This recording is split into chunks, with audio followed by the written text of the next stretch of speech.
It's a new week. Wait, wrong button. It's a new week. And I'm back. So, in the intervening days, I did do one more playthrough of I Was a Teenage Ex-Colonist, so that's why Tammy is here. So yes, we can save Tammy, and we're gonna save Tammy. She doesn't have to die. 'Cause we know things.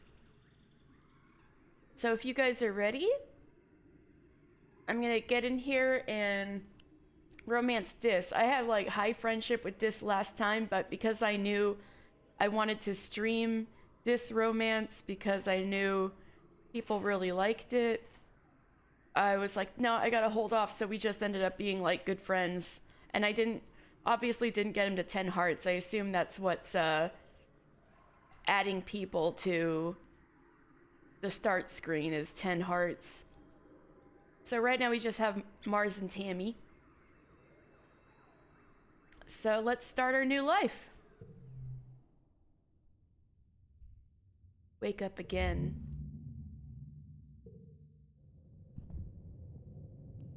Fire! Yeah, these parts we've seen before. I'm gonna go through a little faster.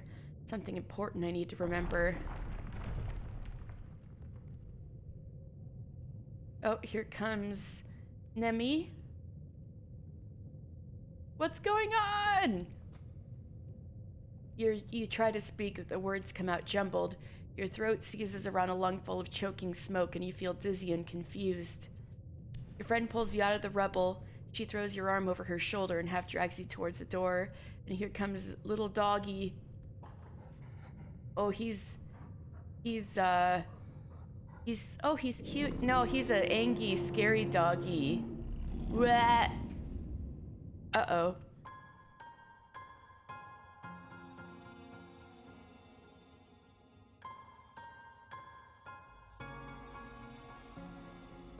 So here we go again.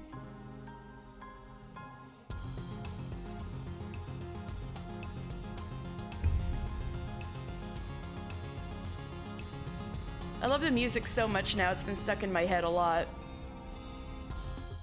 You're born on the Stratospheric, Earth's first colony ship. Oh, this beginning's so cool. Alright. So... I know Solanace... Okay, so I was looking up online how to pronounce Solanace, and there were like so many different pronunciations online, but Solanace seems like the easiest one to say. So I'm gonna go with Solanace, which I think I should go with because it fits with the naming convention of everyone else. Everybody's a noun, and Solanace is a noun that's describes the nightshade family of plants, which is fitting considering our parents are all about plants. So this playthrough, I'm gonna be Solanace.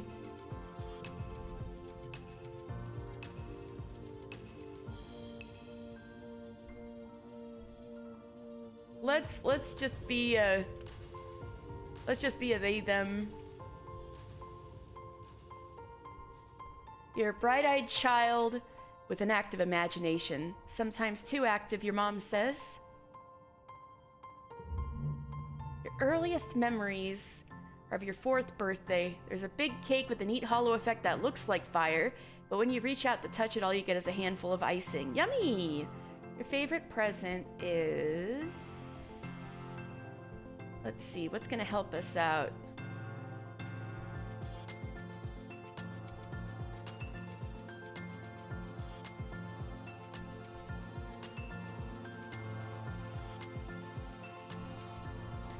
I've taken the animal book and the Captain Eudicott's hat before. How about we go with the sports ball? I think we're gonna need some toughness. But Or maybe persuasion? Let's take the doll from antecedent. You carry that doll with you everywhere and feed it with a tiny spoon you found in the galley. Oh, that's so cute. Antecedent helps take care of all the colonist kids. Her daughter Anemone is the same age as you, but she doesn't like dolls.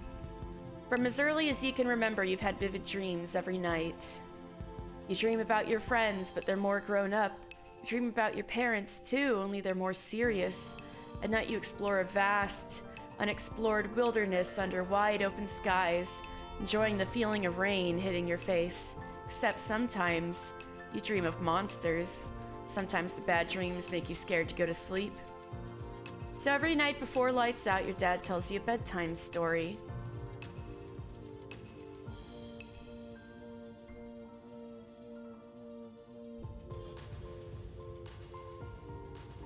We did Sir Knight and Princess Petticoats last time. Let's do Superhero Justice Warriors. Alright, what'd that give us? 5 combat. Oh, interesting. They fight for the... Oh? Samael, thank you so much. Oh my goodness, 6 months already? Oh my god! Thank you so much, Sam! Good afternoon! Thank you so much! How are you doing? Oh, so this is Dad's favorite too! Aw. Alright, Superhero Justice Warriors. They fight for the downtrodden in the streets of the city and love everybody except the bad guys who are mean and try to take all the money for themselves. That's my favorite too, your dad says. Every child on the stratospheric is given 1 genetic enhancement. By age 6, you see the first signs of yours.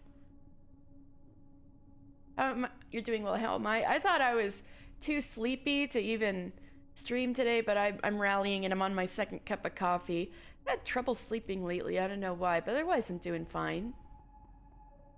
Should we have extra fingies this time? All right, so I've had these 3 so far.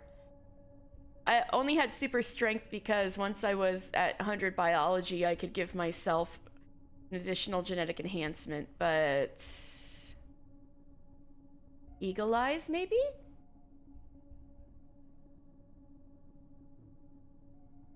Although I did already get 100% perception last time. But 100% perception is useful. You had to sleep a lot to be able to go to a meeting earlier. Oh, well, at least you had enough sleep. That's good. You know, I'm gonna go for Eagle Eyes this time. Extra fingies, I'll do some other time. So I gain 10 perception? Yeah. Your eyes have both eagle and owl DNA. Oh, shit. Eagle and owl DNA. So you have superhuman long distance and night vision. Holy F. This is dope. Not only can you see all the way to the holo projector from the back of the classroom, but you can read Professor Hal's private holopalm notes. Ooh. Extra fingies sound good for romance. Sam! Rex would probably like that. Anyway. Sometimes they say confidential, which is exciting, but you don't understand most of the big words. Damn! The other kids think you're a little weird, except, well, we're doing Dis route. So Dis is gonna be our childhood friend this time. Quiet and adventurous Dis. Dis loves to... Oh, what did that give me? Even more perception. I'm very perceptive. Bravery. Friendship with Dis. All right. Dis loves to find places on the ship that nobody else knows about. He's smaller than the other kids, so he can get up into the bulkheads. You know where he likes to go when he wants to be alone. So he's always wanted to be alone. Gotcha. The lights are dimmed for the night cycle when you realize that you didn't see Dis at dinner or at the Crash Holovid night. Antecedent must have realize too. She's constantly checking her holopalm and anxiously typing messages. The light is distracting you from the holovid. Dis's sister Tangent is not worried. She says he's always does this. You know that's true, but skipping dinner? Maybe something's wrong with him. I'm gonna go find him. You find him curled up. Oh my god, I'm gonna have so much perception. I'm gonna have 100% perception so fast. You find him curled up in the empty storage closet beside the compost nutrient extraction room. It actually smells really nice, like freshly crushed tomato leaves. He grudgingly agrees to come back to the creche. Something must have happened to make him quieter than usual, but he doesn't want to talk about it. Oh, sub-message? Oh, shit. Let me see. City, that shit doesn't exist. A district, that by extension. Oh!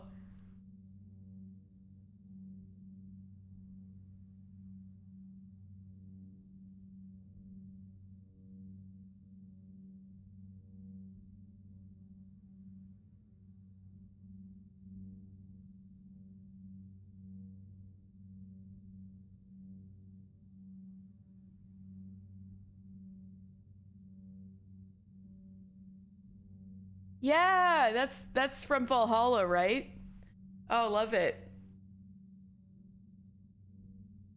Something must have happened to make him quieter than usual, but he doesn't want to talk about it. You're 10 years old when the ship finally reaches the wormhole. Professor Hal says it's like a doorway to the other star systems, with the planet Vertumna 4 on the other side. You run emergency drills for months to prepare. When the day finally comes, it starts with a rumble. Then things start to slide off the tables. You hurry to gather near the escape pods just in case.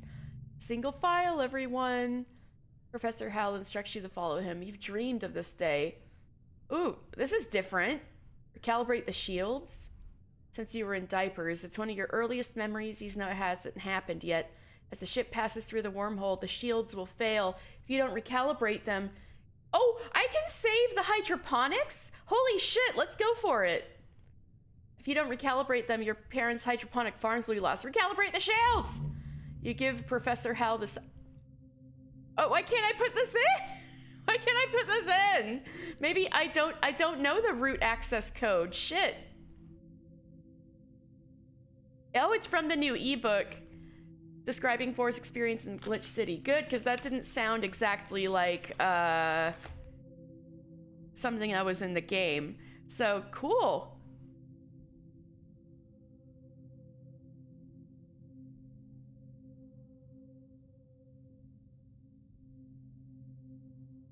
Alright, you give Professor Hal the slip, a move you've practiced for this day, and rush to the engine wing, past confused adults who try to stop you. You find the nearest Congruence terminal. Help me, Congruence! I don't know the root access code. Congruence brushes you off. Almost all of her considerable processing power is going towards making sure the wormhole doesn't destroy the stratospheric. And you don't know how to make her do what you want. You yell and beg her to help you, but it's no use. Fuck! God damn it, how do I find the root access code? Oh, it was so close to saving hydroponics, damn it. The ship enters the wormhole while you're still trying to talk to her. You black out, just like you always do. Distantly, you can feel the ship's shaking has stopped and hear your parents' worried voices. Feeling safe, you slip further into the warm embrace of the stars. You drift. Oh, that was different. Gradually, your consciousness reforms. You wake up in the med bay. The med bed under your... so that was different. Going through the wormhole wasn't as traumatic because I remembered more. 2 weeks have elapsed. The patient's cranial injury has completed healing, but it didn't stop me from hitting my head, I guess. Something's different. Ground? Instead of the familiar blackness of space, a bright light from twin blue and yellow suns is streaming through the windows.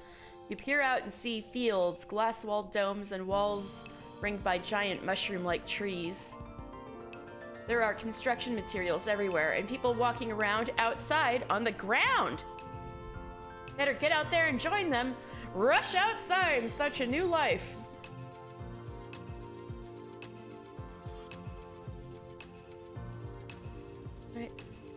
Tammy. Oh! Tammy jumps up as you step out of the ship's quarters behind her. You're awake! You've been asleep in medbay for days? Are you better? Are you all better? You rub your eyes. You do feel groggy. Everything is so strange. The air feels moist, and the ground is covered with pale blue powder that crunches under your feet. The reflections off it are blinding. Let's see. Found out recently that game icon for Switch and Vita versions of Valhalla has binary code that decodes the hexadecimal that says, "Why play other games when you have me?" Oh my god! Wow, of course they did. You squint and look up, and almost fall over from the vertigo. The sky goes on forever. All around you are fungal trees taller than anything you've ever seen before. Your heart pounds in your chest. Are you feeling okay, Solanace? You better go see your dad, Tammy says, worried. He and your mom have been waiting for you to wake up. She points southeast towards some odd geodesic domes. I know where Dad is. Solanace! I'm happy you're finally awake. Dr. Instance thought it'd be best to keep you asleep while your noggin healed. Your mother and I thought you might sleep away the whole year, my snoozy little gooseberry. This time, I usually say, oh, you love your dad, but this time I'm gonna say he's so embarrassing. He checks your head and looks relieved. He was very clearly worried about you, but covers it with jokes and smiles. He's so embarrassing. Welcome to Vertumna, he says, gesturing around you. Wait, what were you saying? Anna being meta again, of course. You've never seen the stratospheric from the outside except in pictures. What's outside the walls? Oh, don't worry about that, my dear Aubergine, he says. Nothing that could hurt you. We just don't want you getting lost in the big, big world out there. Okay, Dad, whatever. Oh, before I forget. He pulls a package out from his satchel and hands it to you. You blink and stare at it blankly. Don't you know what day it is? I've been asleep in the medbay, dude. Happy birthday! It's your birthday already? You feel a dizzying sense of deja vu. But I remember it. I had a dream about it. I know what's in it. You describe the medallion and your dad tisks as he hands you the package. Aw, who ruined the surprise? Was it Seek? I'll bet it was Seek. They hate fun. He grins and adds, don't tell them I said that. No, I dreamed about it, Dad. You start to explain that nobody told you, but someone shouts your dad's name. Listen, I'm so sorry, Solanace, but I have to get back to work. There was an accident when we landed, and he stops himself. Don't worry, we're gonna fix it, your mother and I. Professor Howell was expecting you in classes. If you're feeling up to it, or you can relax in our quarters.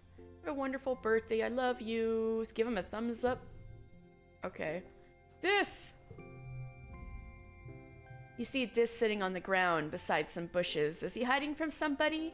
He seems to be watching the gate in the wall to the south where grown-ups are coming and going. Kids aren't allowed past the walls, he says quietly. Without looking up, they say there's nothing to be afraid of, but then why do we need walls? You stare at the gate and have a sudden rush of memory so strong, you think you might faint.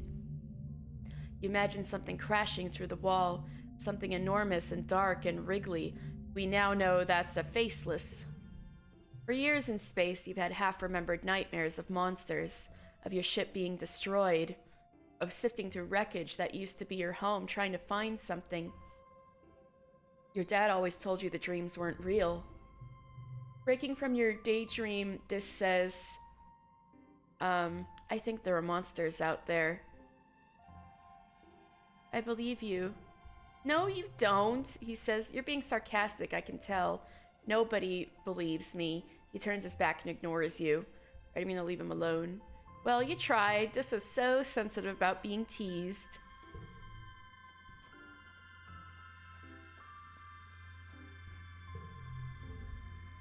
Hiya, Solanace!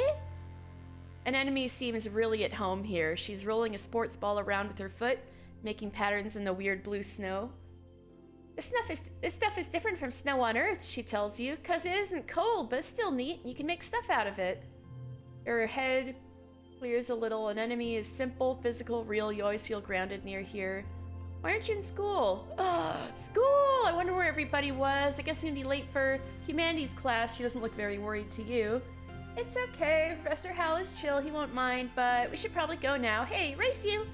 So even though she seems like a rough and tussle kind of kid who wouldn't follow the rules, this kind of establishes from your very first conversation that she actually is a rule follower.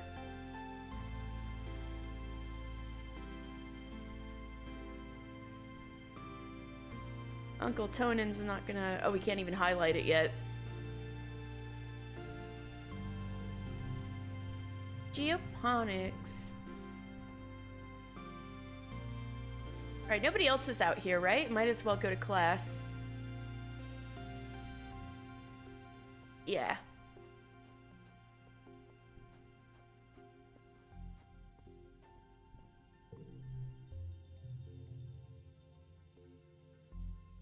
Alright, the notice board.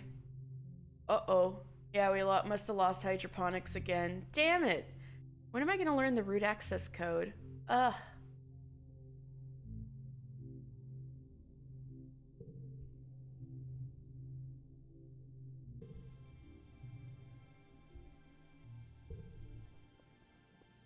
Alright, engineering is this way. Still waking up on that second cup of coffee. Don't forget to study hard. Alright, let's study humanities.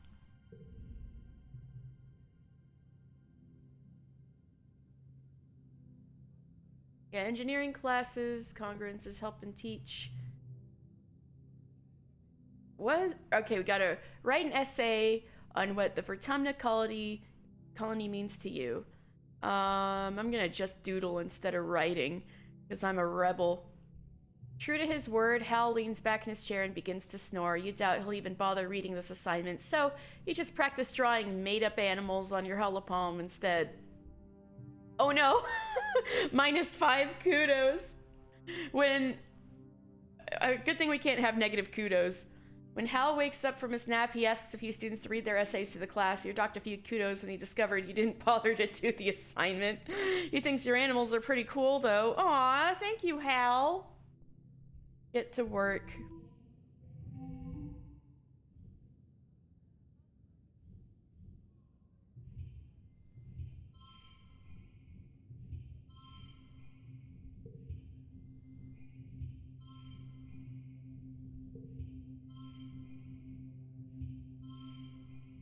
Yeah, so close.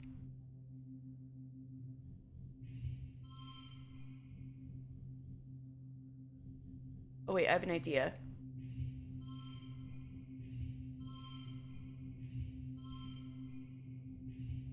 Oh, down by 1. Oh, I'll push through. 5 stress.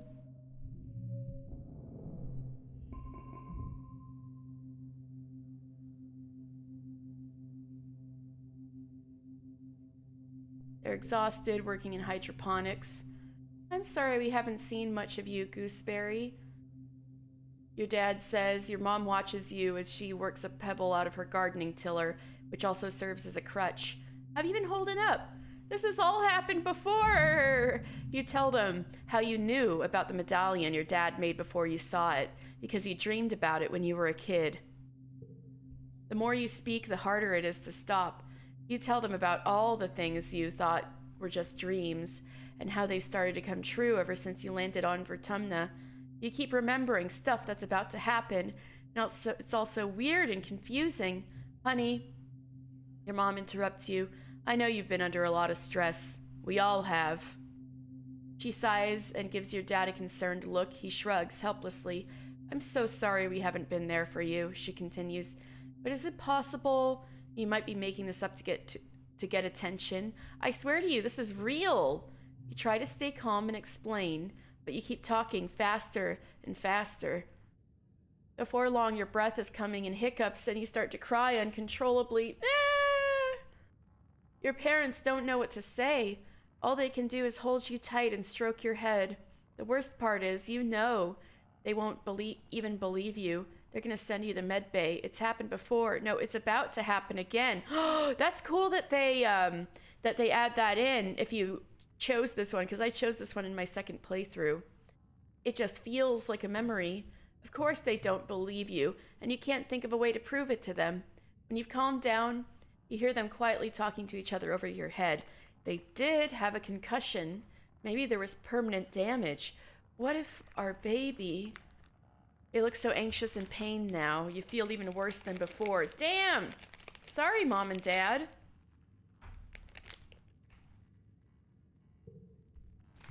They insist you go back to see Dr. Instance for a checkup and take you there immediately. You end up spending another month in medbay. Great! Dr. Instance insists on giving you sleeping medicine that makes you drowsy, or at least you just aren't asleep the entire time like before. She takes a lot of health readings. You take notes too and learn a bit about medicine because there's nothing else to do. It's boring and stressful at the same time. Your parents come to visit you in the evening, but nobody wants to talk about the dreams or memories or whatever they are or were. You've been sleeping deeply with this medicine, so at least you haven't had that remembering feeling in a while. When you try to bring the subject up, Dr. Instance always says you should get some more rest and tells the medbed to give you more sleeping drugs. God damn! The days pass.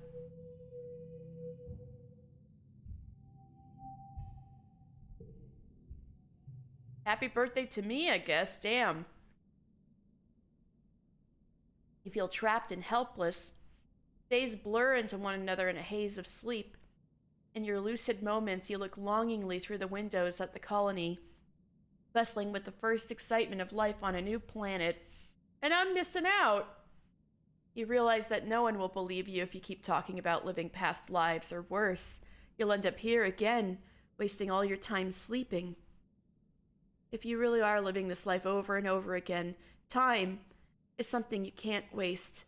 You'll need to figure out what's happening. After a month of enforced rest, Dr. Instance says she can see nothing wrong with you, that you must simply be feeling the effects of stress. You just need to take it easy, my little tomato. Your dad tells you, landing on Vertumnum has been a big change for all of us. It's natural to feel anxious and act out.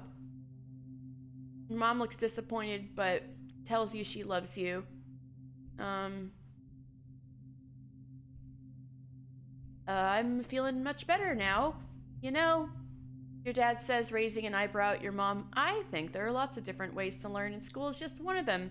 You can learn from working on a hobby or helping a friend, and then we're going to do things differently. You're old enough now to start making your decisions about your education and your future. We'll accept that. Be proud of you no matter what you do. Try talking to your friends. They may have ideas for how you can spend your time. And come by Geoponics. We could use your help. I gotta help my parents farm.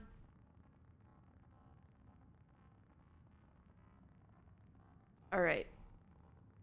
This week you had a few more bouts of deja vu. Remembering what somebody is about to say or do right before they say it. Sometimes they actually do it, but not always. This morning you were sure Professor Hal was going to trip on the uneven floor in the cafeteria and spill his plate of hash browns. He even told Mars to watch. He didn't, though. As Professor Hal walked away, his hash browns safe for today, Mars called you a liar and a dummy. That night, your dreams are all mixed up with stuff you know can't be real. You're chased by monsters the size of buildings, only to be saved by strange people you've never met. You're holding hands with someone you love. You're crying as you help lift a shrouded body into the colony recycler. Everything seems so familiar, but when you try to recall their faces when you wake up, they're smeared in your memory like wet paint. Adult Tammy. You've lived this life before, in your dreams, you're sure of it. In the light of day, you try to remember everything from your dreams, but it's impossible. You can't live a lifetime in dreams. Anytime you try to tell someone you think you're playing a trick, or that you're sick or need to go to medbay, you eventually decide to stay quiet about your strange dreams. Why? Secret powers are fun! You start keeping a private journal on your holopalm, recording the events where you remember something before it happens. You also write down your dreams when they have that feeling of being real. You like the idea of being magic and seeing the future, but some of those dreams are very scary. Yes, this is a new playthrough. Yeah, I'm gonna do a disc playthrough. I did another playthrough while I was gone, and I got max friendship with Tammy, so Tammy's on the front screen now, but I figured I'd do at least one more run through of Exocolonist before I move on to a new game. And I figured since Dis seems to be so popular, I'd go for Dis as like the other playthrough I'm gonna stream.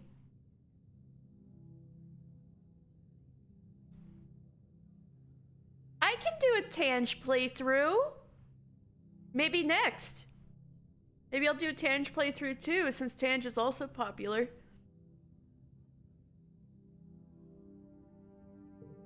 You hope that, like Professor Hal's hash browns, they don't all come true.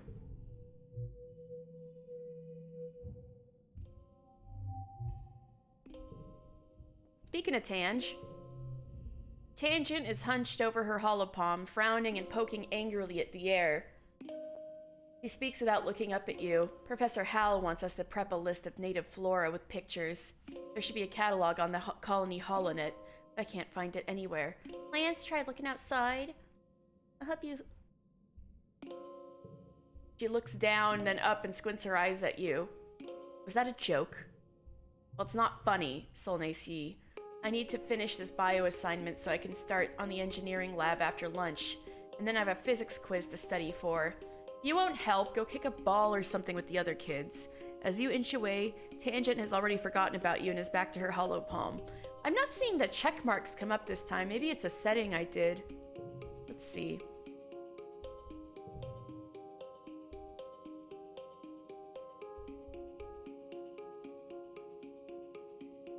If I put on skip scene text, is that what? Let me test it. For Dis, something you might not realize is because it's mentioned, but to get a better descending, you'll need to help Rick build his bar. Oh! Oh! I didn't realize that. Thank you for telling me that. So I need to go gather my sticks now. Didn't know that. Thank you for telling me. I don't think I would have figured that out.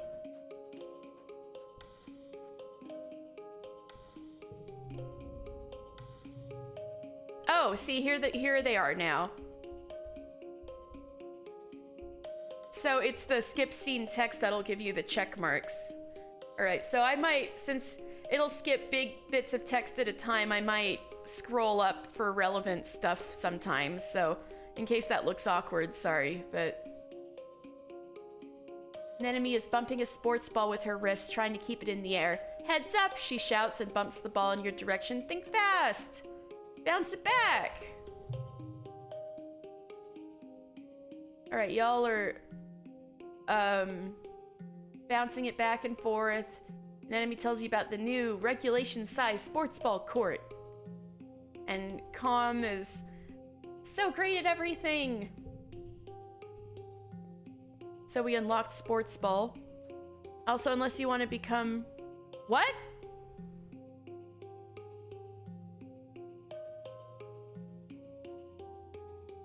I don't want to know quite that much, but...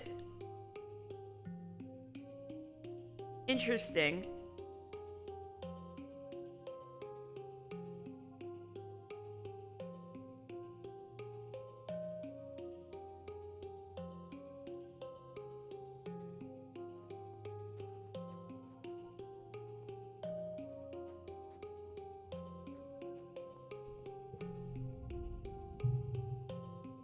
I'm good. Daddy-o. Hello, my little potato. What have you been up to today? Playing in the fresh air. He breathes deeply and looks slowly around. Vertumna is magnificent, isn't it? You nod. Seasons! He shouts, throwing his hands wide. I miss seasons! Back on Earth, it got much, much colder, and the snow wasn't half as pretty as our spark snow. Oh, that was Dad saying. All right, he sighs, stretching. You just wait until dust season. Both the suns will be high in the sky and it'll be real hot then. You'll see. Cal is writing the geoponics gardens and on his hoverboard. The board comes to a sudden shuddering stop on the rocky ground in front of you. Cal falls off but catches his balance right before he eats dirt. Hi, Solanace. Real ground is way harder to hover on than ship floors. There are bumps everywhere. We all have to adapt. Yeah, Cal exclaims. Things are actually way, way better planet side. Hovering outside is rad. Look at this.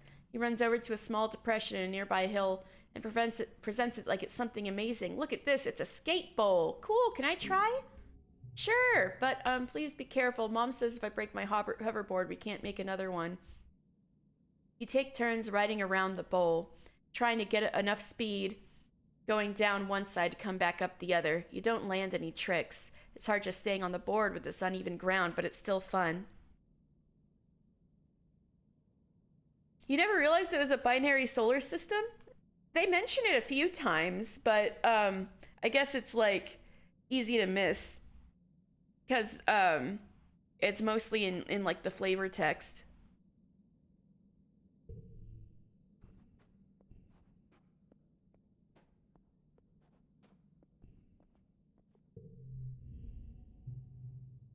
You walk over to Mars, who's sheltering from the snow under the ship's overhang. It's so gross here, she complains. The spark snow would ruin my good clothes. At least on the ship we had climate control. Ugh. Tammy made me some soy sweets, but there's no way I'm going out there in all this weather, she continues. Since you like running around in it, could you fetch them for me? Get them yourself. Mars huffs and rolls her eyes. Ugh, I don't even know why I asked. If you want to actually be useful, go talk to Administrator Seek, she says, gesturing to the door to command behind her. They're looking for people to work delivery, and I'm just like, no. I'm way too busy. Too busy fetching my own soy sweets. All right. About it. Is there an... Did I pick up a little thing already? I wonder if there's a way to save Uncle Tonin. I wasn't able to do that last time.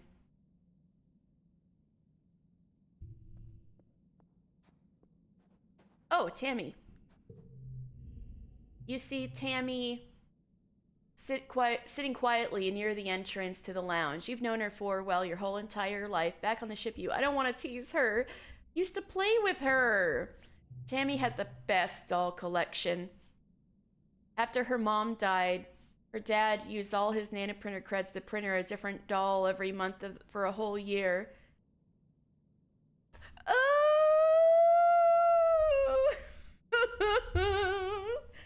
What a dad!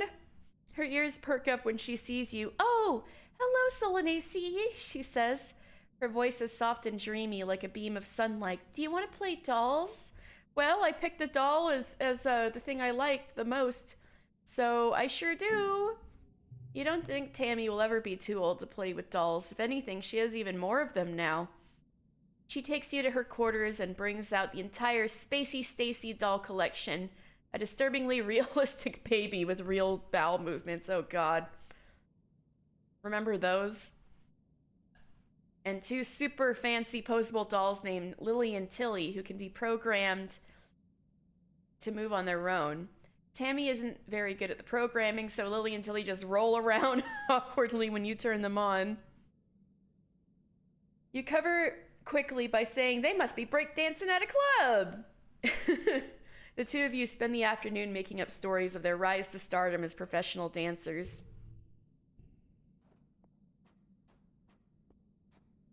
Alright. Well, I gotta rest, really. About the only thing I can do. Relax in the lounge. Nothing much happens this month. You spend most of the time spacing out to whatever is on your here speak, occasionally nodding hello to the other colonists passing through. You binge a few seasons of a show you've been meaning to rewatch.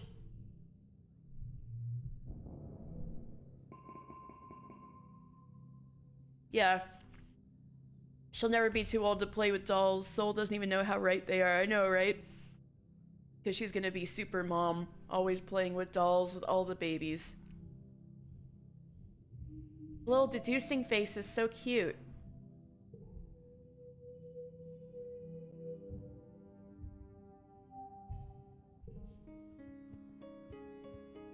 Now it's pollen. Do we have a new item anywhere? Dis! Dis is sitting in the grass near the big gates that lead out to the jungle. He's just staring out into nothingness and picking absent-mindedly at the weeds. He pretends not to notice you approach. I'm gonna sit down with him. You're starting to wonder if Dis will ever acknowledge you, and he says, I've gotta go. As he starts down the hill, he pauses and says, this is a good spot. I'll probably come back here tomorrow. No! Elliot, we're gonna save her, okay?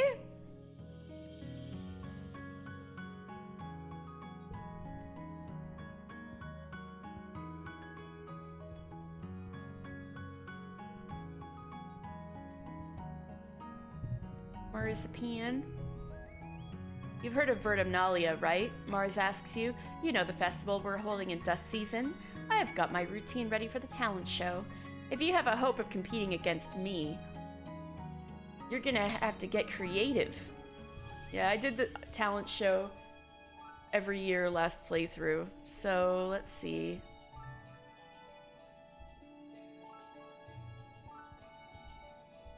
I got a lot more birthdays last time. So early dust is an enemy.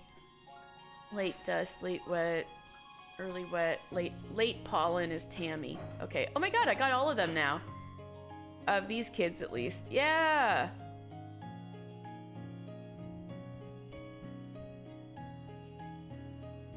Now let's play some sports ball.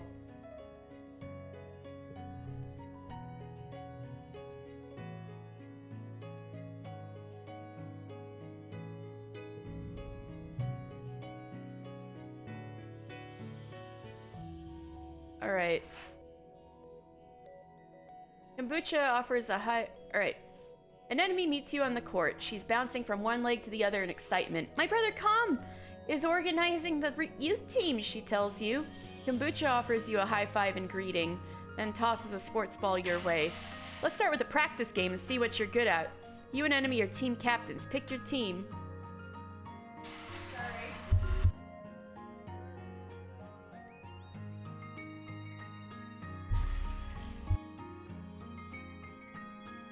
Sorry, my roommate was grinding beans.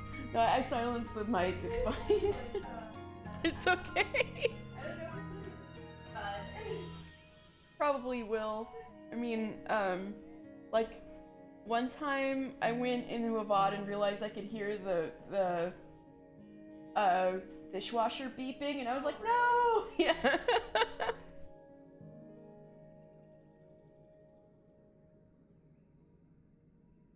Alright, you and an enemy are the team captains. So, an enemy used to practice with Cal and Mars on the ship, but Tammy? You're surprised to see her here. Com will fill in to even up the teams, but he promises to go easy on the other side. So I'm gonna choose Cal. Mind if I play goalie? He asked. Sports ball is fun, but I don't really like to score against the other team. Relatable. Switch to your phone. All right, hi Sam.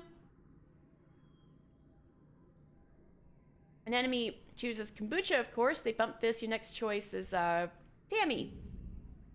Cal said I should join, but I'm not very good at sports. Where should I stand? She asks quietly. You weren't sure. You assign her to tackle back and tell her to stick like glue to the opposing team's spiker. Maybe she'll get in their way instead of yours. You face off, 3-on-3. All right, let's see if we can win. I doubt it, but...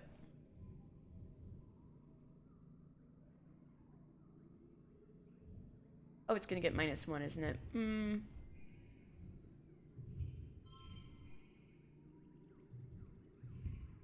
Yeah, that's bad, actually. This card is bad, actually.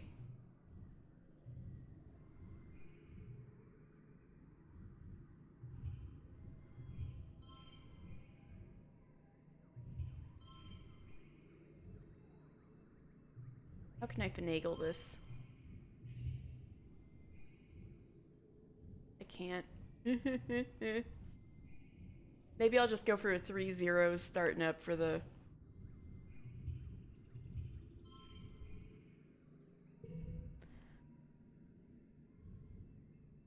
Alright. I have an idea.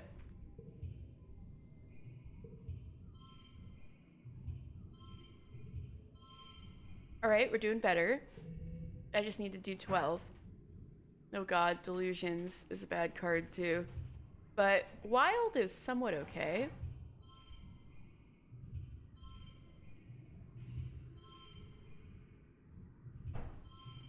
Oh, so close! I just then push through.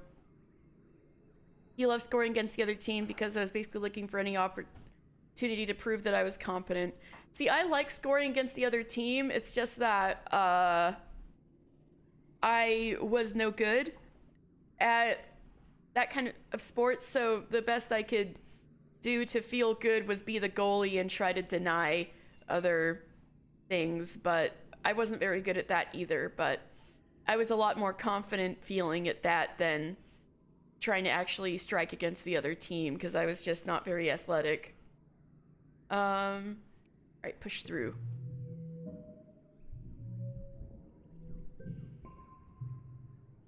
Tammy tackles an enemy in a brilliant takedown that surprises everybody. She really took to her job as the immovable object. Tammy tackled an enemy. That's incredible. Let's go, Tammy. Cal makes an amazing jump save, but is winded when the ball hits him in the chest. The score is tied with an enemy in comm putting the pressure on. Then blam! You score the match point with a rad spike all the way from the net line. Yo! Oh my god. That's pretty big if we went against an enemy in comm. You weren't athletic, but you played Ultimate Frisbee, so being the best athlete wasn't really a requirement in high school. True, yeah.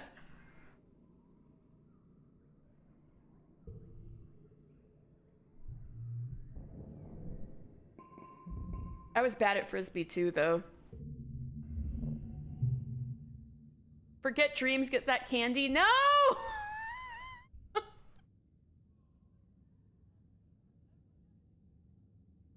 Alright, you have a dream. The dream you're in is one you've had many times. The air is strangely pink and fluffy, kind of sticky. You have to push your way through it. It feels like every step takes an eternity. You push through the pink cloud and emerge into the children's creche, a room you know well. To see your friend Tammy standing before an enormous bear made of pure light. It lunges at her, through her. She collapses into the ground like a fainting fairy tale princess. You wake with your heart racing. Tammy is leaning over where you're sleeping in a nest of pillows. She shakes your shoulder gently. Oh, I'm so sorry, Solneishi, she says, as if speaking to a small child. I think you were having a nightmare. Are you okay? Are you? Are you? Nothing bad happened in the dream, but you feel sick with dread. Since you're awake, you should visit the cafeteria. Auntie Seaton is making a new kind of candy. She says it's made of cotton. Isn't that weird? I have to go tidy the creche first, then I'll meet you there. Save some for me, okay? Tammy skips off towards the creche, humming to herself. You feel groggy and need a minute to clear your head. That dream. Wait! Go save Tammy! You sprint down the hall to the children's creche where the little kids play and learn during the day. It's empty. All the younger kids are probably off eating candy with Auntie Seaton. You spot Tammy tidying up some drawing supplies near the craft bin. Above her, a hollow projector displays an enormous floating teddy bear made of pure light. It bobs silently in the air. Mr. Bearsworth. A decade of happy memories playing with it flash through your mind in an instant. Tammy stands up on her toes and reaches for the switch to turn it off. You slam into her, knocking her off her feet onto the ground. At the same moment, the hollow projector sparks and explodes. The bear disappears, and the whole room goes dark. In the dim emergency lighting, you see Tammy's eyes wide with surprise She sits up and rubs her elbow, staring at you. Sorry, are you hurt? It's okay. She sniffles, then looks she might start crying. Why did you do that? Owie! It was an accident. I tripped. Oh, she mutters and sniffles and wipes her nose, looking like she's trying not to cry. Are you okay? You tell her you're fine and say sorry again for hurting her. You're just happy that you followed your dream and got here in time. You decide not to mention the dream since she seems weirded out already. Well, I technically saved her life even if she doesn't know it. After a minute, the light comes back on. The projector is dead and a thin trickle of stinky smoke coming from the base. Don't worry, Tammy says, brightening as she gets to her feet. Professor Hal can fix it. He can fix anything. By the time you find the professor and finish cleaning up, you've forgotten all about the pink candy in the cafeteria. We saved Tammy's life! Tammy is with us now! We had less interest than boys volleyball. We only surpassed soccer, but that was because all the soccer players didn't care about the school team and joined local clubs instead, huh? My high school was like really sportsy. We had all kinds of stuff. Well, before the budget cuts. No, wait, what am I talking about? Sports was the last thing the budgets were gonna get taken from. It was our clubs that were begging for funding and fighting each other like a blood sport, trying to get like an ounce of funding. Solanacy. Who dis? No. Solanacy. Tangent says, approaching you with purpose. We need to discuss my brother. You mean my buddy Dis? Dish! Yes, Dis, she says impatiently. I need you to figure out where he's disappearing. Ever since we landed, I barely see him anymore. He doesn't even come home at night sometimes, and She trails off and looks at her feet. Well, I'm not on very good terms with my brother of late, but well, people are becoming worried. You get the feeling Tange is the one who's worried, but she doesn't want to admit it. That's his own business. Oh, Tangent didn't like that. You tell Tangent that if Dis wanted her to know where he was going, he'd tell her himself. She gives you a complicated look. She's clearly worried about her brother and frustrated that she showed this weakness to you. She composes herself with a blank face. Maybe you're right, she says neutrally. Her high school was big on football. The team went to Levi's Stadium, played against another big school in the city. Wow. Football and band were the main clubs that were funded. Well, at least band was funded.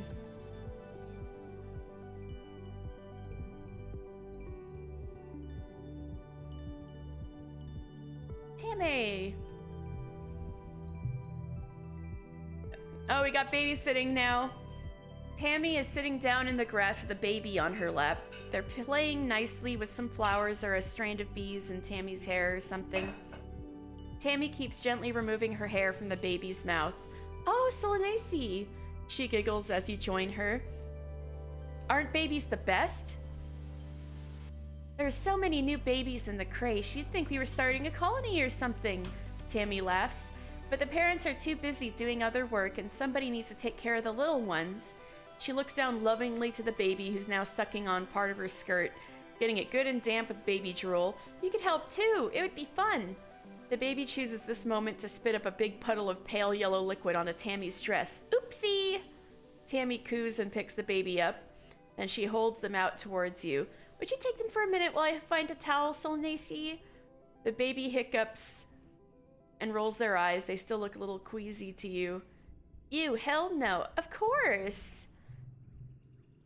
You hold the baby against your shoulder and pat their back the way you've seen parents do sometimes. They let out a satisfyingly loud belch and you feel a trickle of liquid running down your back. No! Ew! I guess I was asking for it, but you don't care because there's nothing better than that fresh baby smell. God damn it. You decide you might take Tammy up on that babysitting job. Orchestra performed alongside theater often. God, theater in my, it was not that nice at my school. Theater got totally gutted when, the recession happened.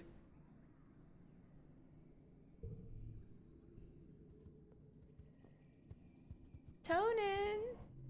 Is there any way to save you? Oh, you found me. Dis is adjusting better than you expected to life on the surface. He's already found new places to hide and do whatever he does out there by himself. Oh wait, it's mid-pollen. Okay. Let's...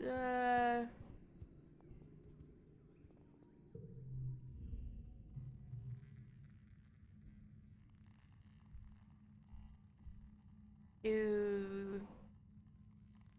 Should I do life sciences? Maybe humanities again. Theater used to have their own music division before, apparently. I was going to middle school at the time, so... Oh, man, that's nice. There was a school like that, there's a school like that here, but they're kind of a special school that's like an arts high school. You have to audition to attend, and, yeah. And, they get funded from donations and stuff too, because the theater's really good. So yeah, they had orchestra playing with theater, and they'd have, it was basically pro, except it was high schoolers. It was really cool. I'd go to a lot of their plays because I had a friend going to the school. Tangent's least favorite part of humanities are the days you study earth poetry. She doesn't get it. If the author was trying to tell us something, why didn't they just come out and say it?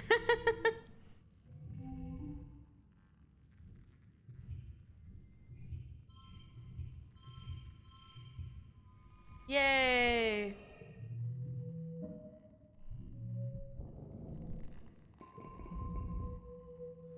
Alright, now I can give a present to Tammy. Tammy peers suspiciously at the sky, her big ears twitching. The air is different here, she pouts. We've never lived somewhere where the air can be too dry or too wet or too hot or cold. It's almost as if the planet is alive. He shudders. Ah, that's a scary thought. It is, though. This is the only thing I can possibly give her. Oh, she's fine with the egg. She doesn't hate it. That's good. Oh, you remembered my birthday, Tammy exclaims. Thank you so much, Solanaceae. Have an egg in this trying time.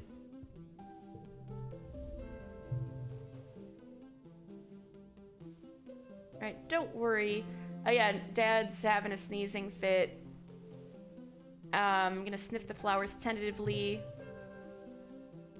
They do smell good and they look harmless. Your dad's eyes look so sad, but maybe that's just the allergies. Hey, Solanaceae, I know the last few weeks have been very hard for you. This might be a good time to relax and stick around the quarters wing.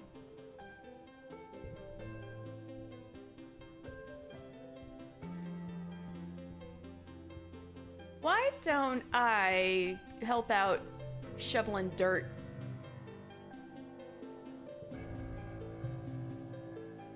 Let's get to work.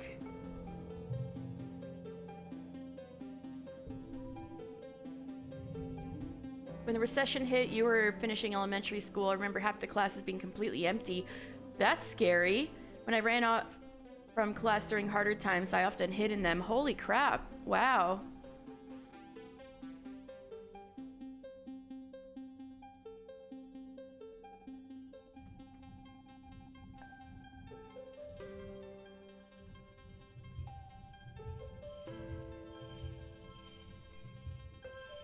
That's not gonna do it? Damn, I thought I was being a genius.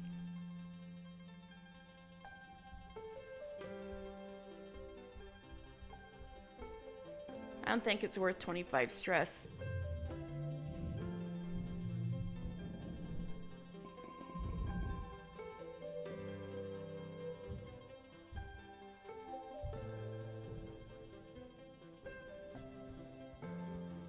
Yes. Alright, so Vertimnalia is gonna happen. Dis is sitting on the ground just outside the gate, under the watchful eye of someone working in expeditions. We're just as stuck here as we were on the ship, he mumbles, but he doesn't say anything else after that. Pretty successful and gifted program that was a precursor to STEM programs that existed in the late 2010s. Oh. Nelly recently realized that it stopped existing because funding was cut. Oh. Damn. I was in a gifted program too. I'm like 100% those tweets that are like, if you were in the gifted, you went from gifted kid to burnout, and I'm like, that's me.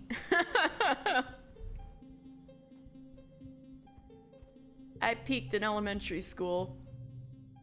Anyway,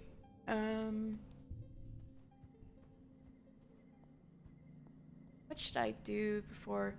My stress is gonna get healed by 50 when I go to the... Maybe I can look at...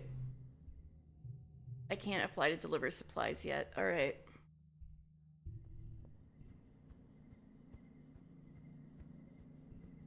Maybe I'll do humanities again.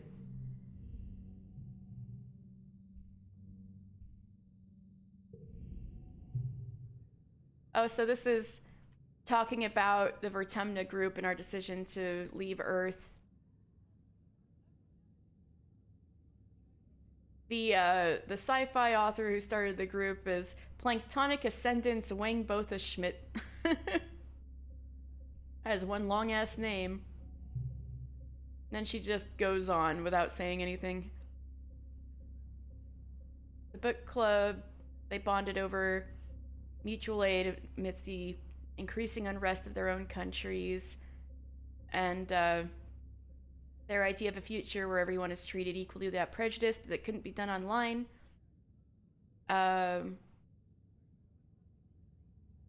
So they got together. All right, what happens if I say, okay, I've heard enough, time for a nap? Earth history is so dull. It's all long, boring name did this, and social inequality thing was bad. There's no reason you need to know all this. It's not like it could ever happen again here on Vertumna. Well, I'm not so sure about that one. You slide down in your beanbag chair and lower your eyelids. If Congress notices, she doesn't say anything. People who are critical of STEM programs because they'd be unsuccessful, like the old gifted programs, don't realize that the gifted programs didn't die, they were murdered. Yeah. Yeah. But on the other hand, I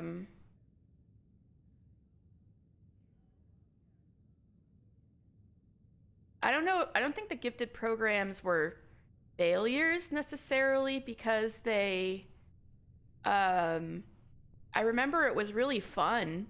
I like enjoyed those classes the most, but, all of us who were doing like exceptionally well in middle school, I think nobody recognized that we were actually special needs. Instead, we were treated like geniuses. So it became weird when we started struggling later on. So I don't think they were bad, but they felt like they missed something. And so it's still a shame that they got axed. Yeah.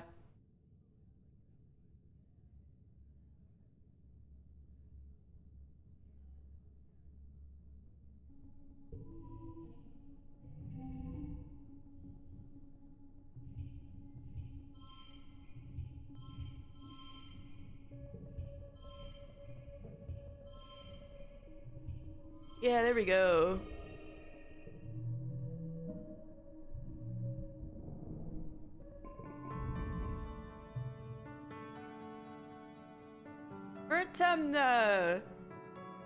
Vertumnalia Festival. Yawn. You start to tune the speeches out right after that. The members of the council all get up on stage one at a time to say something. Alright, so tonight we're gonna eat the first crops grown from Vertumnan soil. There's stuff we're eating. What's a festival without festivities? Oh, I've never been able to do the butt wrestling one before. Let's try that. A bot wrestling contest. This has been a classic competition for years on the ship. Someone has rigged up a hydraulic lifting bot to slowly stretch out, increasing in strength over time. The aim is to see how long you can hold it closed using any part of your body before it pops open. An enemy and Cal are competing with you. Cal doesn't like that it's a competition, but he does love bot wrestling. Okay.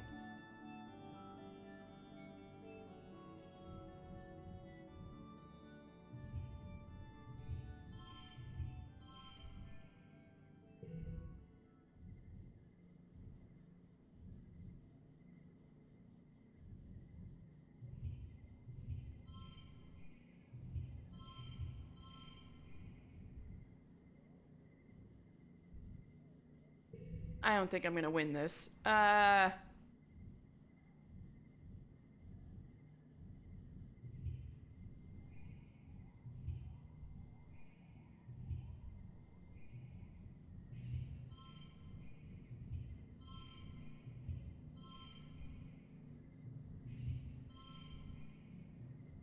Yeah, I'm not winning bot racing this year. Bot wrestling. Yeah, those programs could have helped you if they continued to exist. You went to middle school with everyone either assume, or that he's so smart. He must be lazy if he isn't doing so well. Yeah.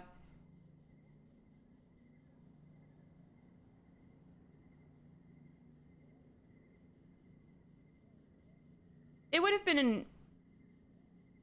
It sounds like you would have had a lot more... like a more positive experience, at least. That sucks, though. Because, if nothing else, those classes were a lot of fun. They, got you to be creative and things like that.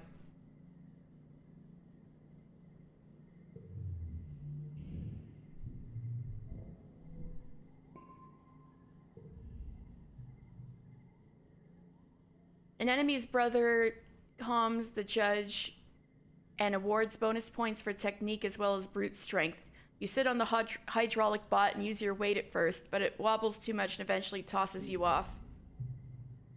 An enemy uses a strong leg hold technique and lasts 30 seconds longer than you do. Oh, wait. Shit. I should have gone for talent show because that's the one Dis is in. Next year I'll go for talent show.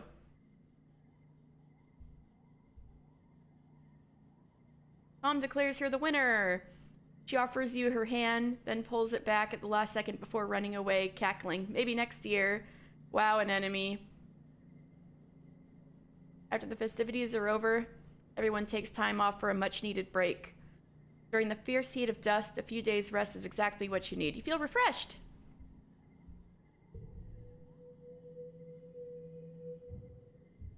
Oh, wait! That was an enemy's birthday. I forgot. Damn.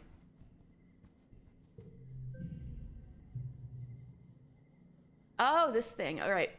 Tammy almost doesn't notice you approaching. She's bent over her hollow palm, intently taking notes until you get close enough that her ears wiggle and she looks up surprised. Oh, hello, Solanace.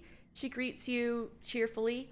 I'm so sorry. I didn't see you there. You ask her what she's studying and she flushes pink and tugs on her ear. Oh, I'm not studying, she says. I'm making a list of my friend's favorite things. They also got me out of the main classroom where every task was on a sheet of paper and has a phrase you need to memorize. Yeah, exactly, Sam. That was really nice that the program I was in, it was always like a change of pace. What's your favorite color? Well, if I'm gonna date Dis, black like my soul, right? She notes your answer, then asks what your favorite dessert is. Desert, I prefer the Sahara myself. She hated that last time. She was like, I don't get it. Are you not taking my question seriously? Like, spoonfuls of pure sugar, soy sweets, fresh fruits, space cake. Let's say space cake. That sounds good. Tammy bounces in place. Yay, space cake is my favorite too.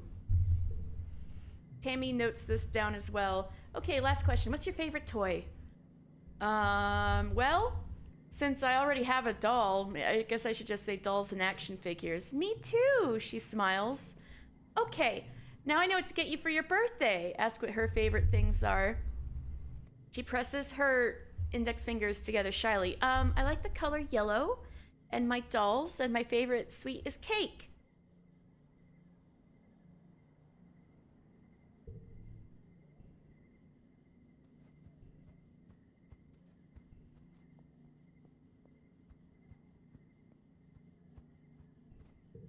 Ow. Oh yeah. Playing the game blindfolded with an enemy's brother, Cirrus. And so it's like you put on a blindfold and it's like a trust game. Let me check my schedule. Yes, let's play. Okay. So first, you gotta walk forward 10 steps. You follow Cal's instructions as best you can or make things difficult for him. Make him work for it is funny. I'm gonna read that one because I did that second playthrough and didn't read it out loud on stream yet. You take 10 large steps, feeling the squelch of dirt under your shoes as you wade into the garden beds. Solanace! Cal cries out, "You're gonna get me in trouble!" You shrug. Okay, next you're gonna turn a little bit to the right. You turn a lot bit to the right. No! Cal gasps, but he's definitely laughing now. Come on, Solanace, I said a little bit. You tilt your head to the side like you're listening, then spread your arms wide and spin around in circles while Cal howls with laughter. Cal! Solanace! A sharp voice cuts through the garden. Oh, dip, it's your mom. What's gotten into you? She scolds as you sheepishly take off the blindfold. Get out of the garden beds this instant, child, or you will be in so much trouble. Cal looks gutted. I'm so sorry, Auntie, he says, staring at the ground. I was trying to teach Solanace how to play a new game, and I didn't do it good. Are you gonna let him take the fall for you? No, speak up. More bravery and empathy. You tell your mom it was your fault. She raises her eyebrow at you. I know, Solanace. You're the one I caught trampling the turnips. Both of you, get out of here for the rest of the day and no more games in the garden. Cal squeaks as he grabs your hand and you run out of the garden away from your mom grousing about the broken plants. When you're far enough away, he turns to you and bursts into giggles. That was wild, he shouts. Thanks, Solanace. I really want your mom to like me and let me help out in the garden more. It's my favorite place in the whole colony. Oh, the resentment thing. Oh, I think you're onto something.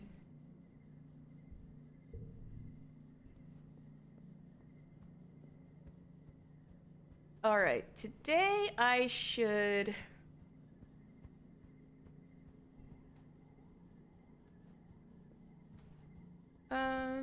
I still can't apply for supplies now. Maybe I should try babysitting.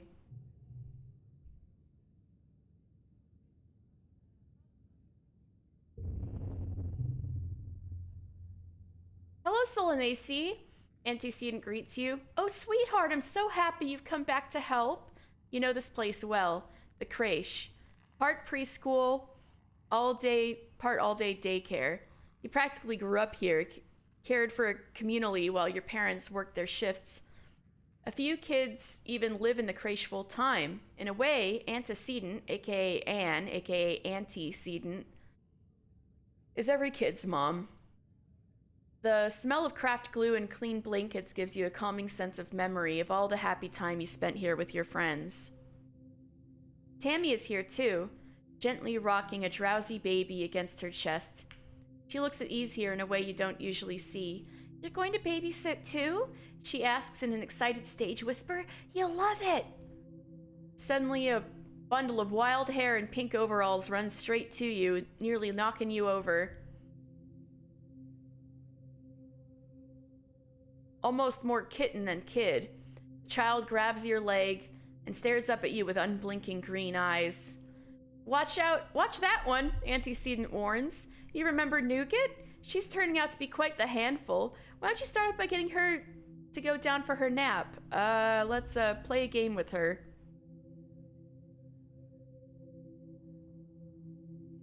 You're quoting yourself before you say something. Be gay, summon demons.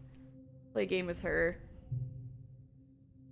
Sports ball! She shouts and pulls an extra bouncy inflatable ball from a cubbyhole. You show Nougat how to balance it on your head and bounce it gently up and down. Of course, when she tries, she bops it with such force that it flies across the room. She chases after it, clapping excitedly. Oh, +5 stress. Mood! When I was teaching kids this age, oh my god. Nougat makes a beeline for some older kids who are playing with the Creato bot. She charges in to pick up the bot and hug it, causing it to flail and whirl and knock both her and itself over. By the time you get to the scene of the crime, there are tears, and other kids are upset about their broken bot. The commotion attracts the attention of Antecedent, who swoops in with hugs and tissues. Within minutes, she has it under control. Whoops, she says, hauling Nougat onto her lap with ease. Just a little mix-up. Don't worry, everyone. Solanacy will have that bot fixed in a jiffy. She winks at you with a warm smile. I thought sports ball was used in the same context in the real world here. Yeah, it's just a single sport. It's like, it seems most similar to volleyball, but I think it just might be a whole bunch of ball sports mashed together. But yeah, the sport is called sports ball.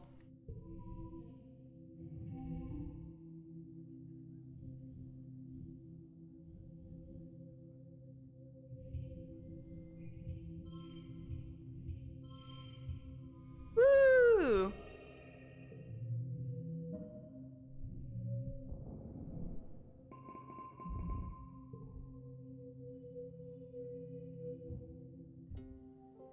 Late dust.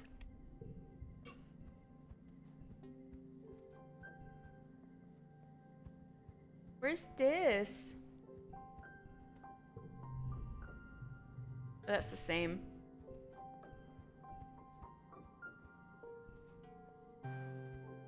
Okay. Today I should... Might as well take one smart kid class. Let's go to life sciences. Might as well do it once. Alright, these are the wet sciences.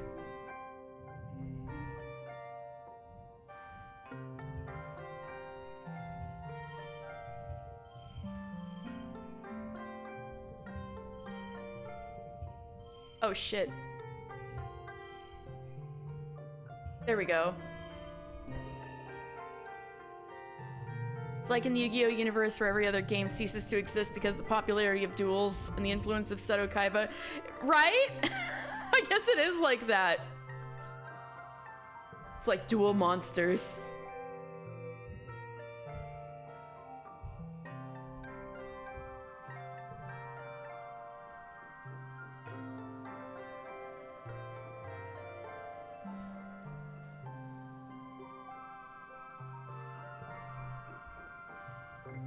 It's pouring rain, and everyone's trying to stay dry under the grass-roof palapas.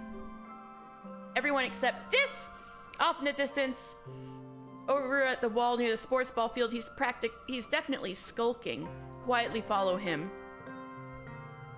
Grimacing, you step into the rain to follow him as he disappears around the garrison. He steps into an overgrown path between the building and the wall where they store practice dummies.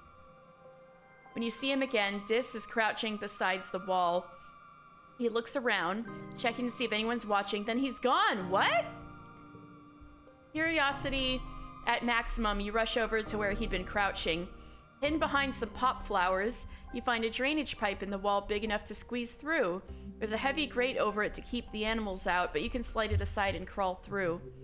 From the marks in the dirt, that's exactly what Dis has been doing. He's been sneaking out of the colony. Maybe you can too. All right. So that's how you unlock it early.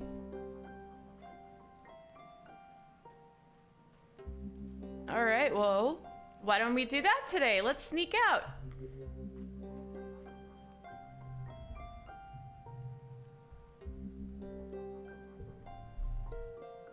We're gonna sneak out.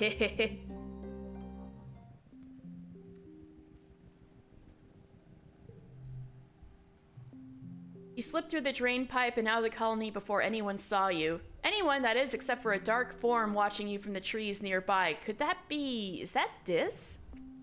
He turns and disappears into the jungle. Now you're sure of it. That was definitely Dis. He's not allowed outside the colony either. I'm gonna follow him. You scamper through the brush, heedless of the branches and brambles scraping at your arms and legs. Without a proper envirosuit, you get all scratched up. This kid is fast! You quickly lose sight of Dis and can't find his trail again, but you do learn something by trying. Damn.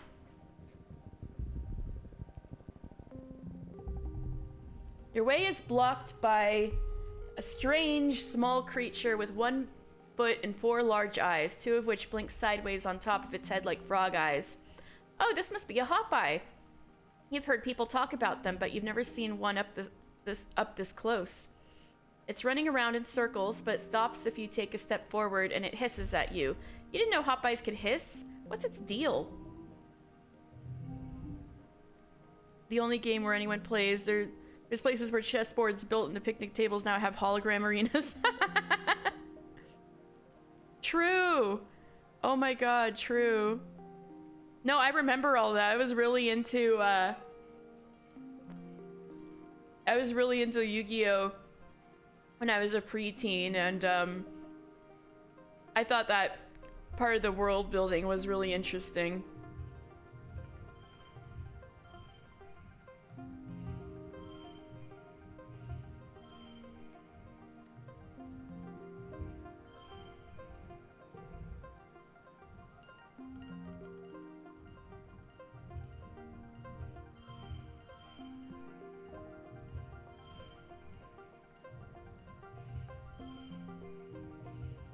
All right, we just need 10. I think we can do that.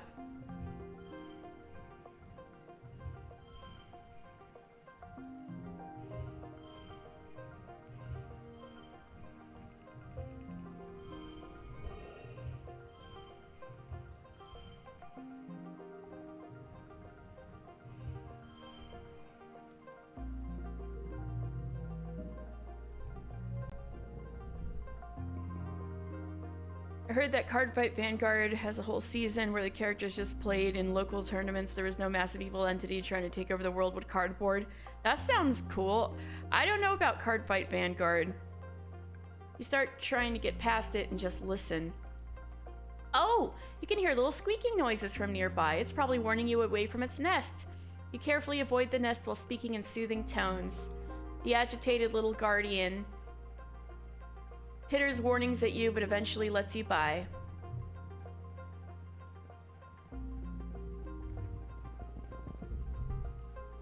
You didn't play it, but you've heard about it. You spot a suspiciously regular mound of dirt. Maybe something's buried there? Could be dangerous though. I forgot what this was. Dig it up immediately. You fearlessly dive in, digging with your gloved hands. Turns out it's just a pile of dirt, nothing more. Well, I got some bravery out of that. Let's go.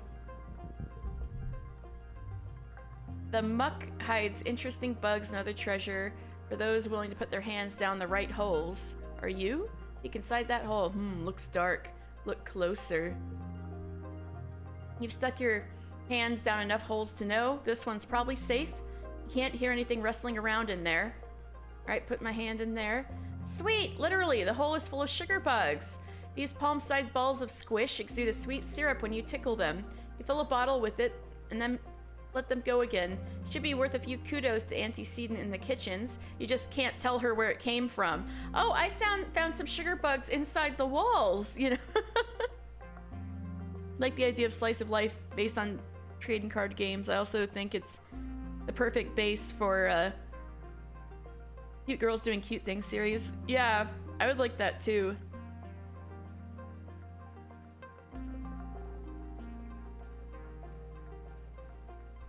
All right, well, we're already doing a little bit to prevent the famine. That's good.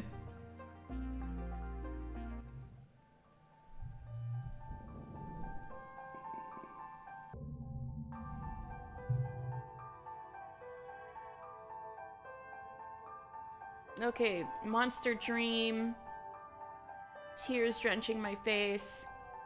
The window's covered in water. It's pouring down from the clouds. Oh, this must be rain. Wait. Yeah, it's been raining all this time. It's still the early hours of the morning. You've already almost forgotten your bad dream. Alright, let's run outside and play in the rain. It's surprisingly warm outside, and the water feels nice hitting your head. Everything smells fresh and damp and wonderful.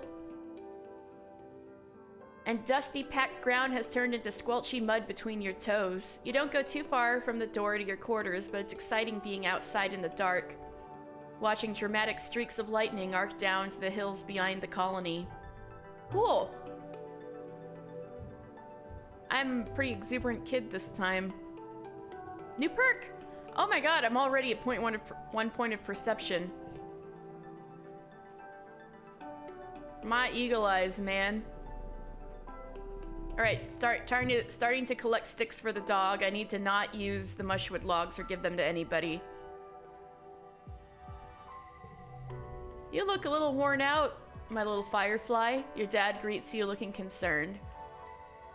You know, despite what your mom might say, there is such a thing as too much work. Maybe some R&R in the lounge would help recharge those solar cells? What do you say? I'll sleep when I'm dead. Your dad laughs at your audacity, but then he sighs and shakes his head. The buzzberry did not fall far from the vine. No, it sure didn't. Because the parents push themselves harder than anybody else. Just promise me you'll take a break before it gets to that point, okay? Don't die, little butterbug. Alright, time to take a nap then. I don't think I can sit on the walls yet. Yeah. Wait. Oh, it's mid-wet. I missed Mars's birthday, but I don't think I have a good present for Mars anyway. Alright, let's relax.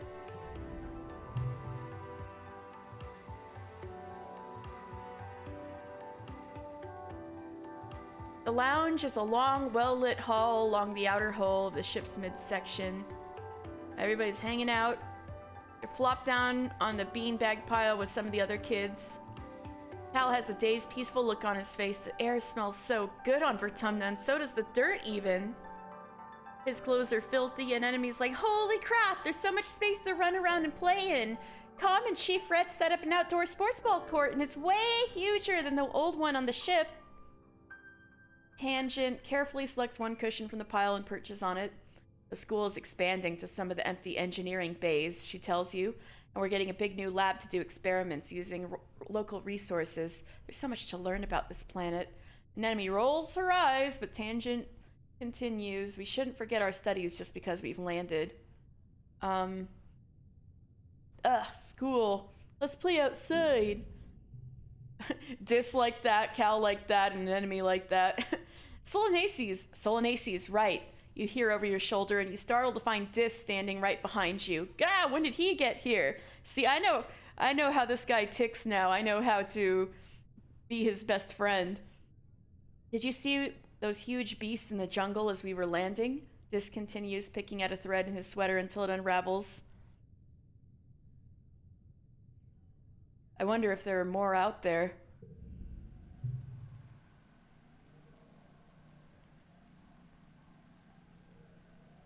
You've had less of the deja vu dreams come to life feeling this week, and you're starting to feel like you'd even imagined it.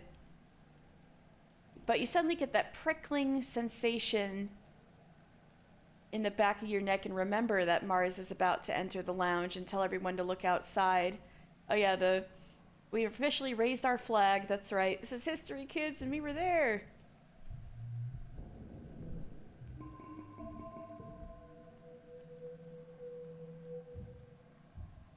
Late wet. It's Dis's birthday, I gotta give him something. But he hates his birthday, so I can't be too ostentatious about it. Do I have anything except the... No! All I have is a mushwood log, damn it.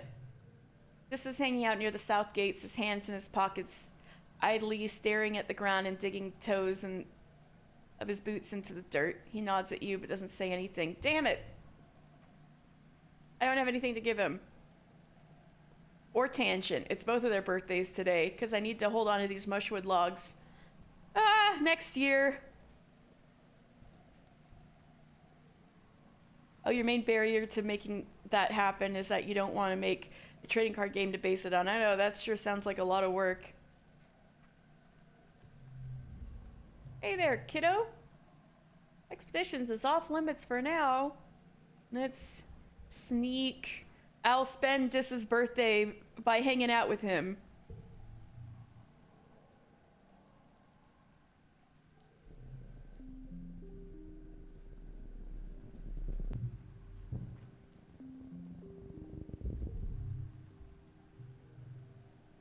Alright, I'm gonna stay. Alright, the sawmills are working. I'm gonna stay and watch.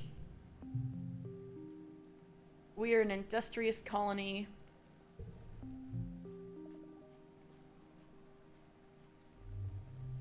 Oops! Keep exploring. Yeah, I don't want it to get caught.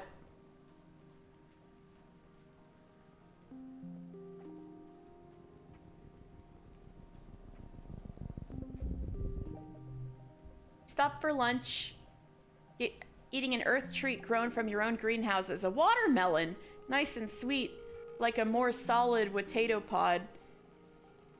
You munch away, spitting out the seeds. Alright, let's practice spitting seeds. You take the challenge seriously. This gives you combat? Lining up targets and keeping score. Your aim improves at watermelon seed spitting. Oh my god.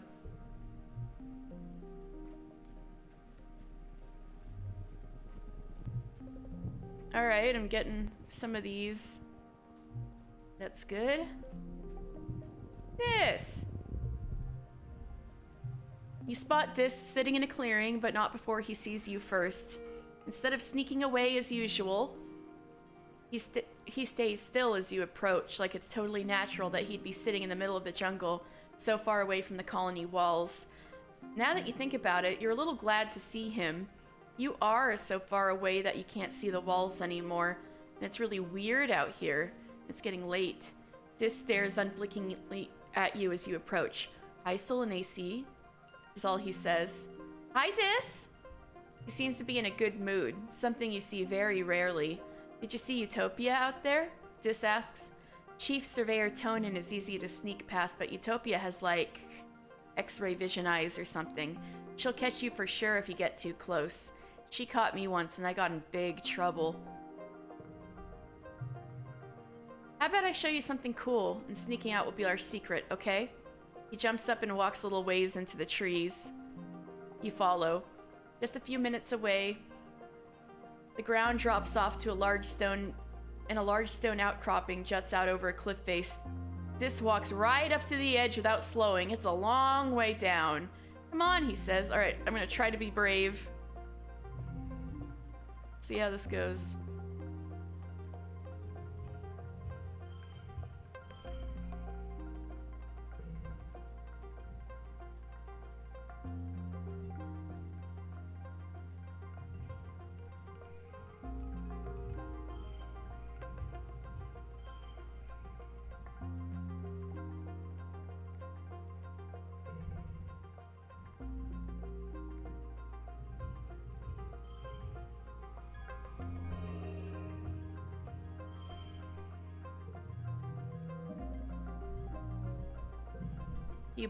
Ooh, look at all this.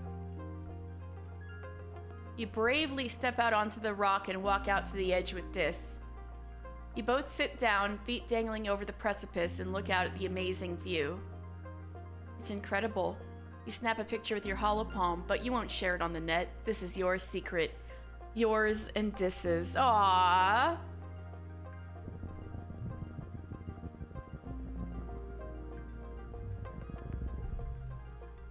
Ahead of you, the road curves right, and there's a steep hill leading off to the left. You bet there's a really great view at the top of it, but there's a scramble to get up there.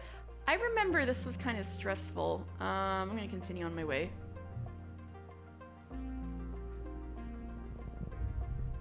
You're minding your own business when you stumble into... There's something here. Something invisible that makes the hairs on your arms stand on end, like an electric aura. As you walk forward, it begins to feel like something's nipping at your ankles, but when you look down, there's nothing there. You back away The sensation stops. You move forward. Oh, it's worse! The feeling is like tiny electric bites and is growing more intense. Some kind of microscopic gnats? An electric field of some sort? It hurts, but maybe you can find a way to avoid it and get through this area. Ooh.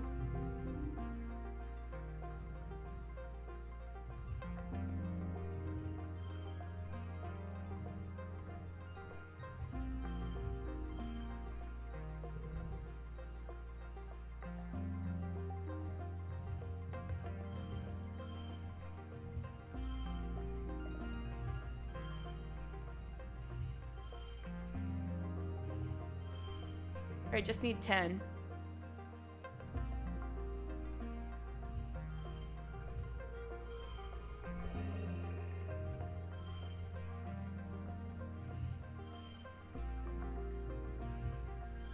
Yeah, super goal. Let's go. By trial and error and a little intuition, you find a route through whatever it is. The shock seems strongest near some liloing fractal palms.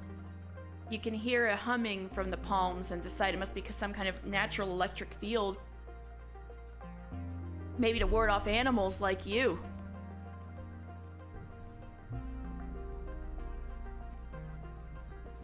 Unisaur. There in the clearing, the most majestic creature you've ever seen. It's like a unicorn from your dad's storybooks, but with leathery reptile skin that shines when the light hits it. It moves so softly, like it doesn't even disturb the ground. It could be dangerous, but you want to see what it does. I'm gonna be as quiet as possible.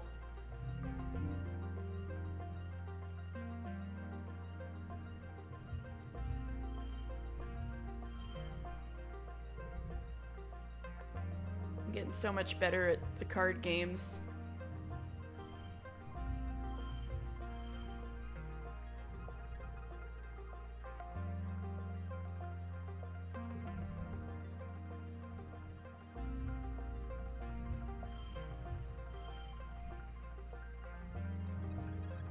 Woo! Kicking ass.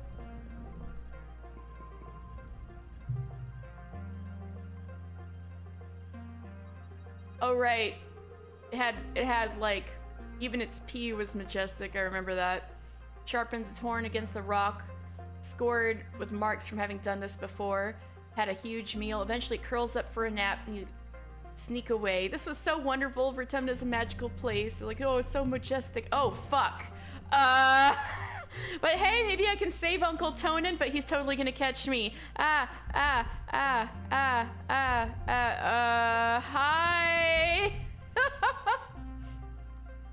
Oh, I can sneak past him.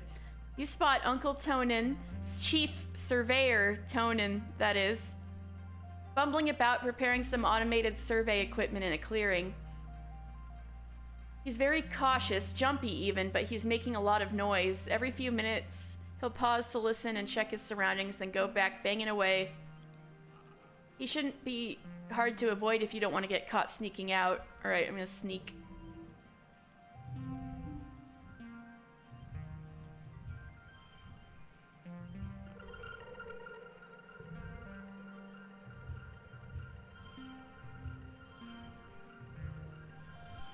Oh, I get the super goal in round 2? I'm just too kick-ass.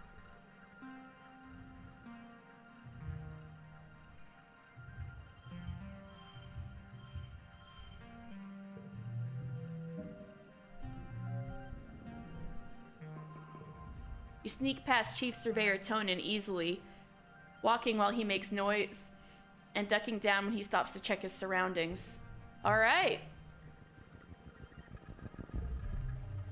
A stream cuts through the path here. There must usually be stepping stones across it, but the water's too high to cross safely. Bravely jump over it.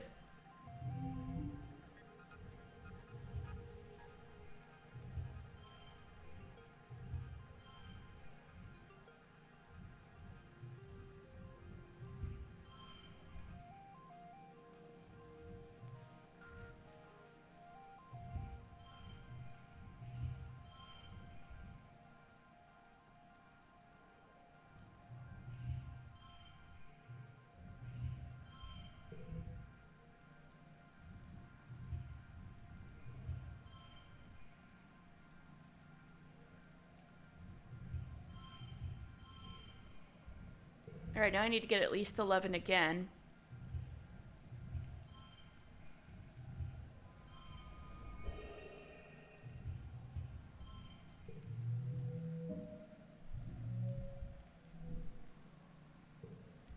You bravely fallen and get wet! You floundered towards the other side, soaked but victorious.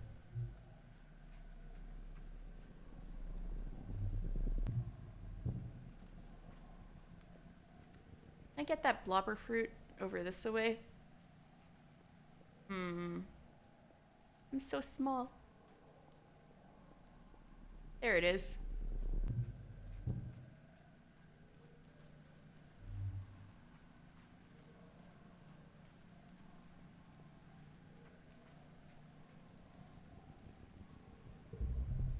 Geoponics engineers have set up a work site here, using the roboplow to tear up the ground and prep it for farming. You don't want them to see you. They'll send you home for sure. All right, I'm gonna sneak past them.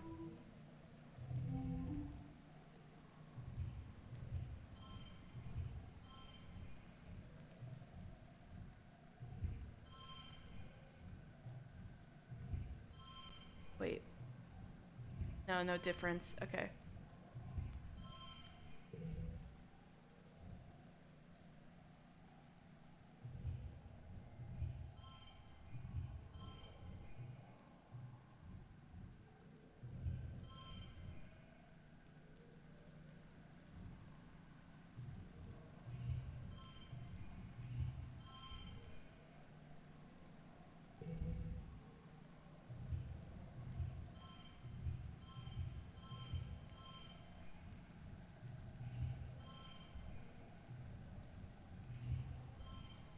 Oh. I got it. I got it. There we go. There we go.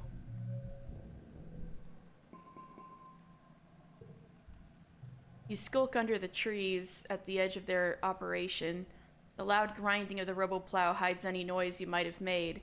I am just too cool. I see everything. Ooh!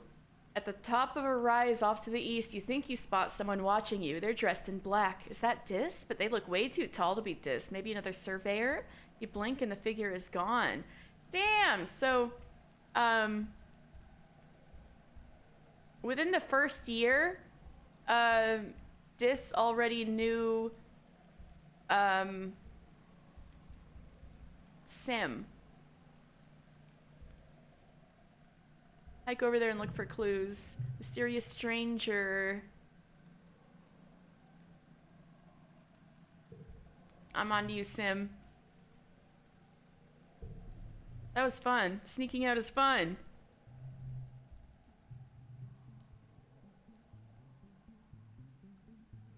You crawl through the big drainage pipe behind the sports ball pitch, carefully sliding the metal grate back into place. You then carefully check that the coast is clear. Good thing, too, because Uncle Tonin is passing by on his way to the garrison. You curl up in the shadows and wait for him to leave. That was close. Hey! I see everything. Look at my perception stat compared to every other stat. That's ridiculous. Yeah, hella dull. Oh yeah, glow season. It's like boring. And we're like, no, it looks so cool out there. Everything's glowing. But there's some tension in the air.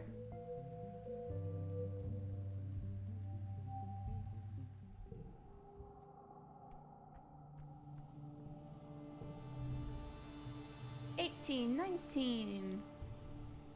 Like, stay in. I was just heading back. She folds her arms and eyes you suspiciously. That's right, you were, she says. Good kid. As you walk away, the stars are just out of earshot, but you hear her mumble, stars, it is beautiful, though.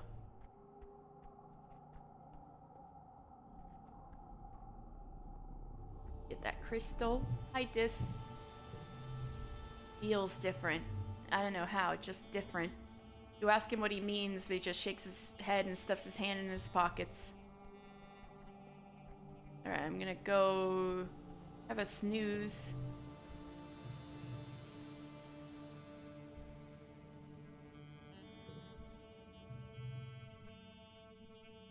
It's nice to take some time off to chill all this stress of school and work, not to mention the mental toll of just living on this unpredictable planet. Looks like you're not the only one who needs some downtime. Well, since this is Dis playthrough, I need to approach Mars and Dis. Okay, but you do stink. You hear Mars defend herself. It's not my fault you can't tell. Maybe your nose stopped working, but the rest of us can smell it, and... Yeah, Dis always needs a shower. No, stop being so mean, Mars. This whole planet smells awful anyway. Ew! He smells awful, right, Solaneshi? Stop being so mean, Mars. You stand toe-to-toe with Mars. She glares at you, then at Dis. Fine, she says, defeated. I'm sorry, Dis. I'm just trying to help. But I should have said it in a nicer way. Not everyone in life is going to tell you the truth, you know. True. But she handled that pretty maturely. Oh, heck. Emergency lights. There's monsters. I'm gonna help fight. You try your best to be brave and fight back. First, you dodge some helpful grown-ups who point you back to the creche. Then you head outside and get your bearings. You hear yelling come from upstairs to command, and commotion to the southeast at geoponics where your parents are working. All right, I'll go to command. Security Chief Rhett and 3 officers are defending the door to the command wing. They're too busy to notice you because a terrifying insectoid creature is slashing at them with its razor-sharp forelegs. The monster kicks one of the officers, and her rifle flies out of her hands. It skitters across the ground towards you. I'm gonna throw the rifle back to her. You do, and the security officer shoots the monster in the side. It scuttles away, leaving a trail of bright blue blood that glows faintly in the perpetual night. After the all-clear is called, you decide not to tell your parents how close you got to the fighting. You know your mom would be furious. After 2 weeks of darkness, the blue sun barely skimming the horizon, it begins to move higher in the sky and daytime returns. The council admits they don't know how the gates were opened or how the creatures got in.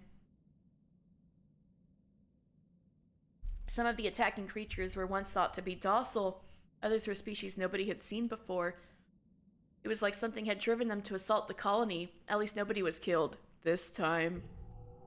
Alright, here we are in year 2. About to have my 11th birthday, right? Yeah. Oh no! I had a -1/2 with Mars. I'm sorry, Mars.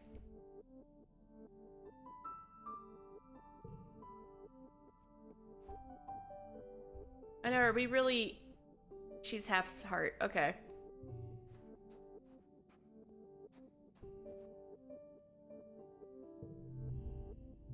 Oh, good. Tange says, barely looking up from her microscope. Another thick-skulled cretin coming to interrupt my work. What do you want? An enemy is running around the sports ball pitch. Com says the most important part of defense training is knowing when to run away. She huffs as she runs past. Good thing I'm so good at running. You slip through the colony gates, feeling the breeze from the mushroom forest ruffle your hair. You look around for Dis, but he's nowhere to be seen. Maybe he went to class today? Probably not. As you're about to return to the colony, you hear what sounds like crying coming from one of the expedition vehicles. You pull up back the tarp that keeps it from being blanketed with fungal spores and find Dis curled up in the cabin. He wipes his eyes and turns away. Go away, he mutters. What's up, crybaby? No. Are you okay? I'm fine. Dis sniffles. Just leave me alone. This is a great hiding place. Coming in. You'll put back the tarp and slide into the cabin of the vehicle. Dis continues to cry, but softer now, as if he's trying to stop but can't quite manage it. His lower lip trembles. You're lucky you have a family who cares about you. He sniffles. My mom is gone, and my sister thinks I'm stupid. This is quiet for a long time, almost long enough that you begin to consider actually leaving him alone. Just before you do, though, he speaks. I'm never gonna go back to class, he says. I hate being around other people, and I hate doing schoolwork, and I double hate it when the teacher asks me questions. I'm not Tange. I don't know stuff like she does. Disc kicks at the console in the vehicle a few times. Bang, bang, bang. Then bursts out into tears again, pulling at his hair. I'm just dumb, okay? People ask me questions and I freeze up and say something stupid and then everyone laughs at me, even Tange. Tange laughs the hardest. Dis sobs. She's embarrassed by me. I know she is. She just told me people would like me more if I stopped being so sensitive and immature. She's kind of right. No, we need folks who use their hearts too. Oh yeah, he hated that shit. See? Even you think I don't use my brain. Fuck, I should have picked the other one. Dis wraps his arms. Everyone always thinks Tange is better than me. Dis wraps his arms around his legs and hides his face in his knees. I hate her, he mutters. Everyone thinks she's so smart. She's just a big meanie. I hate everyone here. I hate being here. I just want to be left alone. He rubs his nose on his sleeve. Except for you, I guess. Sometimes it feels like you're the only person who ever tried to be my friend. Dis! I'm sorry.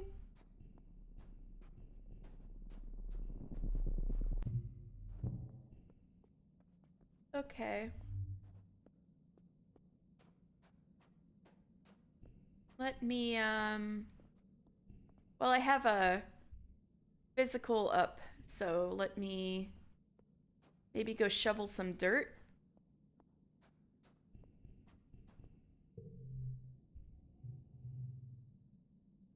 Or maybe sports ball. Bravery up would be good.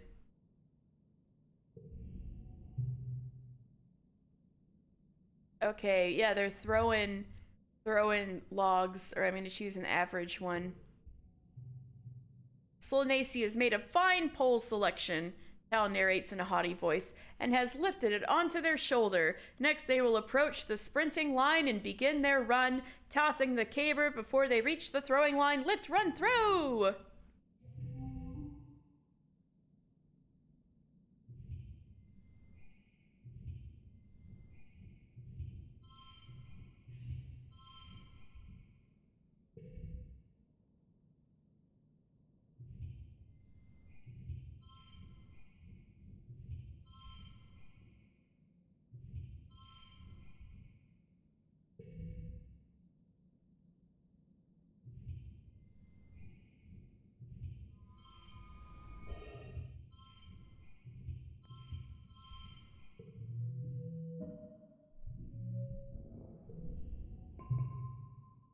The pole sails down the hill past all the other poles, coming to rest sticking out of the ground. Wow, you beat my best distance, an enemy says when she jogs back up.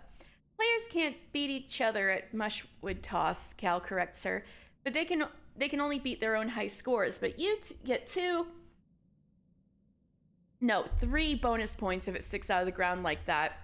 You play for the rest of the afternoon, adding rules and variations as you go. You don't stop until the entire stack of poles are in a jumble at the bottom of the hill and decorated festively with caution tape. It's a wonder how you got away with this. All right, getting to work.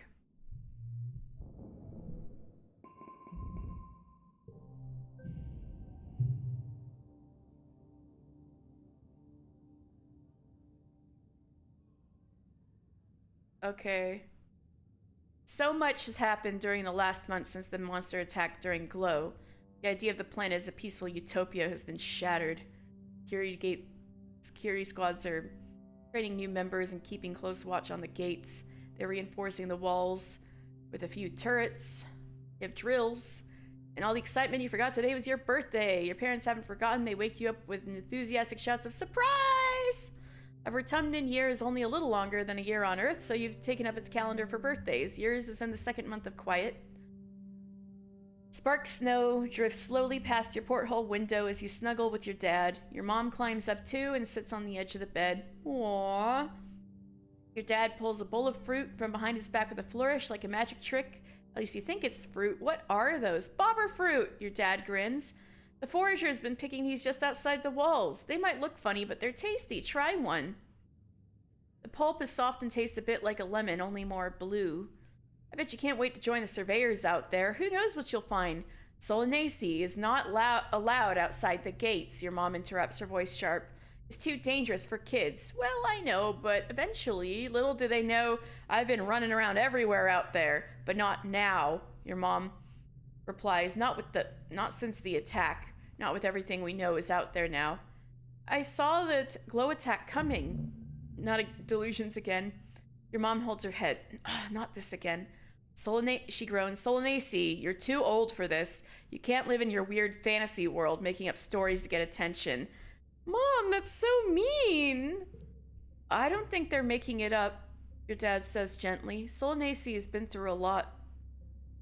Dr. Instant says it's normal for people who experience trauma to come up with narratives where they've been in control. You tune them out. You've heard them have this discussion before when they think you're asleep. Your mom thinks you're being childish. Your dad thinks you're sick.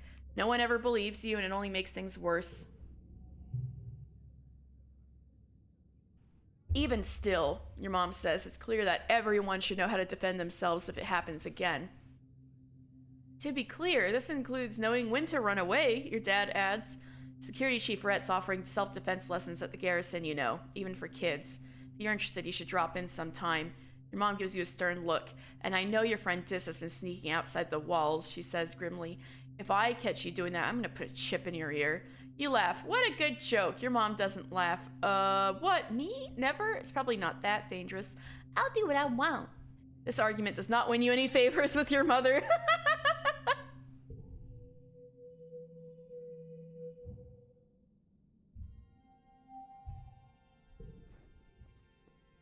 Anemone?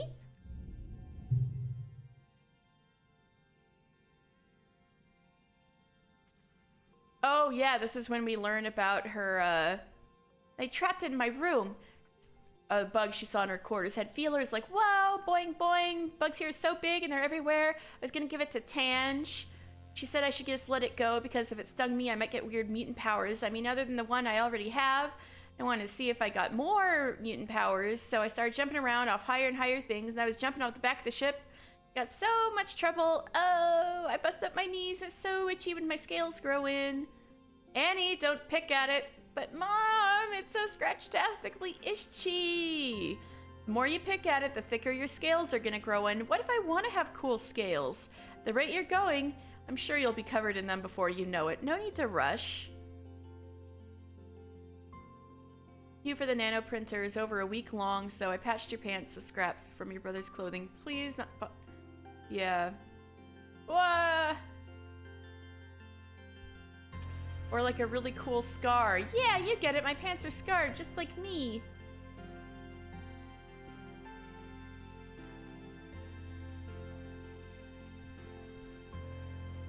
Now let me double check birthdays.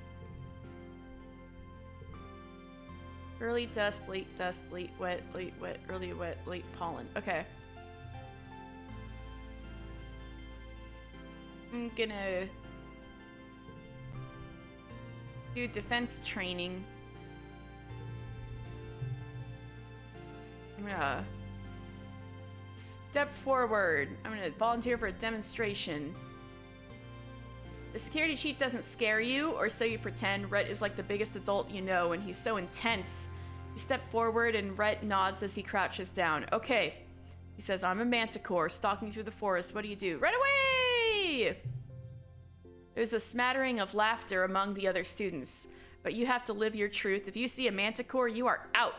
Rhett doesn't laugh. That's correct, he says proudly. Only engage with the enemy when there's no other alternative. No one walks away from a fight without getting hurt. So the first rule of self-defense is to not put yourself in situations where you need to fight. Once you've learned situational awareness, we'll move on to hand-to-hand self-defense, drawing on a variety of martial arts. Only when I'm confident you're ready will we advance to weapons.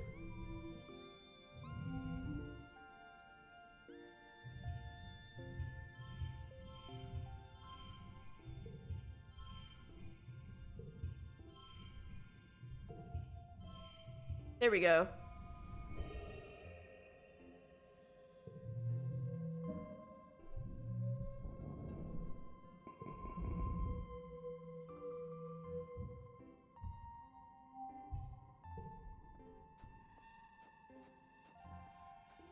I think I can squeeze one more bout out of this. Yeah, let's shovel some dirt. Just to cash in on this bonus. I'm gonna follow. Okay, you're pulling weeds from the garden beds when you see Cal scurry past you, moving with a purpose. He doesn't even stop to say hello before he disappears into a barn. Follow him. You slip into the barn behind Cal.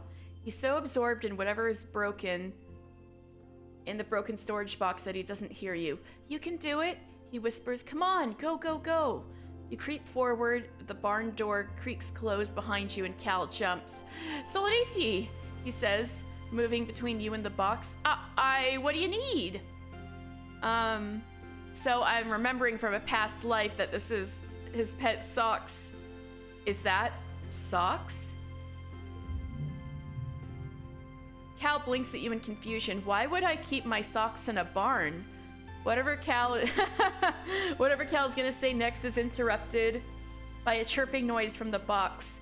Cal gasps and whirls around. You rush forward to look. Inside the box is a pink caterpillar-like creature about the length of your arm, blinking up at you with big, multifaceted eyes. Its mouth parts wave at you and make a clicking, chirping noise. It's hatched, Cal says. Hey, little baby, welcome to the world. See, I told you it was Socks. Oh, look at Socks! So cute! Cal puts the small creature on its shoulder. He touches one of its 6 white-capped feet. You're right! What a coincidence! I guess I'll call it Socks. I hope nobody finds out. Socks the dilly pillar. Same here, Cal says. Do you remember Mrs. Manners, the mouse we found on the stratospheric? The grown-ups wouldn't let us keep her. He frowns. I wonder what happened to her in engineering. Maybe Tange knows. I have to hide her, Cal says, looking around. Think she'll be okay if I keep her in the broken storage box? He places Socks gently into the box and closes the lid. Go back to sleep, little buggy wuggy. He croons. Sleep tight. All right. Let's shovel some dirt.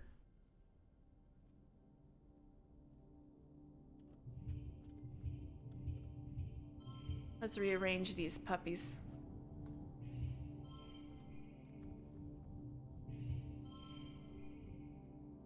That's not enough?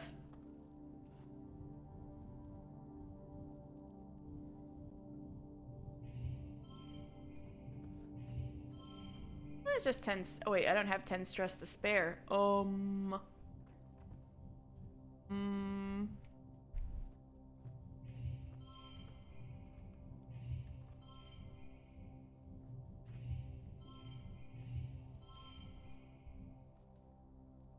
Whatever.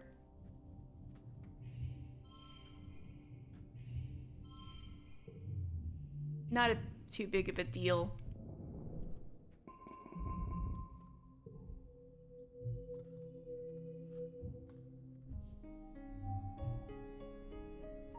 All right.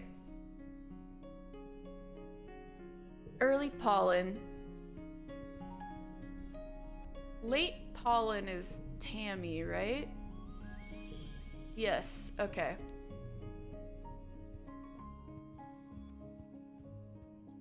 Uncle Tonin's still here.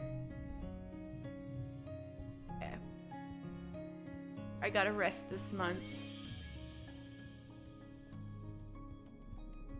Got the egg. Let's rest.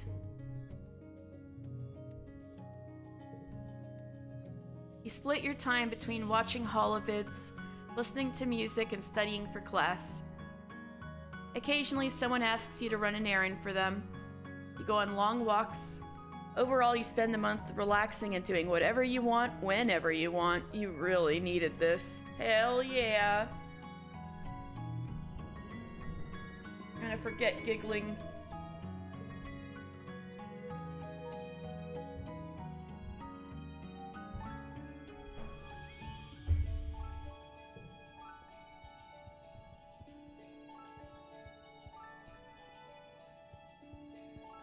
Alright, you know what I'm gonna do? You know what I'm gonna do? I'm gonna sneak out.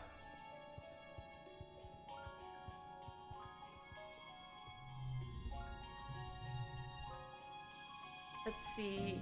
All events have respawned? I guess it is the next year. Right.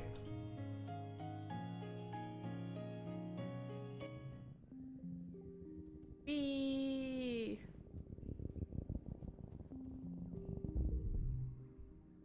Plants grow fast during pollen.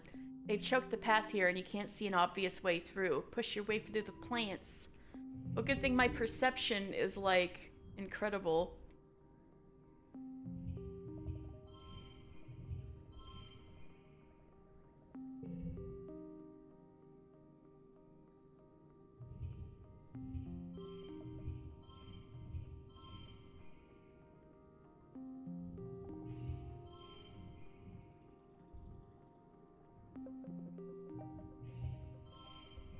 There we go.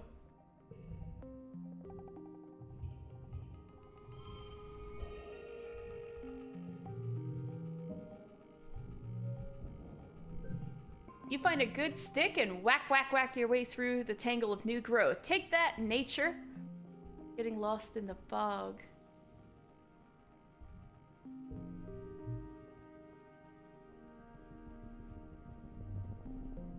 Oh, egg. Blocking me from egg. Some farmland has spilled outside the walls. The fields don't look like they're doing very well. Nobody's around right now. In fact, it looks a bit abandoned. There are some meager-looking crops ready to harvest, but animals are starting to get to them. I try to plant something. You're just a kid playing at being farmer.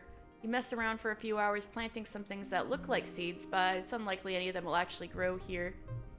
Just wanted to try the other option, even though I know salvage is better, but... Uh-oh! Utopia! Oh no, I'm fucked. You spot Surveyor Utopia, on the path. She looks like she's setting up some kind of equipment. If she catches you sneaking out, you'll be in trouble for sure. You stumble on a root and Utopia's head flies up. She scans the trees in your direction. I'm gonna sneak up and watch what she's doing because I have mega super perception. She's setting up a hive for photograph drones. She's setting up a hive for photograph drones. She unpacks a pyramid-shaped box and stands back. When she activates it, hundreds of tiny flying robots shoot out of the top and spread out over the canopy, taking photographs and readings from everything in the area. In a few hours, they'll return and automatically combine their data of the area and everything in it. You make a note to stay out of sight while they're active. You don't want to get caught. Ooh! I'm already perception level 2 and I'm not even a teenager yet.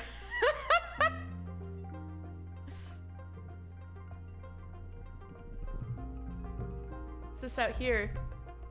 This planet's full of all sorts of bugs. Little wrigglers, hopping beetles, shining creepers, and snaily things. Oh my! You crouch in the long grasses and explore a square meter in great detail. There's so much to see. You don't even know what any of these things are. They might not even have names. Or I'm gonna... Just watch. You stare with big eyes at the wonders of the natural world. There isn't a cloud in the sky, and yet it started to rain. You can't even tell where it's coming from or whether it's even water. Given how this planet is full of surprises, it's probably some animal migration or airborne tree sap. Who knows? You have a strong desire to not be out in it. Alright, I'm gonna find something to use as an umbrella. You break off a large leaf on a long stem and hold it over your head. Makes a pleasant kind of thrum as the drops splatter on it.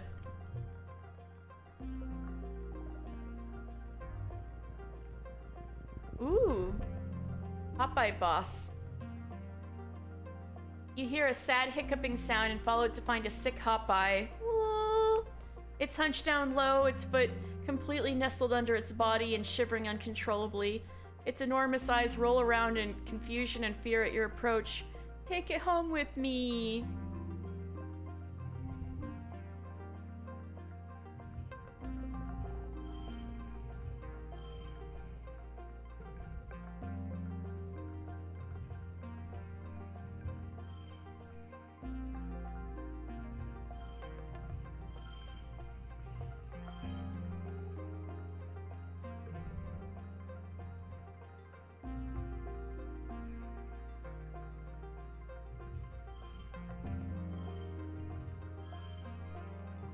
Yeah, I'm not gonna make it. Darn.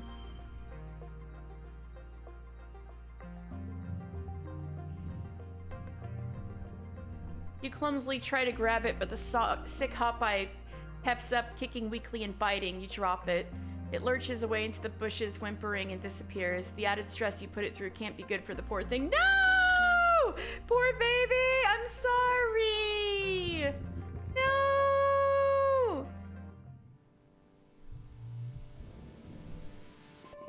You know, it was probably stupid to take a pet at this point, too, because I'm not even allowed outside the gates right now.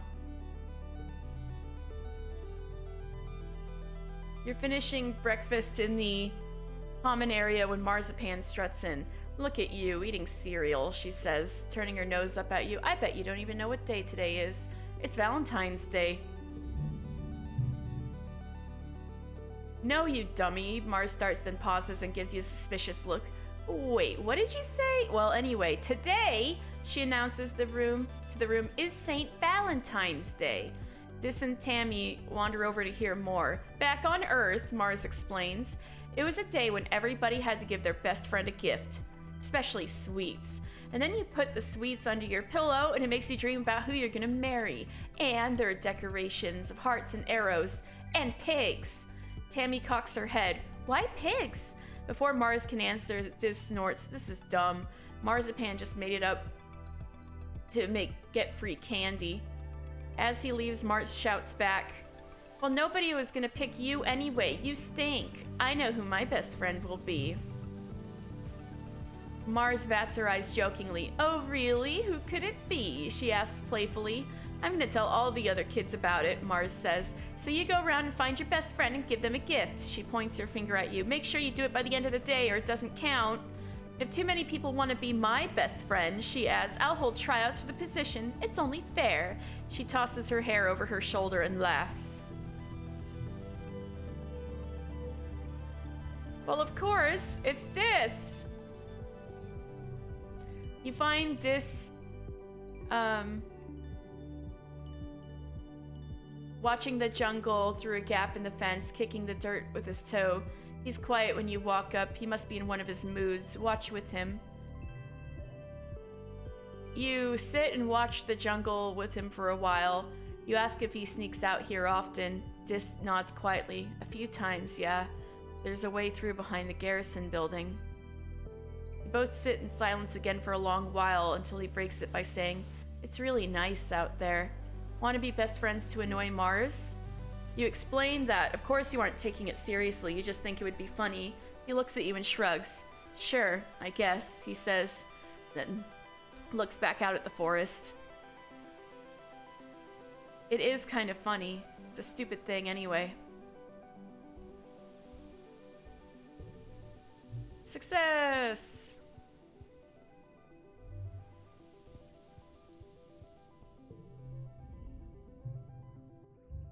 Oh, she gets mad at you if you choose Dis? Mars is in a huff. Because you didn't pick her for Valentine's Day? Seems like nobody picked her. She crosses her arms and scowls at you. I can't believe you chose Dis over me? Whatever, Mars mutters, tossing her hair. I'm just too mature for kids my age. The older kids get me, even if you don't.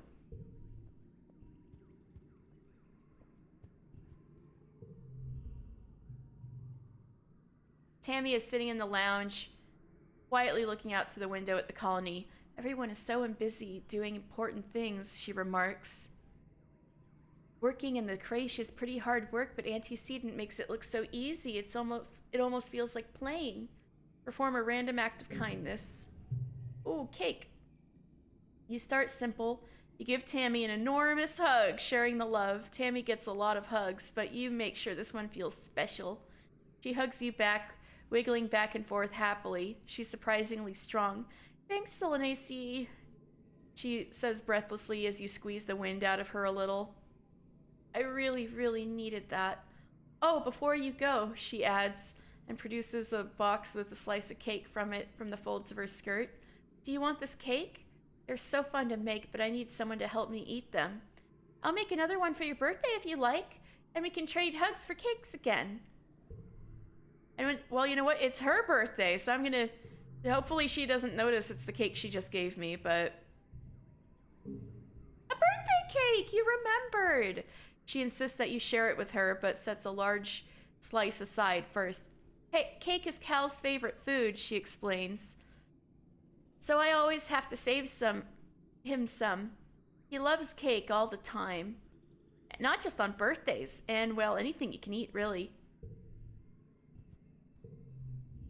Tammy's sitting on a stool in the sun, reading a fairy tale picture in her hollow palm. She sighs. Are you okay?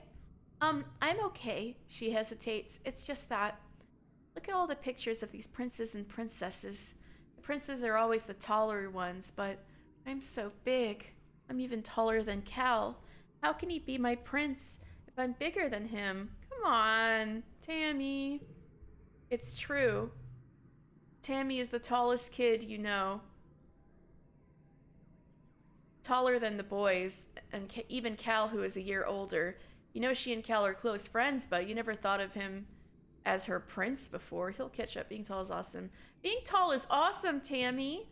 You lift stuff, all the things you can think of. You can reach high things, hit rad spikes in sports ball, and you can see over people's heads in a crowd. Plus, you tell her, tall people give the most amazing hugs. She goes for the bait and gives you a big hug. Thanks, Solanace. You're a good friend. Aww.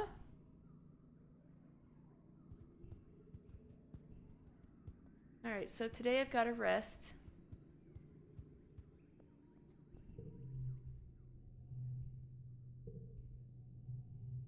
You look around the lounge. Some friends are here. Who do you want to hang out with?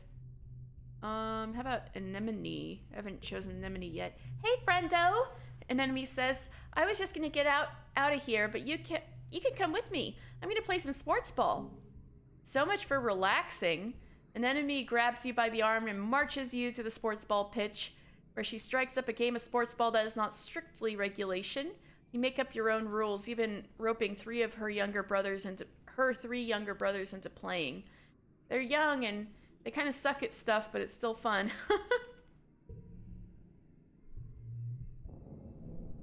I'm forgetting crawling.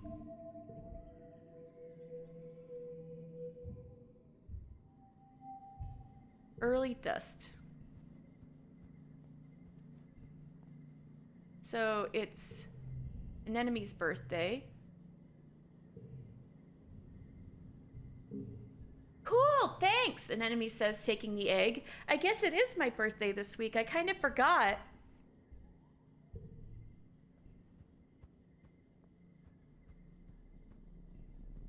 Daddy-o?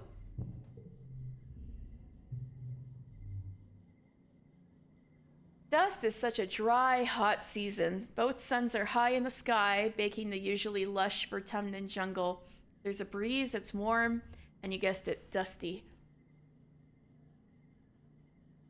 Your parents are up every day before dawn, which comes far too early for your liking.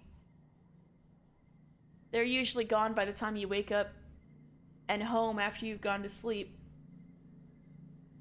So you have to visit them at work if you want to see them. Good morning, Gooseberry. Your dad greets you cheerily. Have you come to see the harvest? Your mom and I are gathering crops from actual Vertumnan dirt this week. Sure, that sounds neat. Shows you the row of corn and beans from Earth. They all look a little yellow and scraggly, not what you expected, but your dad enthusiastically points out the vegetables ready to harvest. Don't forget, he tells you, the Vertumnalia Festival is coming up. There's going to be a talent show and a science fair. I'm sure you're eager to participate, Solanace. Alright, I'm gonna sneak out. Because I'm gonna regain... I'm gonna regain 50 stress. Or take out 50 stress when I do Vertumnalia, so... What's this way? Alright, we did that boss. Aha! Unisaur. You walk into a clearing and immediately stop in your tracks. There's a Unisaur here. You've seen them before, but they still fill you with a sense of awe. I'm gonna be as quiet as possible.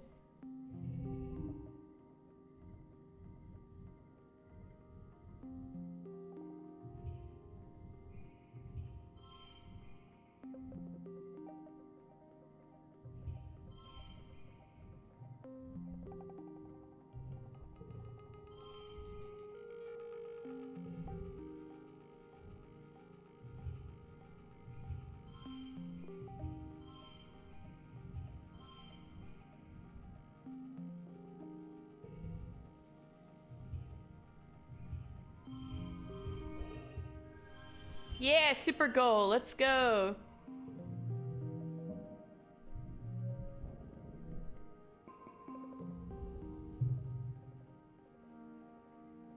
As you settle in to watch it from behind a strand of mush trees, Venusaur looks up towards you, startled by your movement. Try to hold perfectly still and quiet your breathing. After a tense moment, it goes back to its business. First, it sniffs out a good tree and rubs the scent glands on its neck against it thoroughly. Oh yeah. Oh, this is the same as before.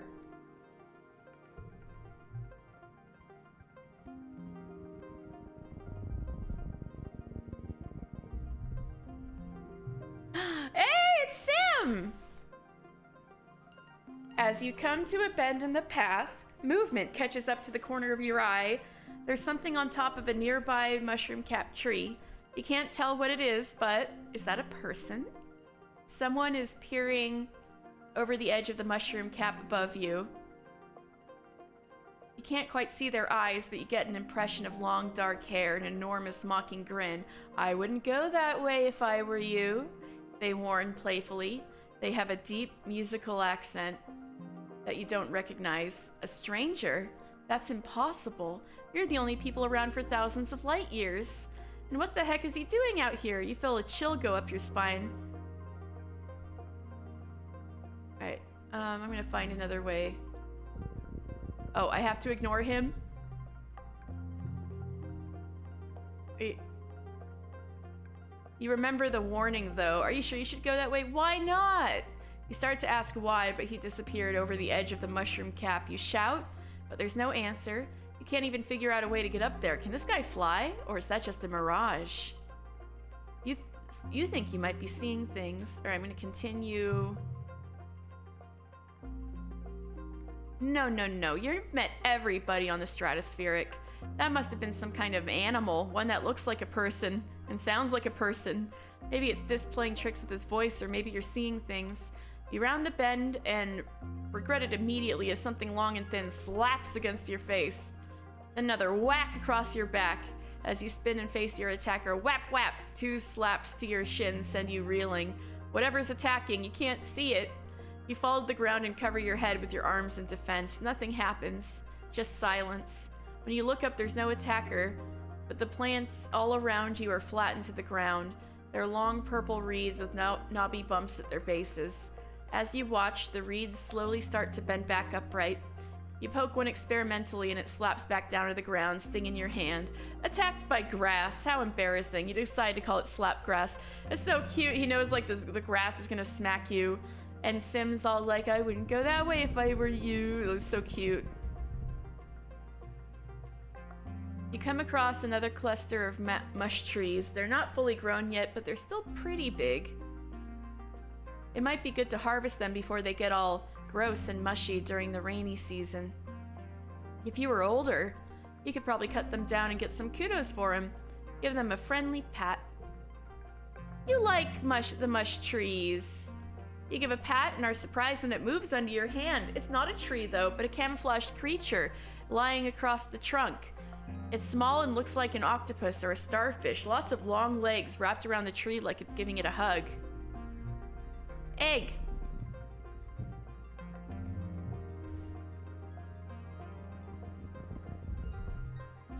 A nearby pond. Turn back. Oh, I have to jump over it. Well, we did this before. You just splash in anyway. But more bravery is good.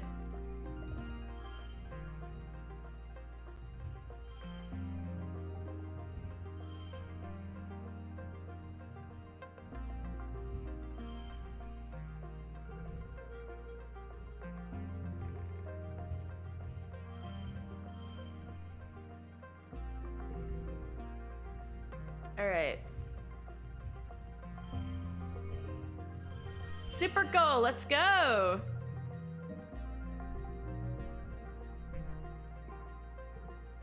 You bravely fall in and get wet. You flounder towards the other side, soaked but victorious. Egg. You let your mind wander as you're walking and bumble straight into a field of gelatinous blob grass, totally transparent. The sticky fronds are hard to see, but even harder to ignore, especially once they start glomming onto your boots and slowing you down. It's like trudging through thick mud. You stubbornly decide to keep going, paying close attention to the visible signs of this blot grass field.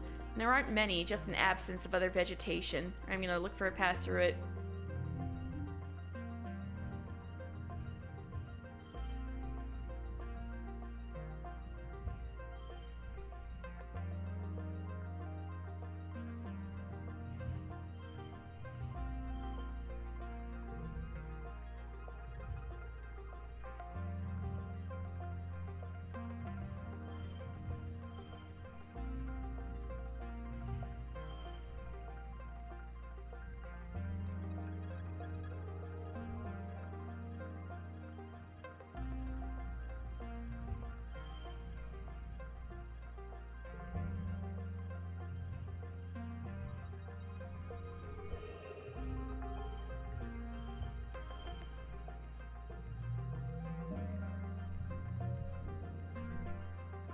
Oh my god, I'm gonna get to 100 perception so fast. This is so funny. There it is. You can hop along from that rock to that fallen log and then climb over those old pieces of surveying equipment.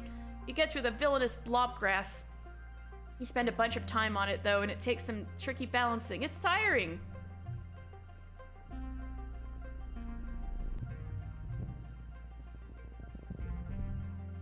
You're minding your own business when you stumble into...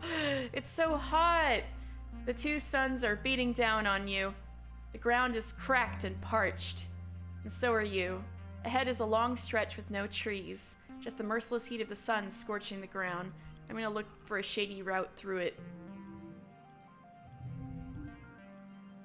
Right, it's dust. It's cool that some of these events change depending on the season.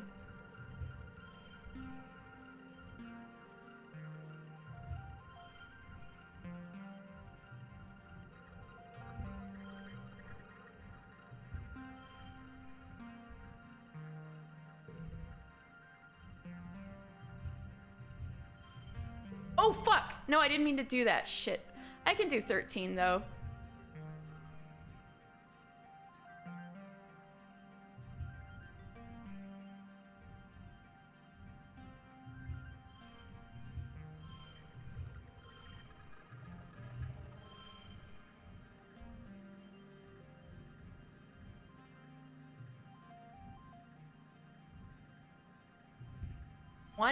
Damn.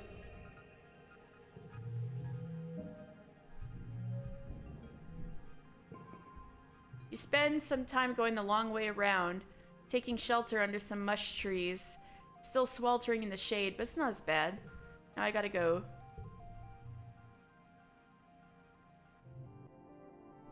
Alright, I'm sneaking out so much. Alright, Vertimalia. Oh, the depot is open.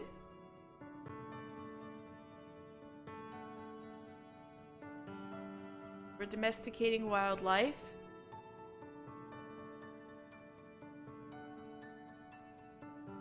Alright, I gotta do talent show because this is Dis route.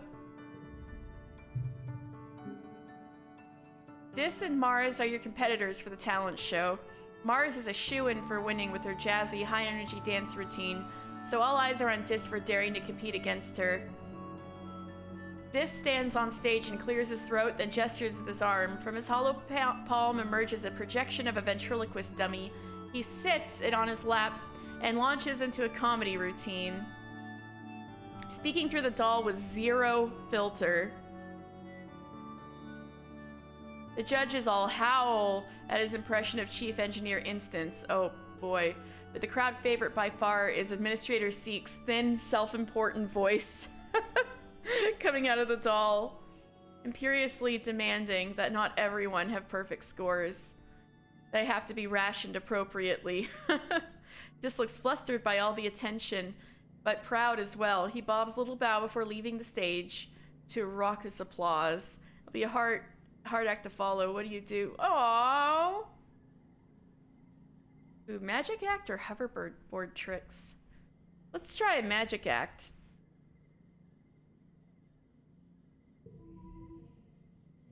I like the little moments. My favorite dis moments are the ones that are like um you can see he has a little sense of humor in there that's kind of hidden underneath that he's got goofy moments. Those are my favorite moments of his.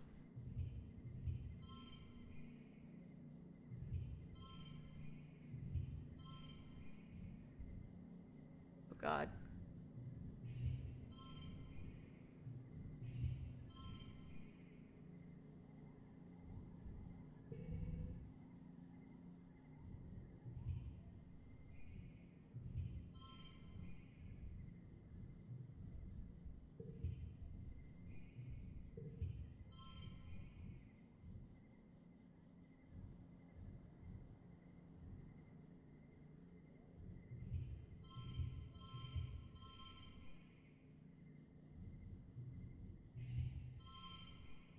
Yeah, I'm not gonna make it.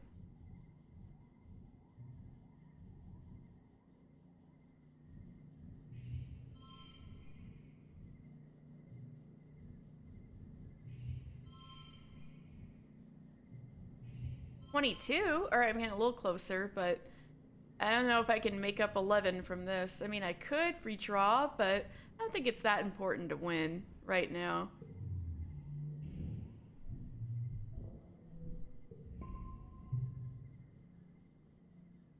Dis wins by overwhelming applause. Let's go, Dis!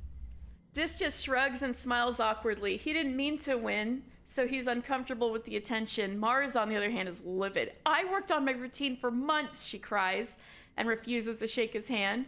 Don't even mention yours. It was so embarrassing, you immediately want to forget it ever happened. After the festivities are over, everybody takes a break. You all get a water fight, which sounds fun as heck. You end up on top of the western wall with Dis, launching water-filled poof shrooms down on an unsuspecting anemone in the sports ball court below. The walls seem like a neat place to hang out and relax, much quieter than the lounge if you're looking for some solitude. Alright, sweet, we can rest on the walls now.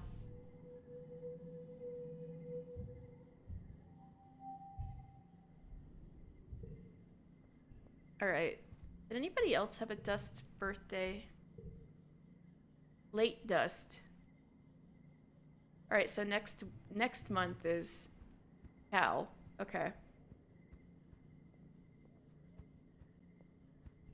Alright, let's go to class, I guess? Wait, can I do delivery now? Yes, I can. Alright. I can carry a lot? What makes you think you'd be good fit for the position of courier? You never struck me as particularly responsible or organized. Wow, thanks.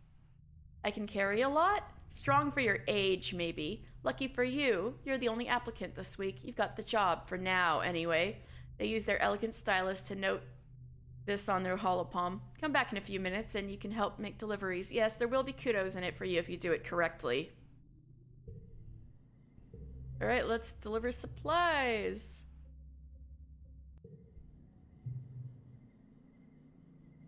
Seek sends you all around the colony delivering supplies. During your first week, it's mostly small things you can carry by hand or push in a little cart. Stuff like tools and electronics. Some are high priority, which means you have to move fast. It's fun getting to yell, "Important delivery coming through!" and people actually get out of the way.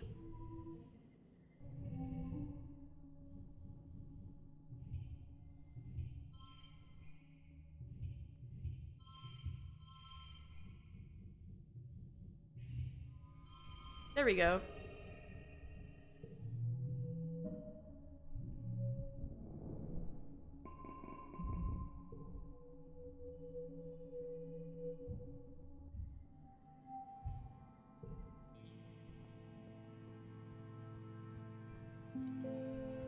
Dis is sitting on the bed of one of the expedition vehicles, tinkering with a bit of tech. He tries to hide it when he sees you, but it's in so many pieces he only manages to shove some behind him before he gives up and glares at you mistrustfully. What do you want? What are you doing? Dis squints at you. Promise you won't tell on me, he says. Promise. They weren't using it, he starts, already sounding defensive. As he turns the biggest piece of the device over in his hands, it was just sitting there in command, so when they weren't looking, I took it. I took it, and no one noticed. He seems excited about this fact. I think it's part of a communication device, he says thoughtfully. So I'm trying to figure out how it works. I want to talk to the aliens. Oh! I've seen this thing mentioned in other playthroughs, so this is when he's putting it together. There's no such thing as aliens. You should do that, I'm telling. What if you tried this? Just be careful, okay? Dis nods and fiddles with the device. Who cares, he says. People on Earth used to use stuff like this, thinking that it could pick up the voices of ghosts, Dis says. It was probably just radio waves, so I figure if I'm looking for radio waves, aliens have to exist.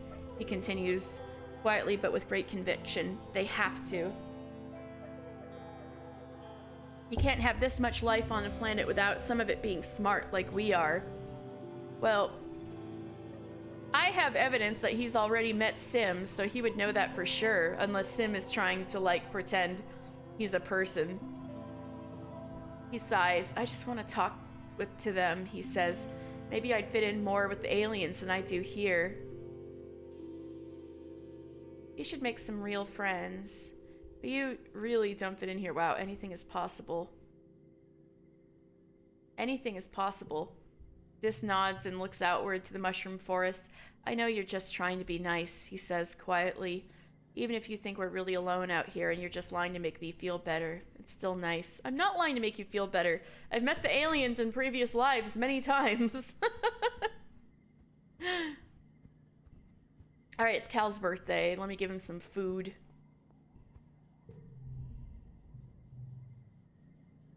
You find Cal slathering himself with sunscreen. The heat doesn't bother me, but sunlight sure does. My mom wants me to wear this stuff because I guess Earth's sun was so powerful it used to make people sick. He laughs. Isn't that silly? Isn't that silly? The sun making you sick? I found something you might like. Have a bobber fruit. Oh wow, that looks delicious, Cal exclaims. Thanks for the birthday gift, Solanace. You know I love to eat. Aww. So this is Cal's mom. Hold this to your head now, my darling, you hear as you enter the garden looking for Cal. It'll help with the swelling. Cal is sitting with his mother, Auntie Tira, who kneels beside him holding an ice pack to his head. Cal's eyes are a little puffy. He rubs them and sniffs as you approach. Hello, Solanace. Oh, hello, Solanace. Tira greets you with a kind smile. Don't worry. Recalcitrance just took a tumble off of something he shouldn't have been climbing. Mom, Cal complains. It wasn't that bad. That sounds like something he'd do. Cal shrugs. I climbed it before and it was fine, he says, not disagreeing with you. It was slippery from the irrigation misters, that's all. Mom always knows how to make it better, he says with a boyish smile. And if I'm old enough to take care of it myself. My brave boy, Tira says, stroking his hair. Thanks for humoring me. Aw, Mama's boy. She looks over to you. Don't let him show off for you, Solanace. Ground-based feats of bravery only for the rest of the day. Cal whines and wrinkles his nose. Tira laughs and wraps him up in a big motherly hug, rocking him back and forth. Despite his protests, Cal's eyes close in happiness. He really loves his mom. Aww. Also, I know Auntie Tira has like 5 million boyfriends all at once. Or something like that.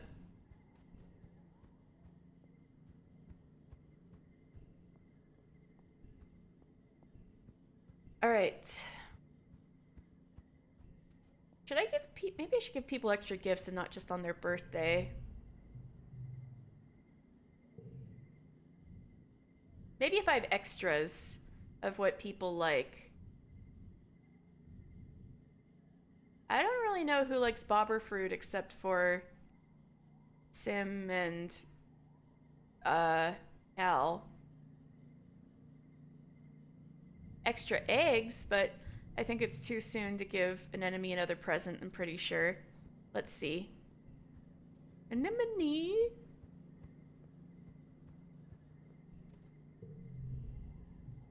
Yeah.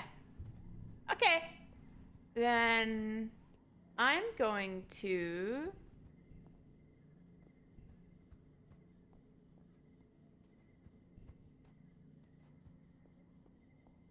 Yeah, I feel like our brain stuff is still pretty low. Maybe I should, I'll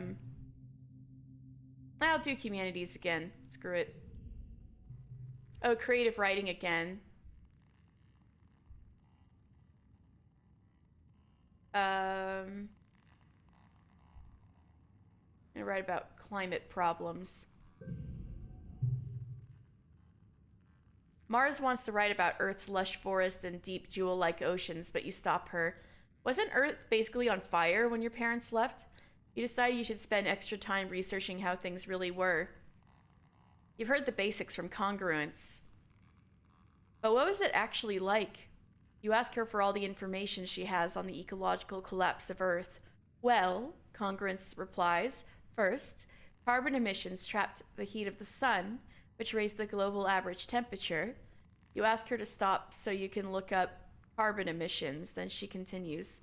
So the polar ice melted and the oceans rose and became too warm to sustain life. Mass weather disruptions caused the grassland to become desert. Then the bees died, and so did everything they used to pollinate. Food instability caused wars to break out. By the time your parents left Earth, everything was essentially either underwater, on fire most of the time, or irradiated. Learning all of this stresses you out. All of that because people wanted to drive in cars and own lots of stuff made in faraway places and have big families and keep their big houses the same temperature all year, all by burning dirty mud they dig out of the ground. Did that happen here, too? You're too bummed to present your findings. But Mars steps up. She gets a few facts messed up, but she presents it well. She ends on a high note. She doesn't think the mud here on Vertumna is as flammable as the weird mud they had on Earth, so no problem. You don't get an amazing grade.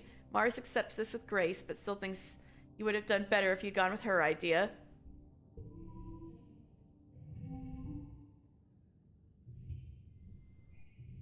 Alright, let's see.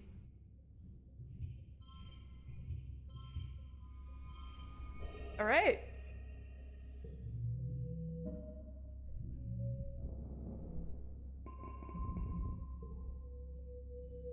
And now it's early wet. That's Mars's birthday. Mars!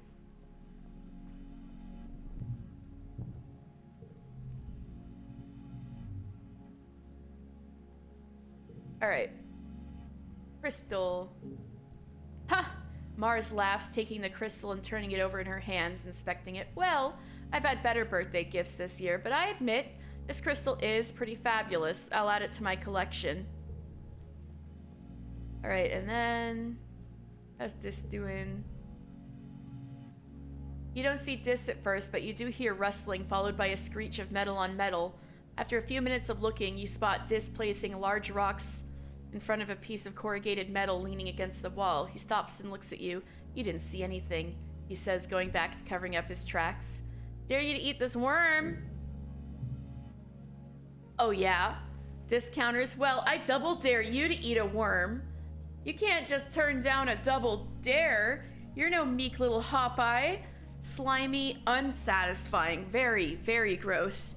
Dis eats his like a noodle, slurping it up and wrinkling his nose as it wriggles in his mouth. Yuck, he says, swallowing it whole, and shows you his empty mouth. This guy is hardcore. Oh my god. You should have known better than the dare person who fears nothing.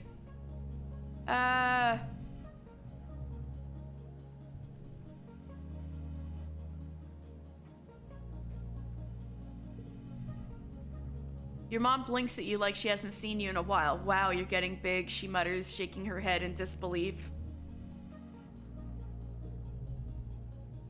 Oh hey, taking breaks is important. Don't forget to take care of yourself, okay? Where's Tangent? I haven't talked to her in a while. Wait, Tammy. Tammy is outside with a small gaggle of children from the creche, all stomping around in puddles and waving umbrellas. She laughs as she warns them not to catch too many raindrops on their tongues. They might grow antennae. Oh, hello, Solanace, she says, wiping a splatter of purple mud from someone's cheeks. Nice weather today, don't you think? You like the rain? Tangent. I'm busy. Tange says, her voice flat. What do you need? I should probably wait for her birthday. I can probably do one more thing before I need to rest. Oh. Yeah, that'll work out. I can do something today, then rest, and then I'll have a whole nother day to get out there and explore. So I should... I'll do biology class this time. Or life sciences, rather. Oh yeah, we learn about Tangent's no sleep, and so we're like, oh my god, we're seeing her sleep. Shh, let's let her sleep. Just a power nap, no reason to gawk.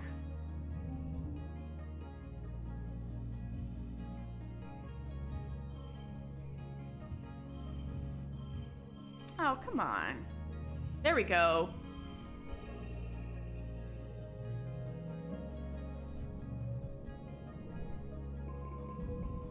Alright, mid-wit. I'm gonna rest. Let's see if there's any events first.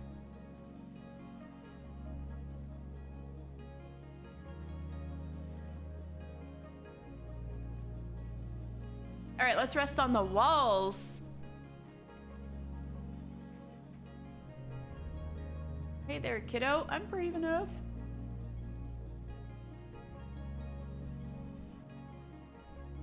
Wait, I can't...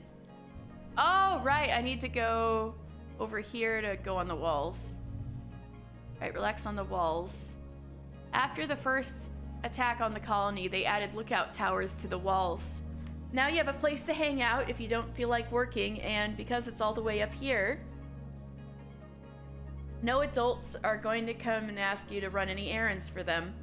On rainy days, you take shelter under the pavilions and listen to the pitter-patter of warm raindrops on the grass roof. You can do whatever you want. Ah, this is the life. The perfect place to slack off. It's the perfect place to catch up on holovids you've been meaning to watch and chat with your friends on the colony's social media. Oh, hey Solanace. Dis drops his head, pops his head up a nearby ladder and looks surprised to see you. To see someone else here. Do you mind if I sit here too? Sure, there's plenty of room. The two of you dangle your feet off the side and watch the valley below. Dis shuffles a little uncomfortably and doesn't say much. You wonder if this was his private spot to be alone before you discovered it. Alright.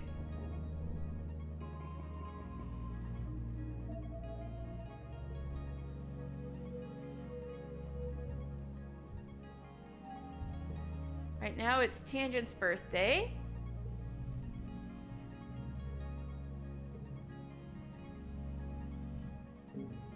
It seems you've remembered my birthday, Tange says, taking the roots and turning them over in her hands.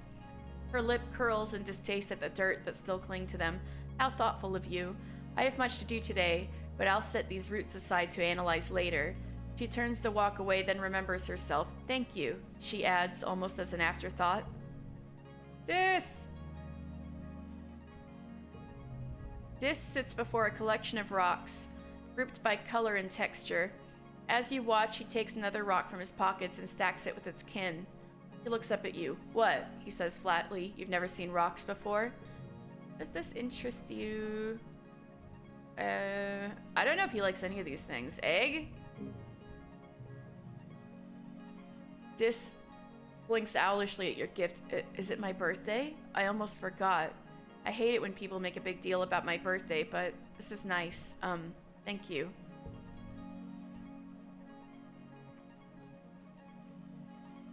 And then...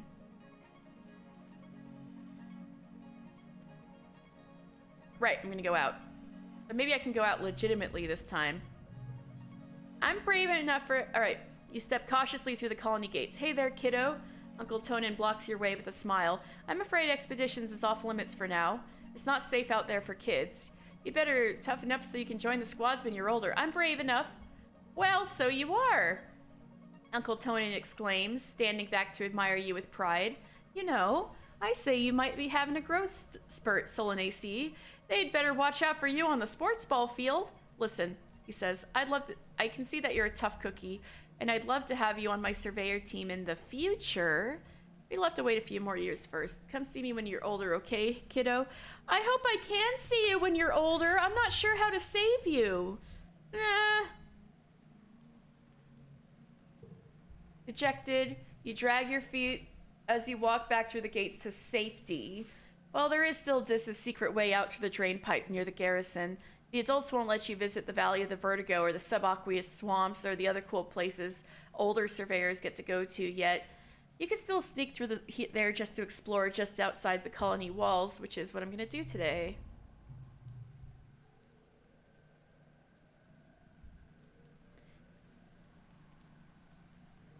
You step cautiously through the colony gates. Uncle Tonin stops you with a laugh. He's a big guy blocking you from going through the gates. Want to look at the map or the bestiary, little one? I can't let you outside. You're too young for that. All right, let's sneak out through the drain pipe.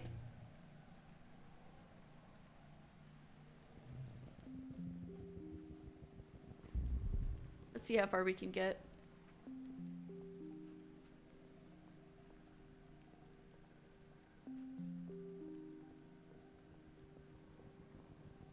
Oh, scary.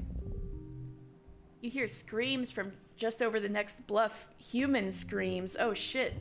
Ah! No! Wait, Uncle Tonin! Maybe I can save him. You cross the bluff to see Tammy's father, Chief Surveyor Tonin. Maybe this is how. He's being attacked by something you've never seen before. A four-legged creature with a huge mane of flowers, a mean reptilian face, and two wicked claws. Is this a manticore? You've heard of fierce creatures like this outside the walls, but you never expected to ever see one up close. What is one doing so close to the colony? Uncle Tonin is pinned under one of the creature's pointed legs. He's struggling to get free, but the manticore keeps dancing around like it's playing with its food. You can hear it from here, growling and clicking its mandibles. But you snuck out. Leave and pretend you didn't see any of this. No! If you try to get help, he's gonna know you snuck out, and your parents are gonna be so mad if they found you out here. Panic rises in your chest. How could you even help him? It's a huge, deadly monster.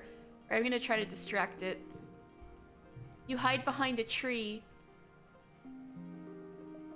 and throw a rock at it. It bounces harmlessly off the manticore's flank and clatters to the ground.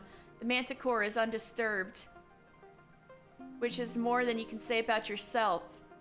Uncle Tonin shouts in pain. You're running out of time. All right, I'm gonna attack the monster. I don't know if this is gonna work, but 29 isn't terrible.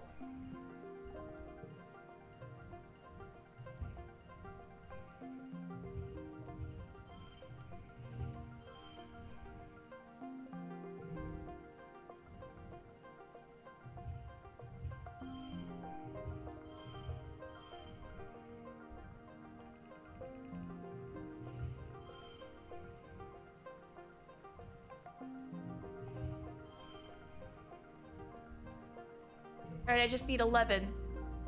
Let's go. Let's go. Let's save Uncle Tonin.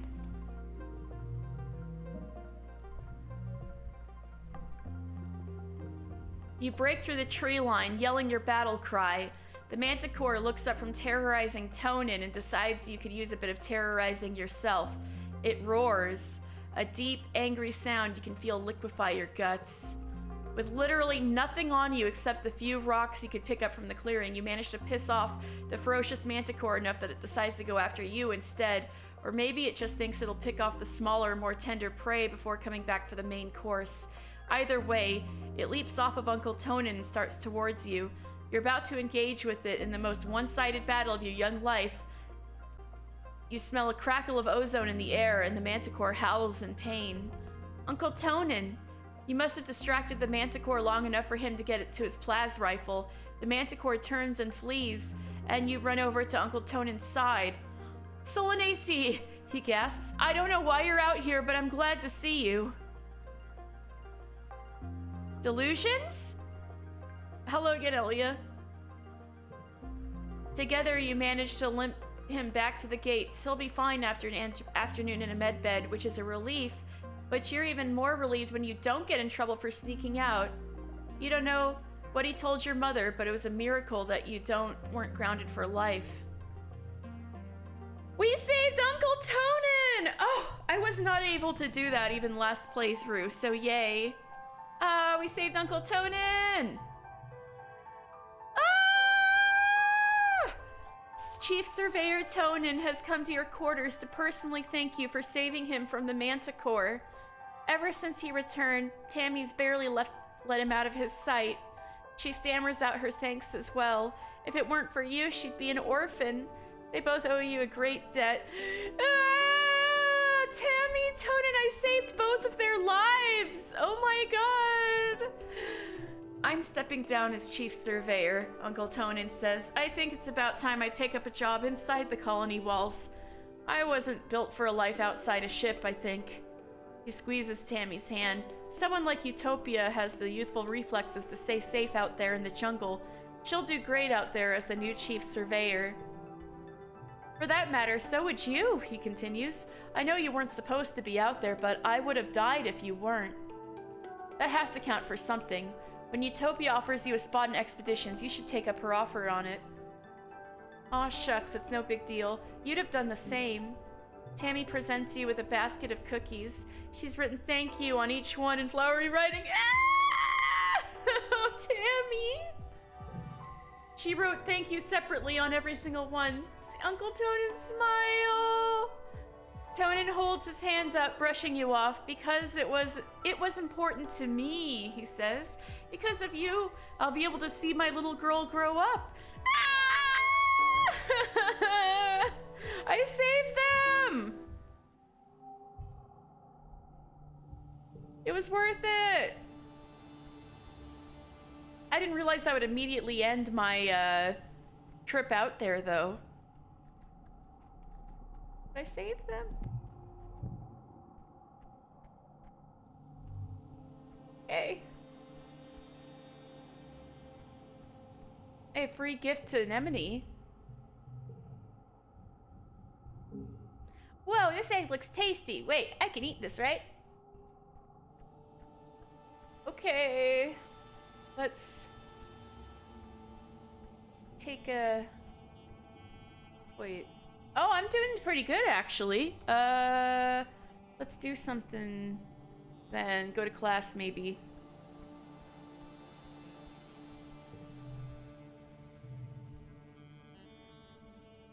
I'm gonna study humanities.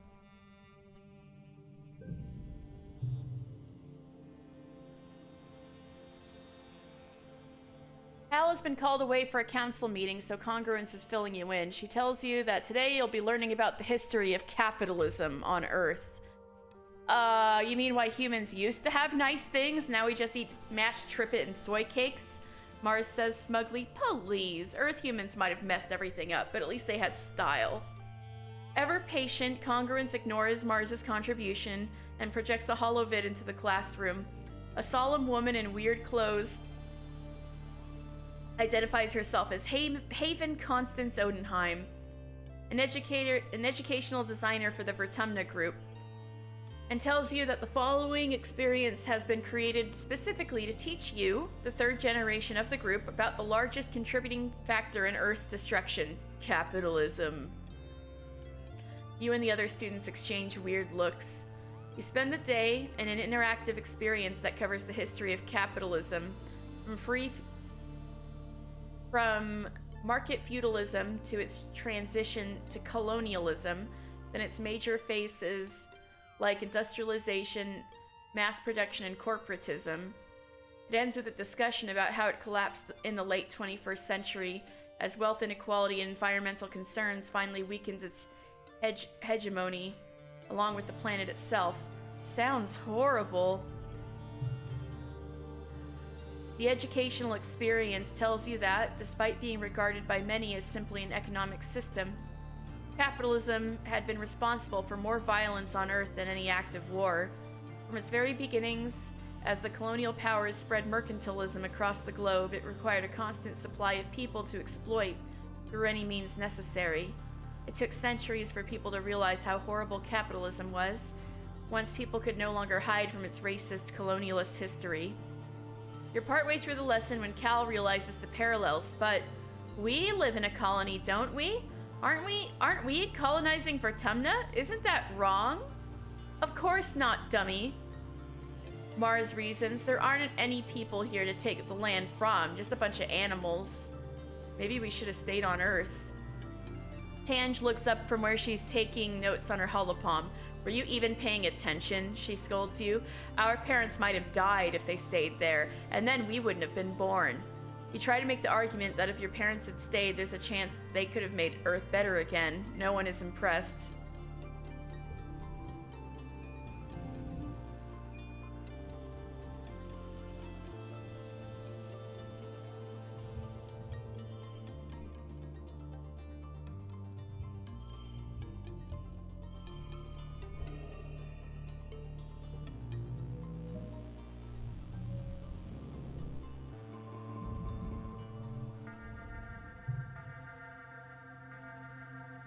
Right, you drill.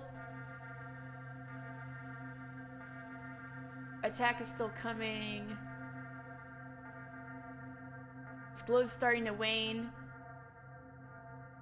We're reading a horror novel in bed when upon shelter in the creche. This is not a drill. Me and Mom are gonna stay in the greenhouses. We're safe. Just follow Auntie Anne to the creche and wait for us, okay? Don't worry. Oh, go to engineering from a past life. Let's go. Because we gotta save Hal! You don't know what compels you to go to engineering. It's nowhere near the walls, and the corridors are quiet as you approach. You burst into the classroom to find Professor Hal, cornered by a small, chittering thing. It's moving too fast to tell what it is. Every time Hal tries to get around it to flee, it climbs up the walls and keeps jumping at him. He's fending it off with a tablet, but he's getting tired. As you watch, the thing leaps at his throat and tears a chunk out of him. Hal screams in pain and crumples to the ground. You must gasp because the thing turns to you and lunges. Defend yourself!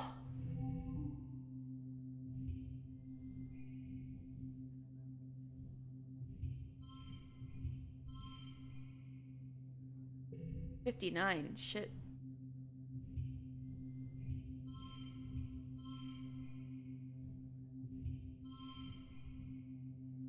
All right, 27. Can we do it?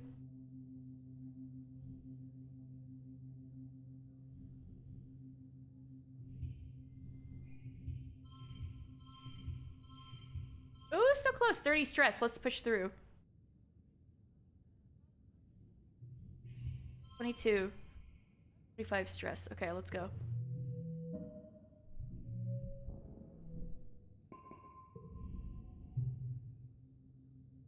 It's impossible to hit the thing.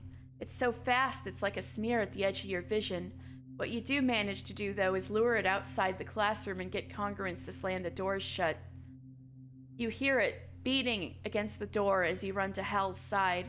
Congruence guides you through how to hold pressure to Hal's throat to stop the bleeding, but stars, there's blood everywhere. Eventually, the doors open and Chief Engineer Instance runs in, directing some of the security team to load Hal into a stretcher and take him to medbay. There's no sign of the creature. She surveys the carnage. Good work, Solanace, she says grimly. You might just have saved Hal's life. Her shoulders droop. They must have crawled over the walls. Buggers. You return to your quarters. Your parents are horrified to see you covered in blood, relieved when they say it's not yours, horrified all over again when you tell them about Professor Hal. Your dad checks his holopalm and tells you they got him to a medbed quickly. enough that his injury should heal in a few weeks. You saved Professor Hal's life! All right, we've saved everyone so far. We got Tonin, Tammy, and Hal. They're all alive. Let's go. All right, Tangent. Tangent is watching a construction crew build scaffolding for the new engineering pavilion. They're using mushwood, which is so light that one person can easily lift a 10-meter-long pole and stack it into place. She points towards them. Human beings are so great, don't you think? Before we landed, this was all just dirty jungle. Now, it's civilization. I've been learning about adaptability in writing in biology class. The books say it's what sets us apart from the animals, like we don't need fur because we can make warm clothes, and if it's too hot, we can make air conditioners instead. Maybe the animals have neat adaptations. Tangent rolls her eyes at you. Maybe. But even if they can, I haven't seen any sign of intelligent life here. They're just those big, dumb xenofauna. Some animals here are smart and friendly. Tange looks skeptical. They're still animals, Solnacii. Maybe they're just pretending to be nice so you'll feed them. You're lucky it didn't eat you. She folds her arms. Dorb's moth look cute, but one can eat through a bag of rice in less than 30 minutes. Even an herbivore can be dangerous here. It doesn't have to want to eat you to be able to hurt you. Together, you watch the foreman puts blueprints for the scaffolding onto the floating screen of her hologram and raises it to the scaffolding to check their progress. I'd like to see an alien do that, Tange says primly. Humans look defenseless and weak, but we're the strongest species in the galaxy. Who else can literally bend reality to their will? Not a stupid alien, that's for sure. She puts one finger to her chin. I'm living proof that humanity is greater than our biology, she says. All of us are, really. With our genetic enhancements, we're the next step in humanity's evolution from great ape to galactic superspecies. I see now that that's a reference to her genetech. Heroic, so I've got big musclies now.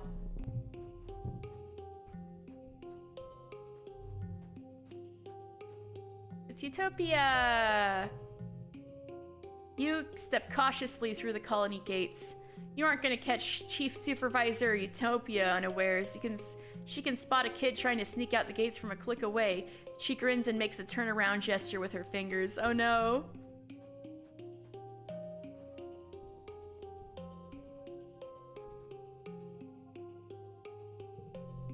Alright, let's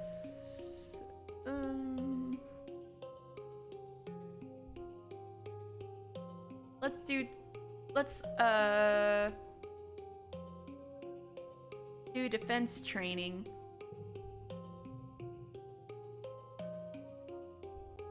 Pushing myself so hard. Oh yeah, the drills, and I'm getting my ass kicked. Alright. You're getting stronger every day, but at what cost? You go home every night and soak your aching muscles, hoping that it won't hurt as much in the morning. You feel like you're getting your butt kicked.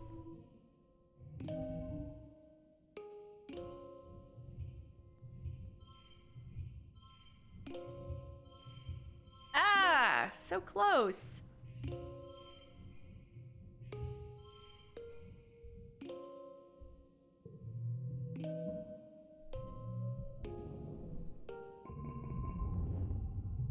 Oh yeah, recurring dream.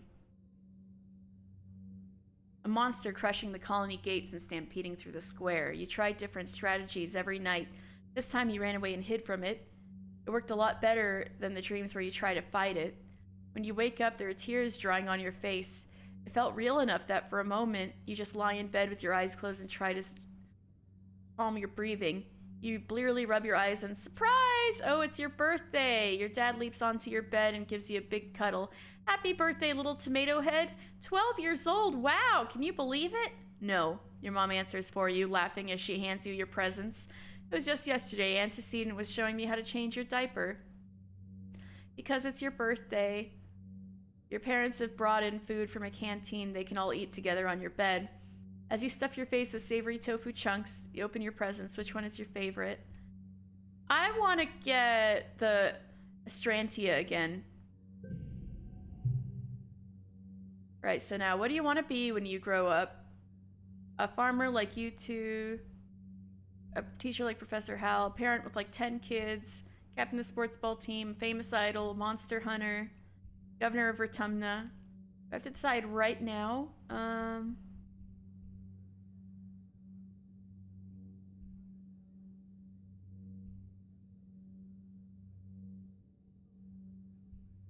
A monster hunter. Like the video game. Your mom laughs. You've been playing too many Hollow games, Solanacy. Yeah. Monster Hunter. Like the Hollow game. Hunting monsters. I hope it doesn't come to that here. She rubs her legs under the table where the prosthetic attaches to her bone. Just remember, being a hero isn't all it's cracked up to be. Mom! Well, your mom starts to get up. I'm sure your friends all want you to wish you a happy birthday. She stops and snaps her fingers. Oh, you might have not have considered a career as a depot clerk, but Al and Bernie mentioned their daughter Mars is working there, and she needs some help. Not that people can freely order luxuries, but it's pretty busy there. Sure beats shoveling dirt, your dad laughs. If you don't take the job, you tell Mars I'll be right there. Your mom rolls her eyes and smiles. They're so cute. Alright, an enemy, what you got for me? Alright, I'm gonna pick her name. I like Nemi.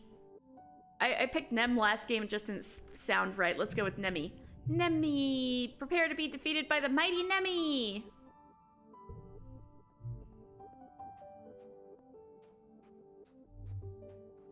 Tammy.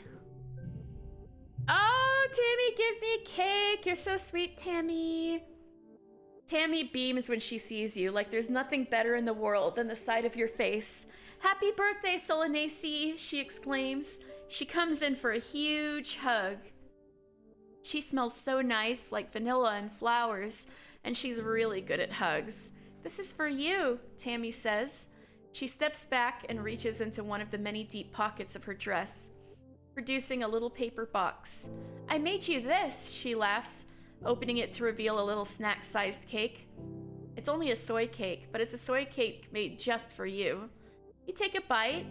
Okay, it tastes just like a regular soy cake, too. Tammy did what she could with what the colony has. Tammy watches you eat the cake with a look of delighted satisfaction.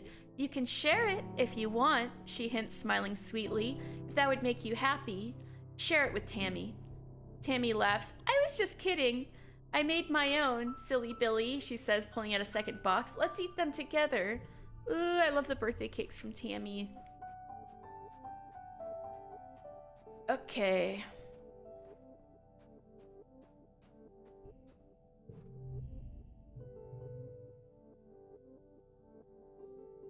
Cal is lying in the scrub grass at the edge of the garden, staring up at the sky. He blinks at you as your shadow passes over him. Hey, Solanacy, he says, smiling around a stalk of grass between his teeth.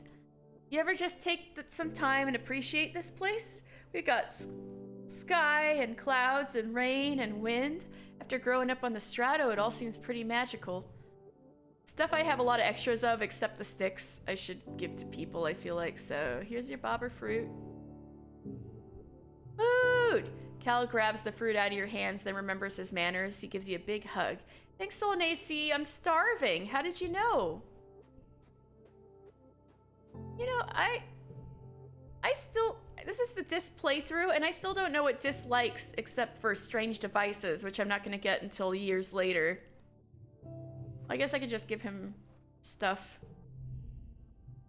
Dis almost completely ignores you in favor of playing a game on his holopad. Just one.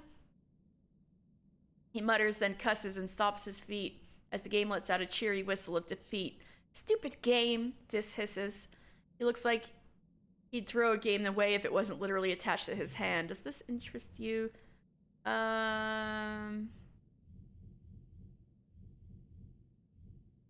Flower?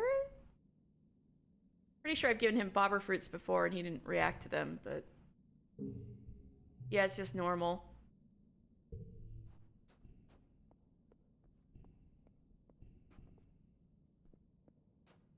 Okay.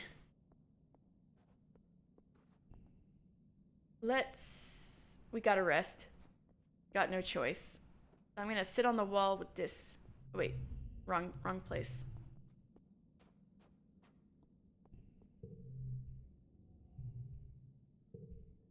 The view on the top of the towers is stunning.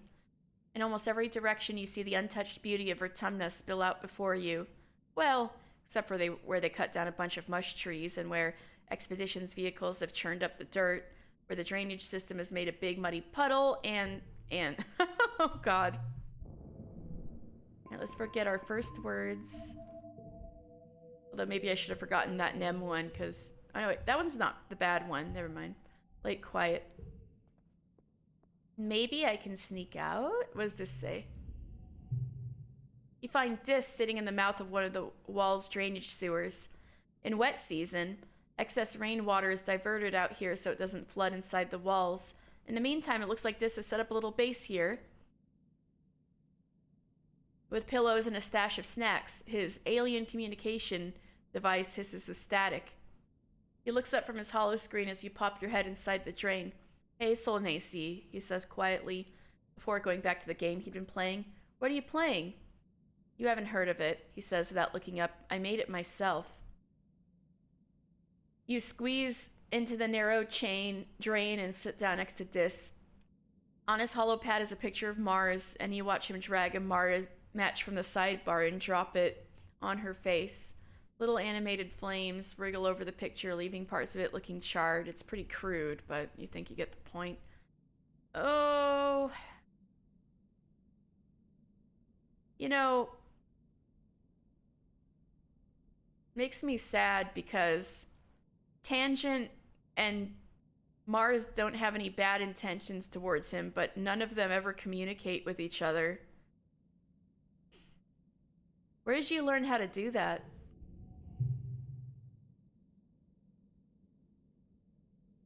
It's pretty simple, Dis says. The light from his hollow screen reflects in his eyes as he looks at you in the gloom. People on Earth used to make this kind of stuff all the time, and I have a lot of time to learn new things. What happened with Mars? Dis shrugs. Same thing that always happens, he says. He resets the game and drags a bomb from the sidebar onto the picture of Mars. It explodes, then the picture disintegrates. She booked my name down for every appointment with the nanoprinter because she thinks my clothes are always torn up and dirty all the time, he continues.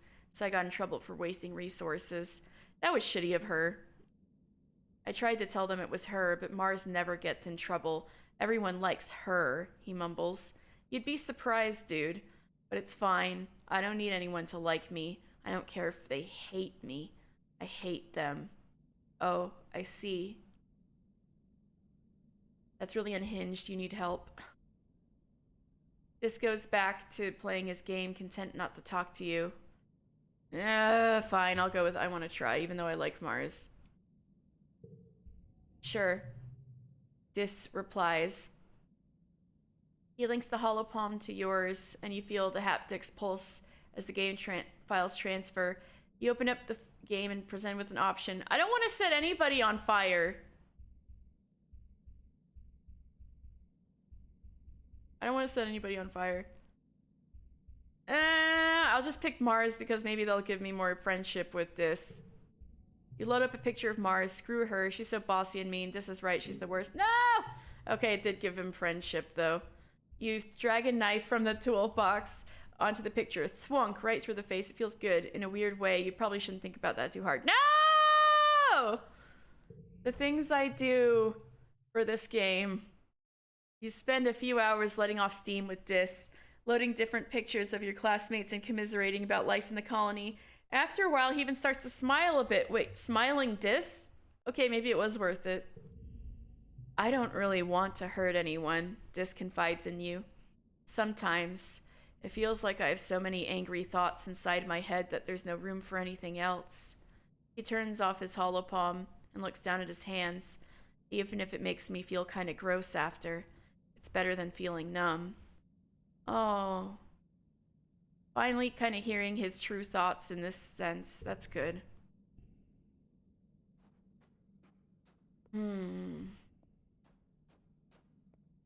Okay. Well, we got a strength physical bonus, so maybe I should play some sports ball.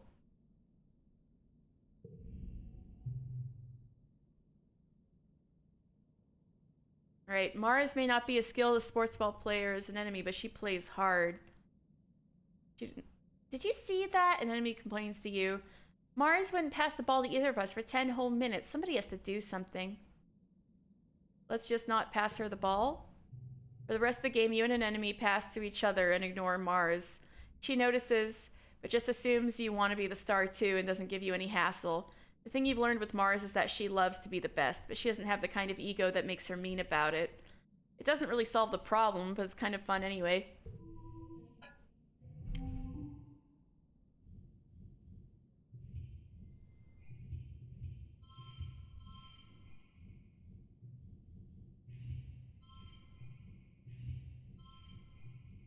Let's go!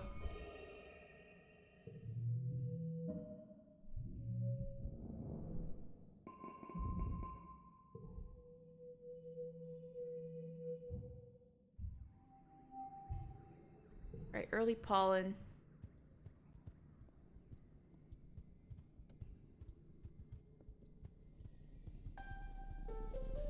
Get my stick. Maybe I should,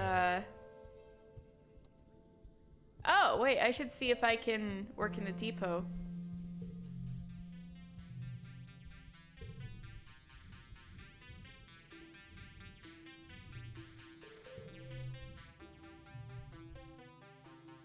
Not yet, I guess? Or maybe it'll come up if I deliver supplies again. Oh, right, we're the Secret Fun Time Club.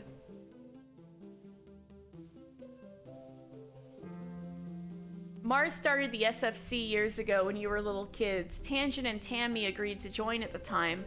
Then you all got busy with other things and forgot about it. What with the wormhole and the crash and learning how to survive on a new planet and all. You meet in an unused conference room in Command, which Mars says is the perfect for a secret club. Club President Mars brings the meeting to order. Tange, Vice President of Writing Down Secrets, records the meeting notes on her holopalm, while Tammy, Vice President of Tea and Snacks, passes out potato juice in little cups. As Vice President of Fun Ideas, it was your job to come up with something for the club to do today. You chose making friendship bracelets and brought all the supplies you need. Today, Mars announces we're gonna make friendship bracelets, and I have an even better idea. We're gonna sell them to people for kudos. Tammy puts her hand up shyly and she's in class. I don't think we're supposed to trade our kudos for things except at the depot, Tammy says nervously. We're only supposed to give them to people, to say thank you. Tammy's right. Well, Mars suggests, then we give our bracelets to people. If they don't say thanks with some kudos, we take them back. It's hard to argue with her sheer force of will sometimes. If there's a loophole, Mars will find it. The four of you spend the afternoon braiding bracelets out of recycled bits of wire and bright plastic packing straps.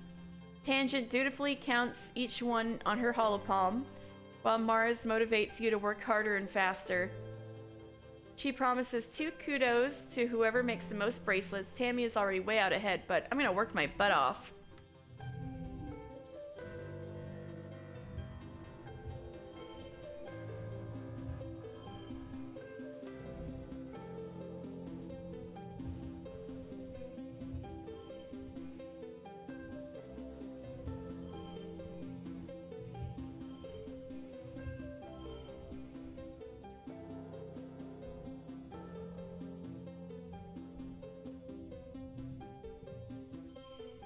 All right.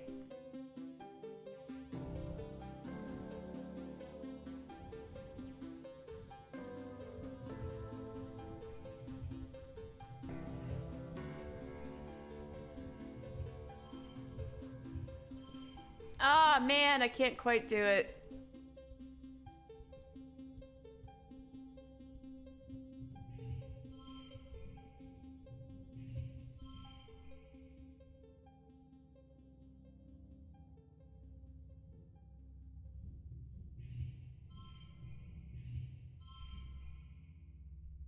It's not worth 65 stress. All right, give up.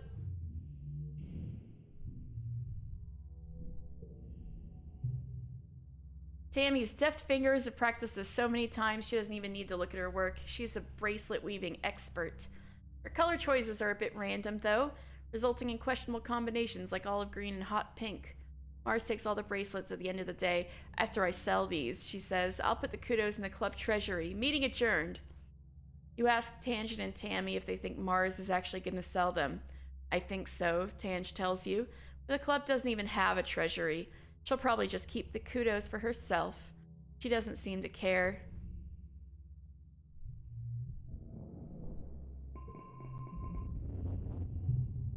Oh. Your dad comes back from work one day, feeling seriously under the weather. I'm fine, it's just this pollen in the air, gunk in the old air tubes. You remember hay fever, Flulu? We always got it back on Earth. We did, she agrees, so why isn't it bothering me? You're a lot tougher than me, sweet pea. I just gotta get used to it. I'll go for outside the gates. You? You need rest, not machismo. Achoo! And, something's wrong. Oh, weird. So you go to Instance, and she says, explorers have started calling this the Shimmer. Shining a light down your dad's throat. It's an airborne environmental toxin, likely in the pollen fog. Wait, the future! My other lives are telling me this is way more dangerous than you think.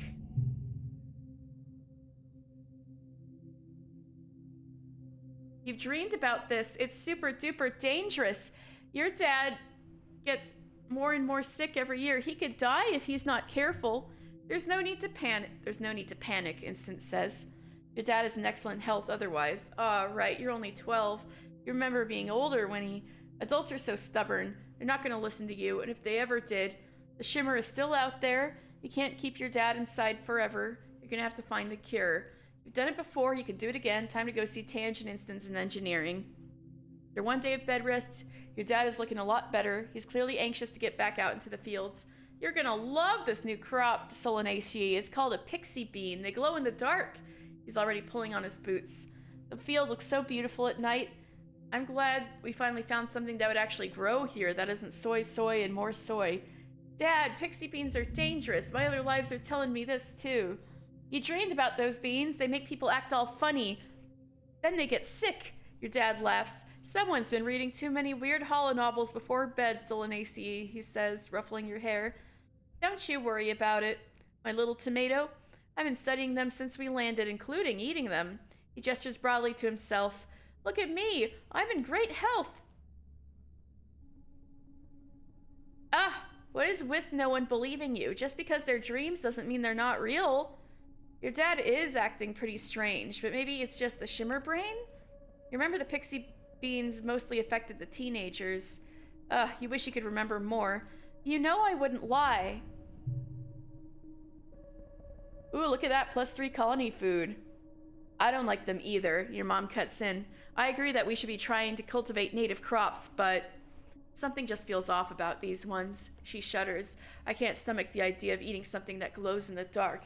Who knows what that's doing to our bodies? Your dad sighs. Outvoted, huh? He says, even though your mom's vote is the only one that counts. Your mom takes your father's hands and looks him in the eyes. Thank you for not forcing me to pull rank, she says quietly. We should still grow them, but I'm not ready to put all our resources behind them just yet. Your dad agrees. The fields will be sowed with earth crops this year. Can't exactly remember the details, but you think it's going to help. All right, we averted 2 disasters, or we're about to avert disaster number 2. Mid-pollen. Checking for events. I'm gonna go to engineer. Oh, Tange. If you're not occupied, could I please ask for your assistance in the lab? Typical Tange. Spider hunched over a spectrometer. Oh, you're here. She's been awake for days. Oh no. I came as soon as I could. I'm researching the Shimmer, the respiratory illness some people report during pollen, she says. I'm loath to admit it, but I need your assistance. She takes 4 vials with swabs inside and puts them into your hands. I need recent saliva samples from both you and your father, she says. There must be a reason why he's so susceptible to the shimmer and you're not. You share half your genetic code with him. There must be some marker we can compare between the 2 samples. Then, she continues, pulling another vial from a rack of test tubes. Administer this to yourselves, wait 3 days, and take the samples again. The test should be able to determine if anything in your body chemistry has changed. Tange looks at you seriously, cutting through her bleary expression. There's something wrong going on here, she whispers. Something really, really big. I've just begun to realize this is more than just curing a disease. Unlocking the secrets of Shimmer, who it affects and why, could lead to a greater understanding of all life on Vertumna. She's right, though. I know now that she's right. And knowledge. Knowledge is more than power, Solanashi. It's control. Okay, I'll do it. Thank you, Tange. Thank you, Tange says. I've been researching so hard. I think my eyes are gonna fall out of my head, and for what? For the end of debilitating disease is a pretty good reason, but Tange just shakes her head at herself before you can answer. We're at a disadvantage here. She mutters, we're fighting blind. We need to understand this planet if we're gonna get it under control. Well, you're not fighting blind with me. I know stuff and things. So I'm gonna go to engineering.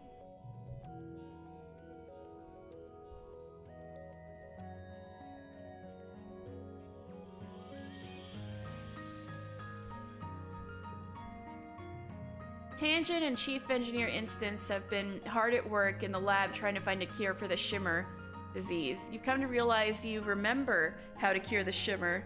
You can't tell them it comes from your dreams, but you know the cause from nightmares of fungal topiaries, and you know the cure. You think you do anyway. Subtly guide them to the cure. We're so smart.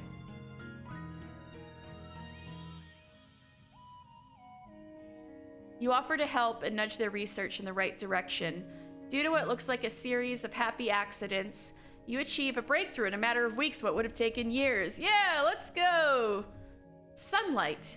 You try inoculations, antibiotics, antifungal creams, but what finally works is a high-intensity light treatment mimicking the full force of the suns during dust, coupled with an injection to increase its potency. Of course, Tange exclaims, the fungus colonizes animal life during pollen. Some succumb to it, but the intense light of dust scourges the fungus from the survivors. It's all part of the natural cycle. The treatment works on samples, and now to test on a subject. I know it works, so I'm going to test it on myself.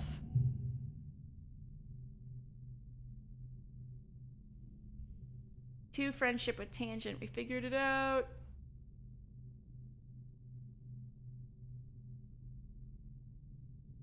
You already know the treatment works and is safe, but you have to test it on someone to prove it. At least this way you look like a badass. You open a triple-locked research room and pass through an airlock. You don't have your virus suit on, but that's the point. You need a strong dose of this fungus in your lungs. The small room is filled with shimmer fungus. It's growing on everything. The floor and walls and on lumpy shapes that were some kind of biological matter once. Now it's just all fungus, violet and shiny. You breathe deeply, marveling at the feeling of soupy, dangerous air infiltrating your body. Tange watches safely from behind the thick plexiglass. You can't tell if she's jealous or impressed. Next, you slide into the light therapy machine to bask in the nice warm light for a while. You even have a nap. Dr. Instance takes your vitals and runs samples of your fluids through various machines. She's excruciatingly thorough. But after a few days, she concludes that the treatment is a success. You still carry a high fungal load, but its effects have been nullified by the light therapy. Remarkable, Instance says, going over your findings. Now that we have a frontline therapy, we can begin treating the population to prevent the fungus from taking hold. She looks over at Tange. Solanasi's discovery will be of great help with our other research. You expect Tangent might be cross that you got the credit, but she nods, looking pleased. You're just thankful that no one was killed, not your father or anyone else. The colony is safe from the shimmer! Let's go! We have averted all the disasters so far.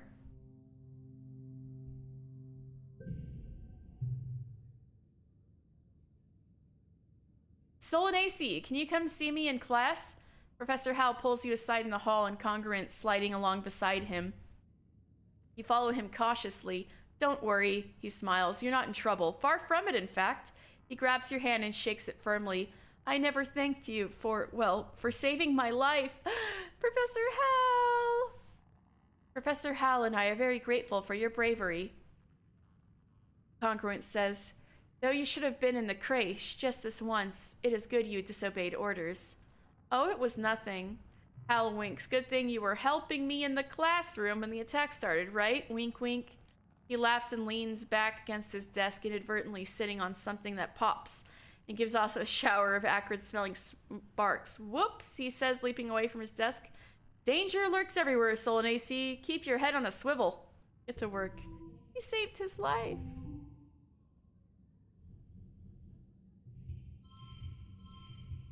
Let's go.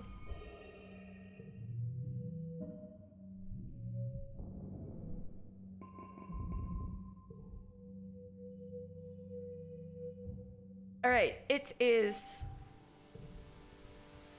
Tammy's birthday. Tammy is waiting for you at the door to the lounge and cheerfully thrusts a sack of lovingly wrapped tiffins into your hands. They're still warm. Special delivery, fresh from the kitchen, she says. Eat up. You pop open a tiffin and see that Tammy has sculpted the rice to look like a rabbit, complete with little seeds for the eyes. Oh, so cute. Here, I got you a present for your birthday. A birthday cake, you remembered. She insists that you share it with her, but sets a large slice aside first. Cake is Cal's favorite food, she explains, so I always have to save him some. He loves cake all the time, not just on birthdays, and, well, anything you can eat, really.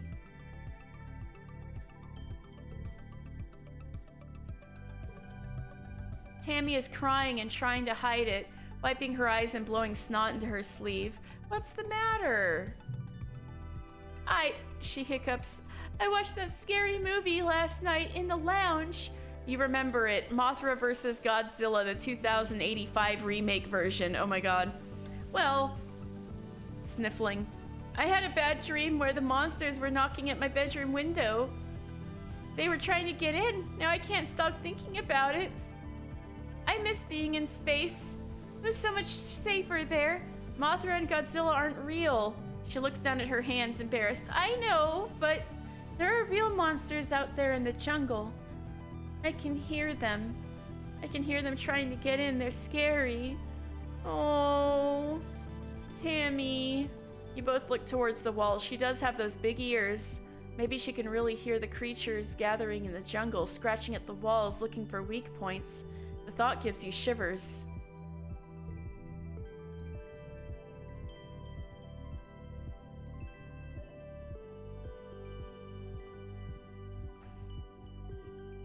Daddy-o, I saved you. Hello, my little tomato. Your dad's voice rings out across the fields, hale and hearty. You don't have it in yourself to be embarrassed, not during pollen. Not with the memory of him struggling to breathe so fresh in your mind. Are you coming to check on your old man? He teases you.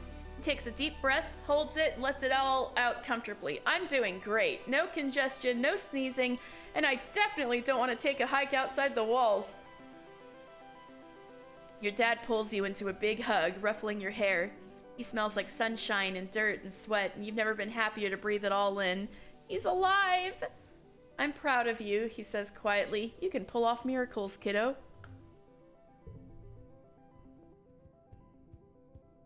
Maybe I should give sneaking out a shot.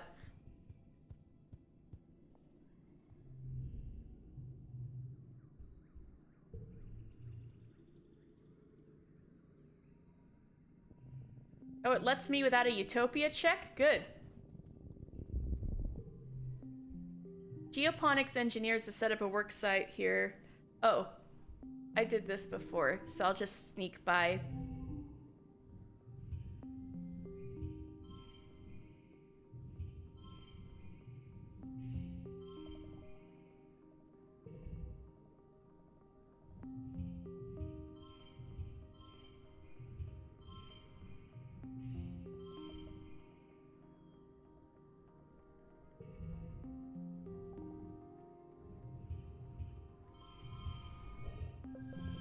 Super goal! I super snuck past them. You skulk under the trees at the edge of their operation. The loud grinding of the roboplow hides any noise you might have made.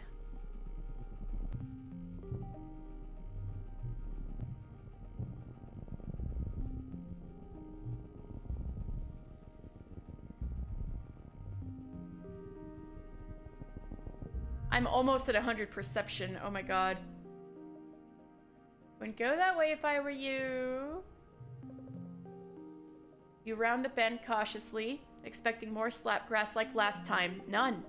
You advance cautiously through some thick underbrush. Suddenly you hear a growl of a manticore practically beside you. Oh, jeez. Your next thought is, how do I get down from this tree? And shortly after that, how did I get up into this tree? You're embarrassed, but at least you've outrun the manticore, even if there even was one. Wow. Wow, you could have made that sound a little more threatening, Sim.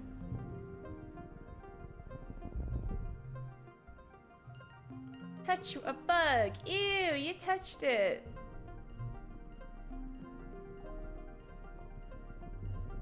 Oh, is this the same sick one? Oh, poor baby. I'm gonna make it comfortable this time. You bring it water cupped in a leaf and put some fronds over it for shade and protection. This is the best you can do for it, the poor thing.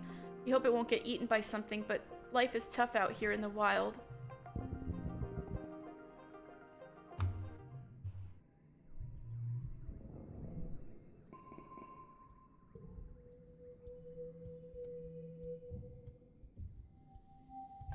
Oh, maybe this was a bad timing. Oh well. New perk. Avoid blocking it. Yes! Let's go! I am 12. And I already have 100 perception. Look at this shit.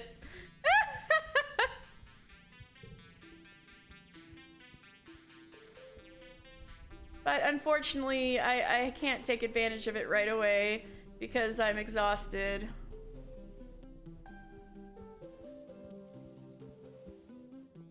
But it is an enemy's birthday.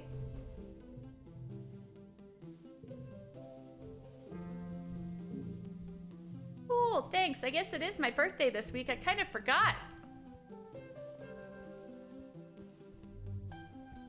Yes.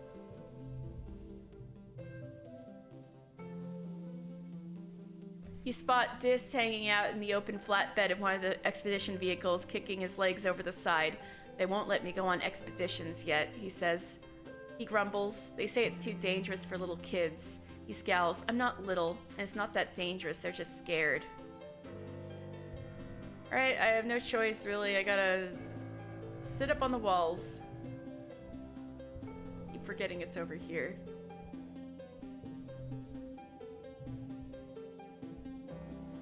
The only spot of excitement this month was when you filled in for Nemi when she needed to use the bathroom, and by chance you happened to notice a small pack of Hopeyes starting to chew through some cables. Nemi's a little peeved you got the accolades for spotting them, but it's not like she can complain. You weren't even supposed to be on lookout duty. I didn't know she was already on lookout duty. Alright, Vertinelia.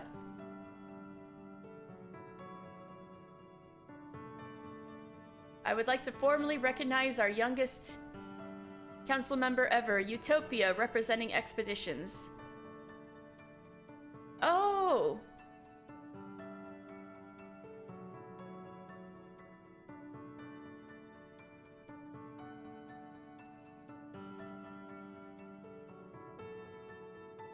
Uticott gestures for Utopia and Uncle Tonin! We made this happen! To join her on stage, thank you, Melatonin, for your years of service as head of expeditions. Tonin gives Utopia's shoulder a squeeze. Utopia's been ready for this since we landed. I'll be staying back to work the comms from here, so I'm always a call away if you need me. Uticott invites the rest of the council to stand and be recognized among the crowd, including your mom, who huffs an annoyance.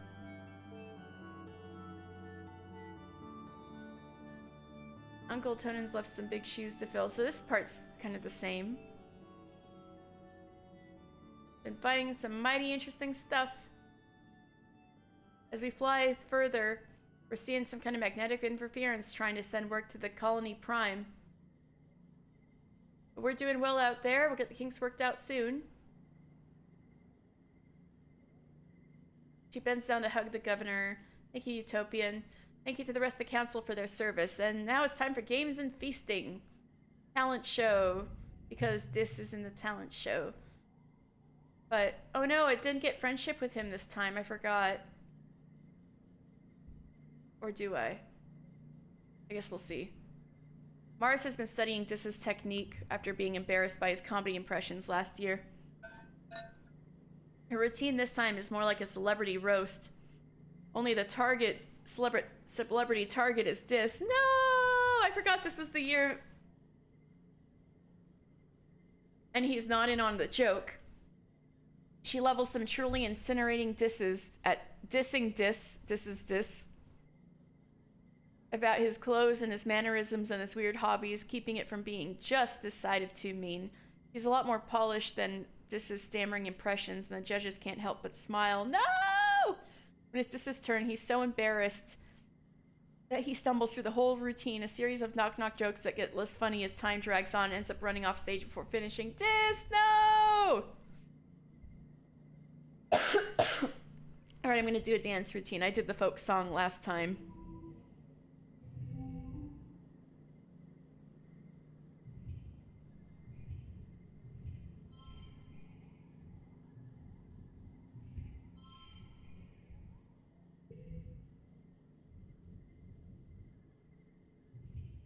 I don't need to use that.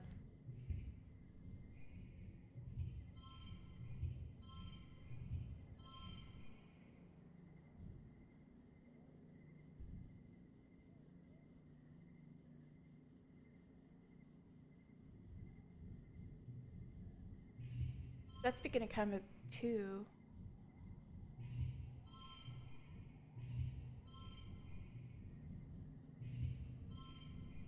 Maybe I can... No.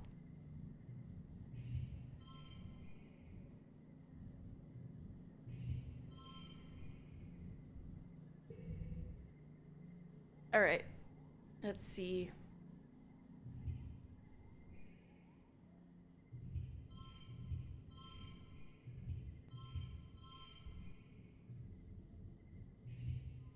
There we go.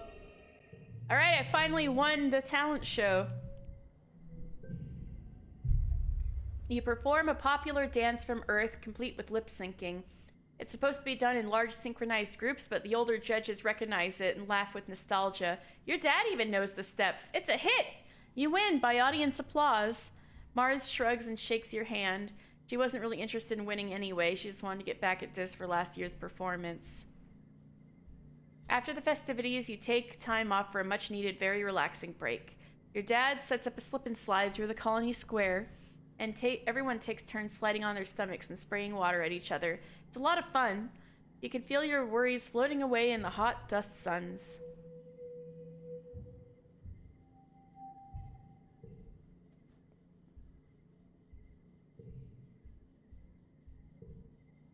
All right, next month is Cal's birthday. And I am all over the place.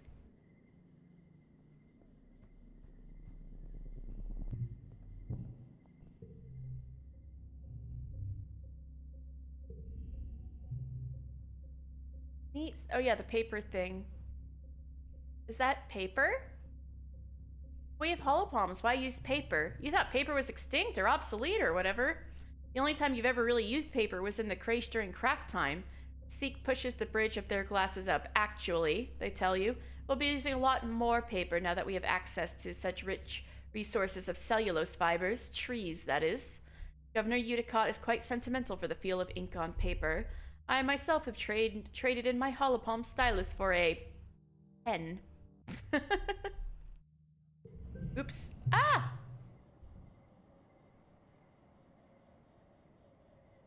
You're to deliver a stack of these reports to every member of the colony. Seeks to ask you not to read them. Paper? Dr. Instance, yeah. Yeah, Dr. Instance was pissed at the paper. and Auntie Season's like, paper! Oh my god, how weird. What am I supposed to do with it? And then Expedition's office. Hey, Assault Lacey. Utopia greets you outside, holding a heavy crate. Just leave the notices on the bench there. Paper memos. What's next? Toilet paper? That's right. And help pick them up. Alright, refrain from sneaking any peeks. You dutifully deliver the remaining reports to Chief Rhett and your mom, who both seemed confused they weren't sent via the holonet. You're a good kid and a good delivery person. You feel proud and important for delivering all the messages, just like you were told, but I thought I was supposed to unlock the depot by now. Do I need better friendship with Mars or something?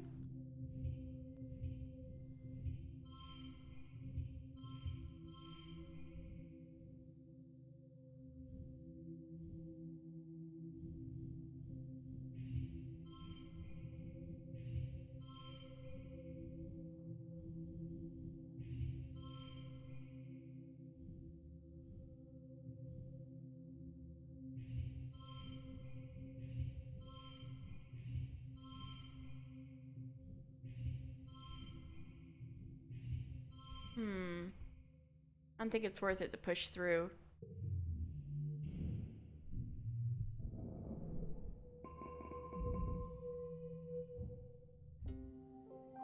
Maybe I need to give more stuff to Mars and then it'll let me, Oh, I did need to just talk to Mars. Could I work there with you? Alright. Now I can go do it. But first, it's Cal's birthday. What? They were just gonna get nano recycled anyway. Oh. Oh yeah, he was making a drum set. Alright, have some food. Oh wow, an alien egg? And on my birthday too! You're the best! Cal exclaims. I wonder how we can hatch it. Thank you, Solanace. He lifts it up and scrutinizes it. An enemy's always talking about wanting to beat a big ol' alien egg, he says. If this one's not fertilized, I'll give it to her. Alright, let's look at the depot.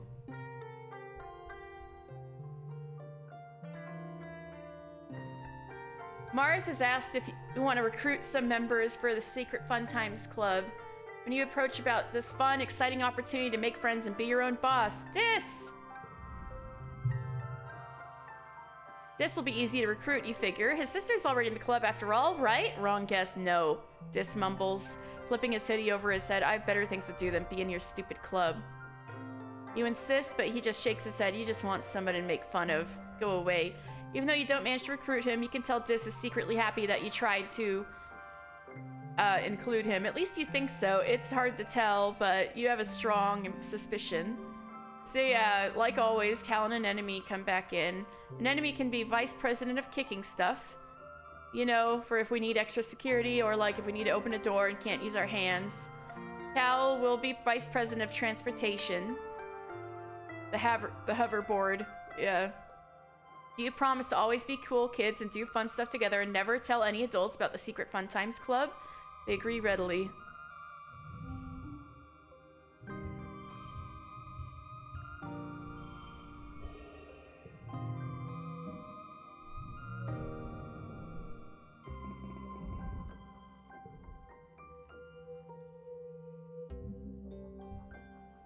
Alright, I need to start getting out there. But early wet is Mars's birthday, actually. Do you really think there are aliens here? Mars asks, looking at the colony walls. Not the weird monster animal ones, but like human-type ones. There is one I know of. She sighs and crosses her arms. I almost want to meet an alien just because it would be something to do. I have a crystal. Ha! Well, I've had better birthday gifts this year, but I admit this crystal is pretty fabulous. I'll add it to my collection.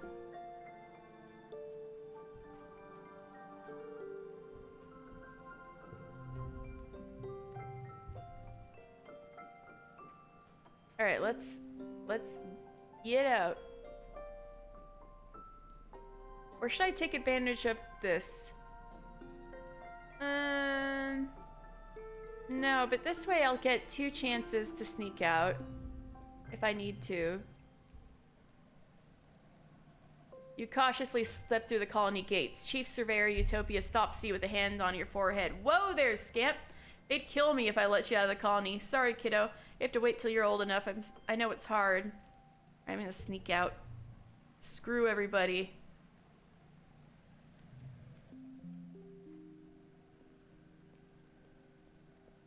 But I now have 100 perception, so I can just run past everything and only look at cool things. So I'm gonna run straight to the boss. Oh wait, this boss is already done. Is there another boss?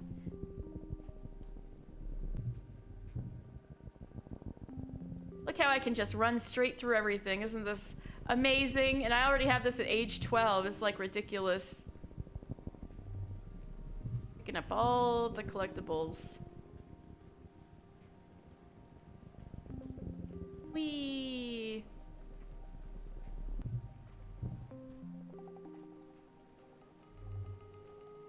Is this the way back to the entrance? Eee.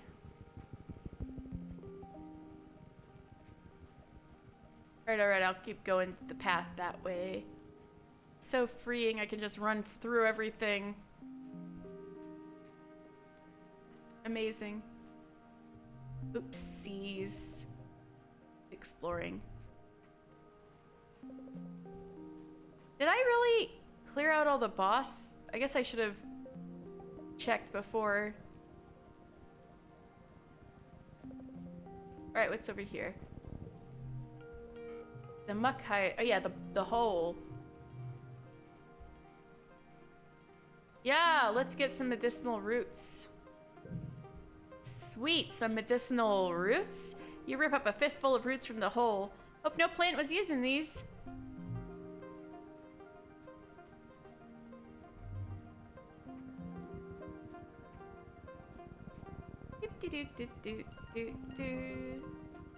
Already done that Unisaur one like twice. What about the Hopeye? This Hopeye is really strange. It won't let you pass. When you try to walk past it, it nips painfully at your heels. But when you back off, it just stops and stares at you. What's its deal?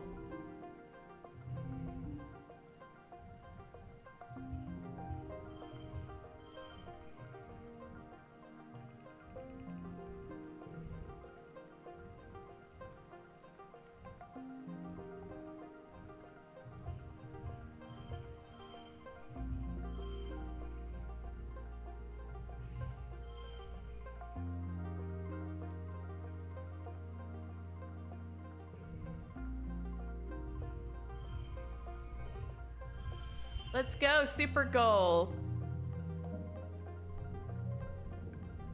You stop trying to get past it and just listen. Oh! You can hear little squeaking noises from nearby, probably warning you away from its nest. You carefully avoid the nest while speaking in soothing tones. The agitated little guardian titters warnings at you, but eventually lets you by.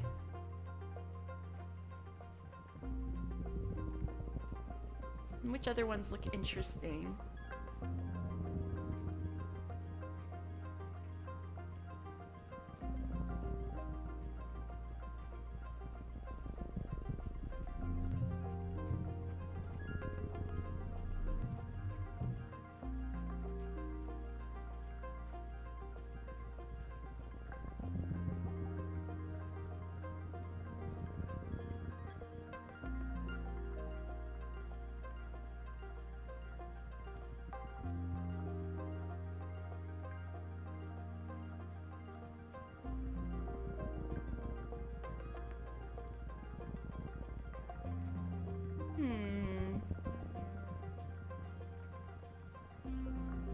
Okay, I think I saw most of the cool things. I can just, do whatever. Pretty sure. It's not a separate path from here, is there? Or I can go this way. Or that just leads me over here again. What if I go that way?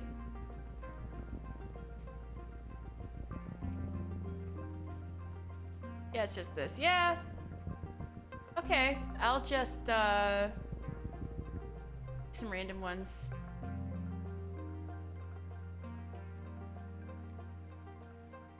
Oh, the electric field. Right, I did that before. about this one? All right, I got some watermelon. I'm gonna just relax. You sit back and enjoy your midday rest and the beautiful surroundings. Aww.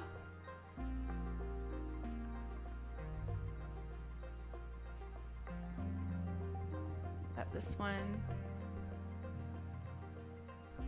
The funny thing is I can just turn back and it doesn't waste any stress, and I can just run through it because I'm at 100 perception. Some farmland is spilled inside the walls. Fields don't look like they're doing very well. Nobody's around right now. It looks a bit abandoned. Nothing's growing here anymore. There isn't even enough for animals to graze on.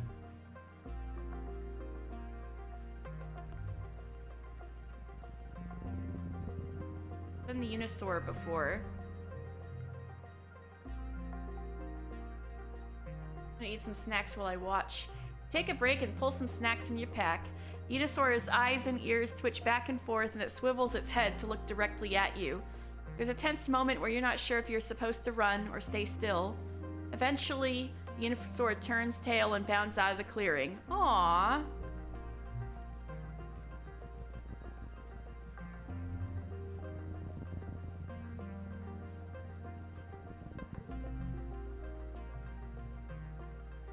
Continue on my way.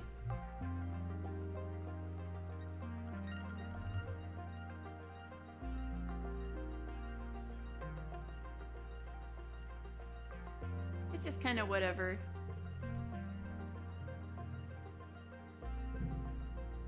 But I can get some free stat boosts. That's nice. Even though, but perception doesn't matter anymore because I'm like at perception 100. Yeah, let's go home. All right, sweet. I am 100% ready for when they're finally gonna let me go out.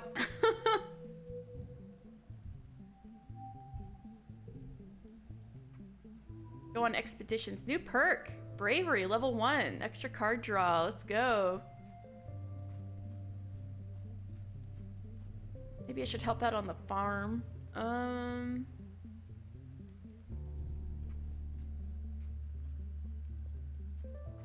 Or play some sports.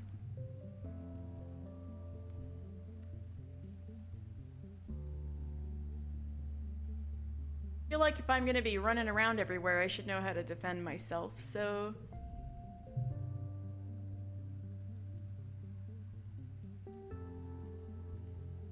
Right. Tom's showing some techniques. Nemi is taking this on like it's a competition. She places... Oh yeah, they're breaking boards. Oh, it's on. And Nemi likes that I'm competing with her. All right, let's see.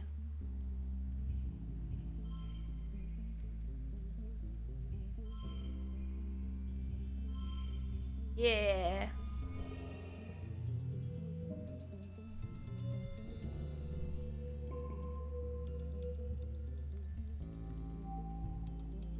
Now it's Dis and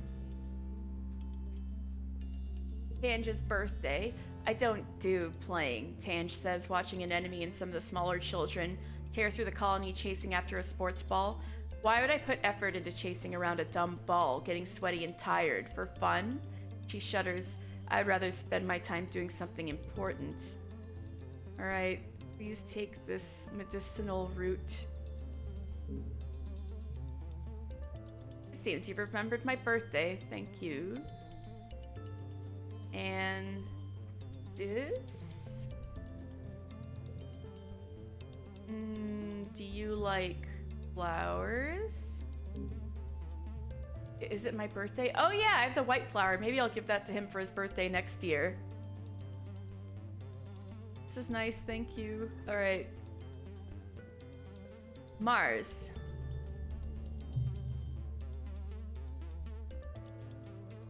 Oh yeah, they're yelling at each other. Shut up, Mars. This is cool. Say it loud enough for Dis to hear. And I got friendship with both Mars and Dis. Alright, I'm gonna leave. Mars laughs and puts her hands on his hips. I contribute. Oh wait, I didn't mean to push that one, but she's fine. Some people need someone to tell them to do, don't they? Yeah. It's the last thing I should do this year. Well, I guess glow counts, but...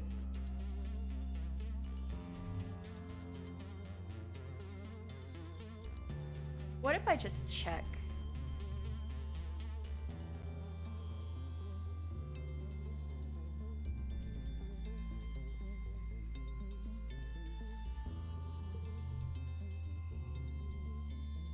I'm gonna study life sciences. Oh right, I always screw this up. So they're like trying to grow a sapling. Mush trees.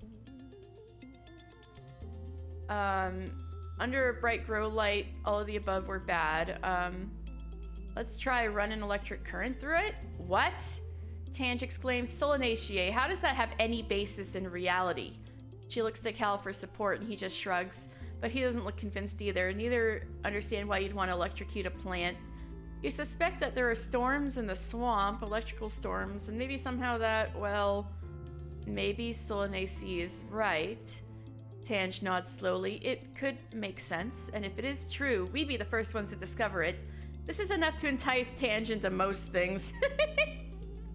You attach a small battery to run a weak current through your bucket of water and drop the spore in. Ooh, I guess this was right. The next morning, your spore is the only one already growing. By the end of the day, it's already half a meter tall. And the day after that, it's so huge it hits the ceiling and you have to move it outside. Let's go! Your tree outpaces all the others by a long shot. At the end of the week, Tange proudly displays an edit to the surveyor's holonet notes. Shows rapid growth when stimulated with a mild electrical current, as discovered by our junior botanist. We are junior botanists. Let's go. I finally got the right one.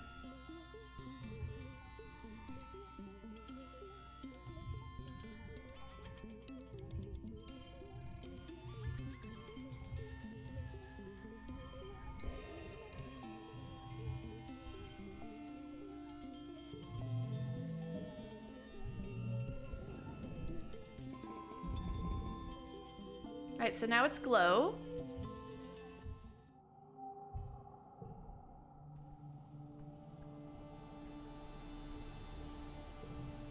How's my friendship looking? This is definitely the most. I pick up crystal. And I'm gonna go sit on the walls.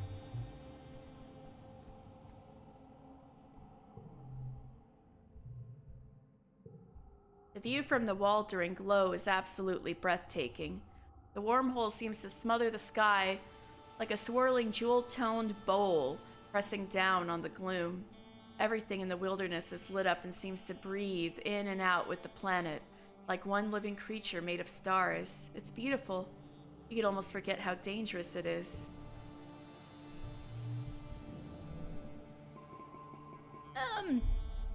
Both of these are okay for this time in the game, so I'm gonna keep them. So yeah, things are getting a little... Oh, alright. You're in engineering when you hear the sirens ring through the colony. You cover your ears against the noise and make your way to the nearby classroom. This is one of the assembly points, so you should be safe there, but it wasn't so safe last year for Professor Hal. What if another creature gets in? You look at Professor Hal and he looks back at you. Last year, you saved his life right here. Hal clears his throat, visibly trying to stay calm. All right, children. He says, subconsciously touching his neck. Just remain seated. I'm certain everything will be fine. Been told this before. As the sirens continue, you're faced with a choice. Let me sneak out. While Professor Hal is distracted, you crawl out from behind a table. What are you doing? Mars whispers angrily, but you ignore her. You creep along the back of the room, then quickly duck out the classroom door and sprint down the hall before anyone can chase you. You slow to a walk as you near the outer doors of engineering. Something doesn't feel right. You stop to listen to the dim emergency lighting and hear the metallic popping of something overhead in the ventilation ducts. Your blood goes cold. Monsters, they're here. You follow the sounds to a workshop and force yourself to look up through the slats of the vent. You gasp. 2 glistening bug-like eyes peer down at you. No, 4, 6. They blink in syncopated pairs, and then you hear it over the sirens. A soft pinging noise, halfway between a chirp and a purr. The creature skitters spider-like from one side of the vent to the other. A small furry tentacle slithers through the slats, searching for the vent release. When it can't find one, it bangs its body against the inside of the vent, denting the metal. What if I tame it?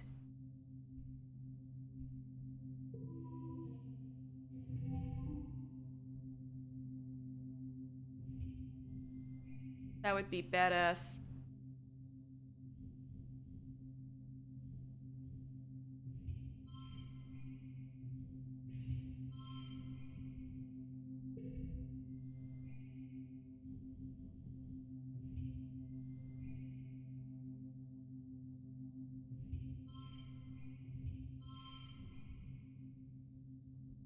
Great.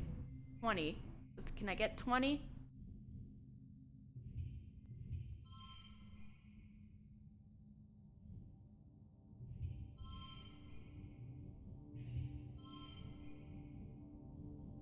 Let's go!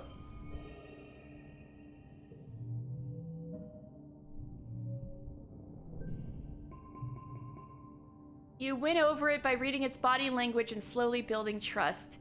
It seems to want to join you, and you hope you'll be allowed to keep it. Hey, I got a friend! You look at the species on your holopalm and learn that Vriki, so named for the trills they make, which yours is making now, cuddling against your leg, are neither male nor female, though they do require a mate to reproduce, so it's a they then. Decide to name them Vriki. Riki Tiki is what I did last time. Bright Eyes, Squidly Fedderson, something else. I'll go with Bright Eyes this time. Their eyes are kind of bright, and there are a lot of them. It's not long before the sirens turn off, ringing 3 short pulses as the all-clear message flashes on your holopalm. You and the other children file out of engineering, and you head back to your quarters. Your parents will want to know that you're safe. You manage to smuggle your new pet Riki under your jacket and hide it under the bed before they arrive. So cute. Your dad gives you a big hug, but your mom slumps into a seat at the small table. It's like they were going specifically for geoponics this time, she mutters, but your dad pets your hair and shushes her.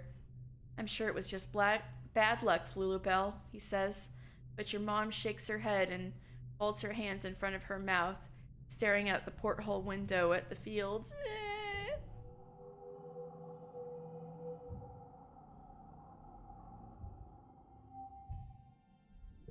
Alright, I'm feeling good and heroic. Level 2 pets. Alright. I can relax in the park.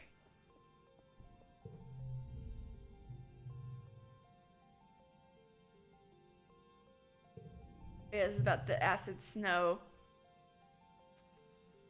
There's so much to learn about the planet. I can't wait. You and your brother are so much alike. Tange narrows her eyes. Yes, we used to get that a lot, she says. I guess it's still true. If you think that sneaking out of the colony is the same as valid scientific research. She frowns at you. He's so dumb. She mutters and shoves her hands under her arms. He only cares about feelings, especially his own. But you guys should talk.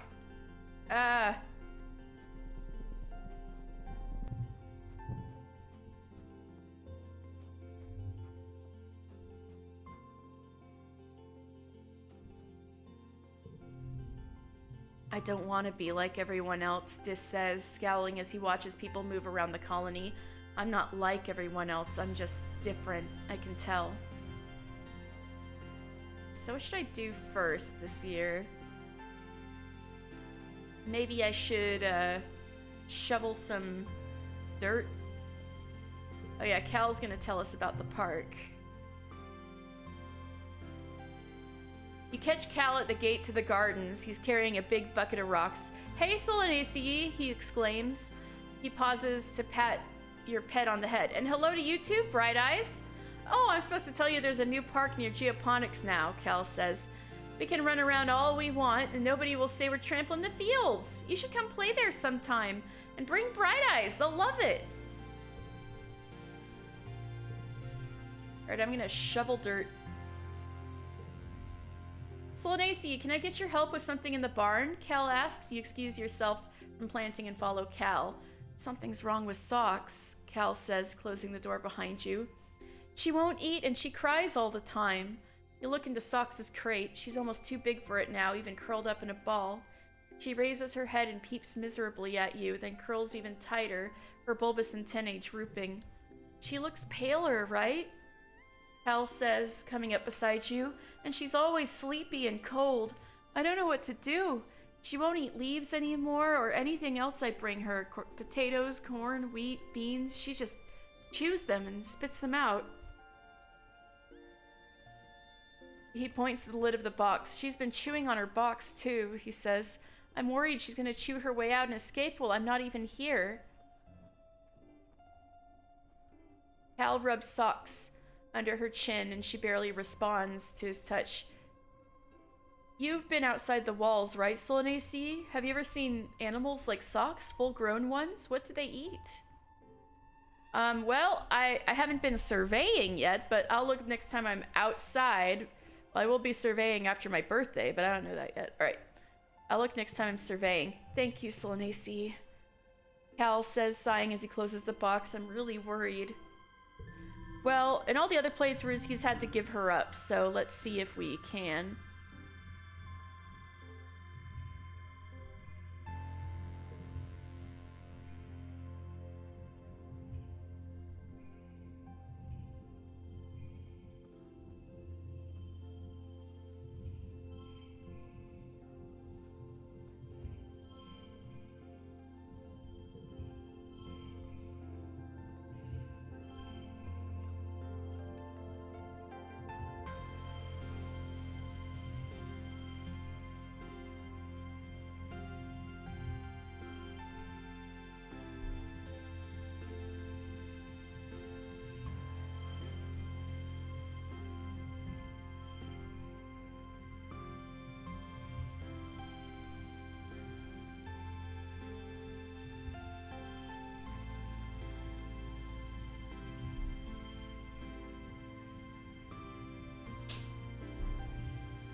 All right, let's see.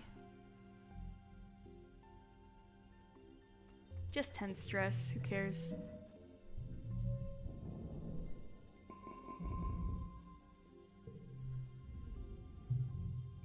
Oh yeah, it's my birthday, but they're arguing about whether I should go outside. And I'm like, I'm gonna go outside.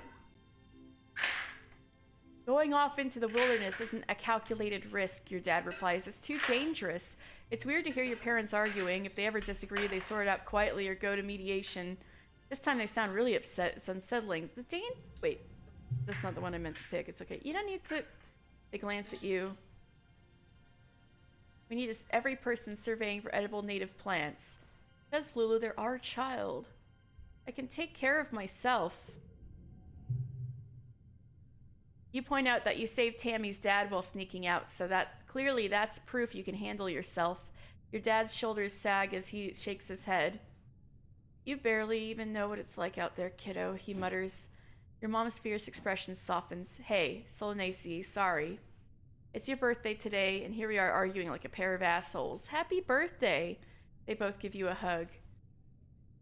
We meant to order up from the canteen and have your usual birthday breakfast, but we got to talking about how Utopia's opened up positions for expeditions for kids 13 and older, and yeah, we can finally join expeditions, and we already have Perception 100, so everything's gonna be trivial. It's gonna be incredible.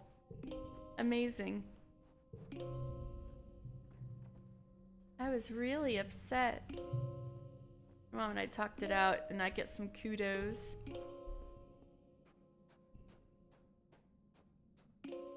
All right, let's go. Oh, wait, Tammy. Yay, cake.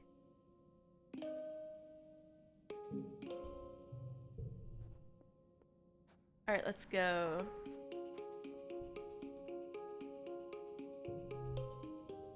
I'm gonna go survey the plains. And this is so beautiful. We can just run past everything. Got my plas cutter. Cool. Fire. She laughs. Cool it, sweets. This is a quiet area, and what we're doing, we're not supposed to be in danger. We're just gonna be taking notes and pictures, keeping track of all the flora and fauna we see. Just don't touch anything unless I ask you to take a sample. Everything is potentially dangerous. We don't know much about what's out there, which is why we need surveyors, even youngins like you. The prosaic plains are a sparse region, like you can assume from the name. You can see things from a long way off. And what are you gonna do if you see something coming for you? Avoid it! Good kid. Topia approves, patting you on the back. We don't need any trouble. Dis joins you. He must have come on an earlier autobus. Ah, good, you're here. Utopia says, digging out another plas cutter for Dis. You two greenhorns are with me for the foreseeable. Now, we don't gotta sniff each other's butts all the time out here, but I do expect y'all to be in yelling distance. Comms can get spotty out here. You and Dis share knowing glances. You've both been sneaking out to explore long before you were officially allowed to, yeah? Utopia also hands you a surveying drone and shows you how to launch it. It'll automatically perform local scans of wherever you go, though detailed scans still need to be done manually. When you return here to the depot, it'll upload its findings to the HoloNet. Your job is to cover ground, see what's out there, and as long as it isn't dangerous, record it. She slaps you on the back. All right, team, don't get yourselves killed out there, okay? I can sneak past everything.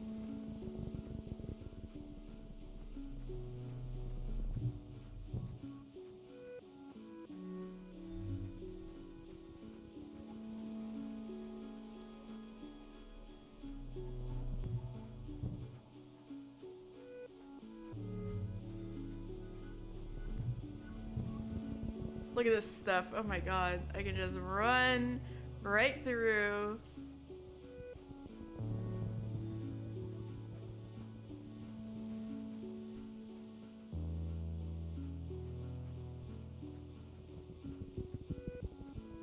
I feel like I should start with the boss and work backwards just because I can, right?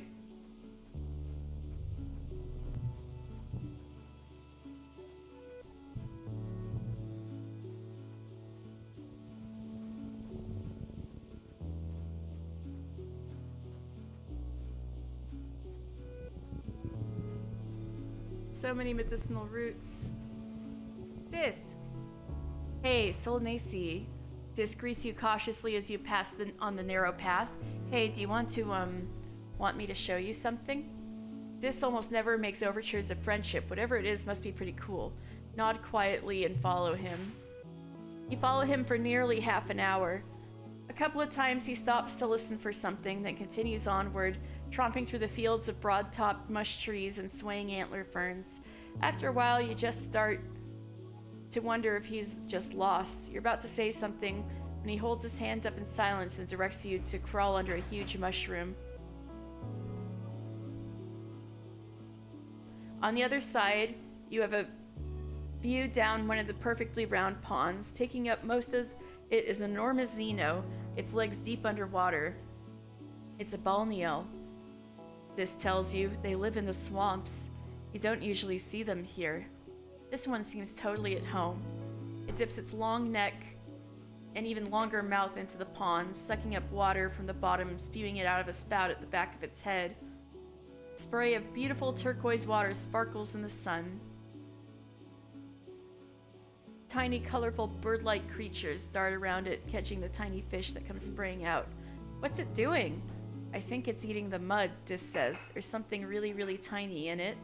You watch for a while. It sure eats a lot, he adds.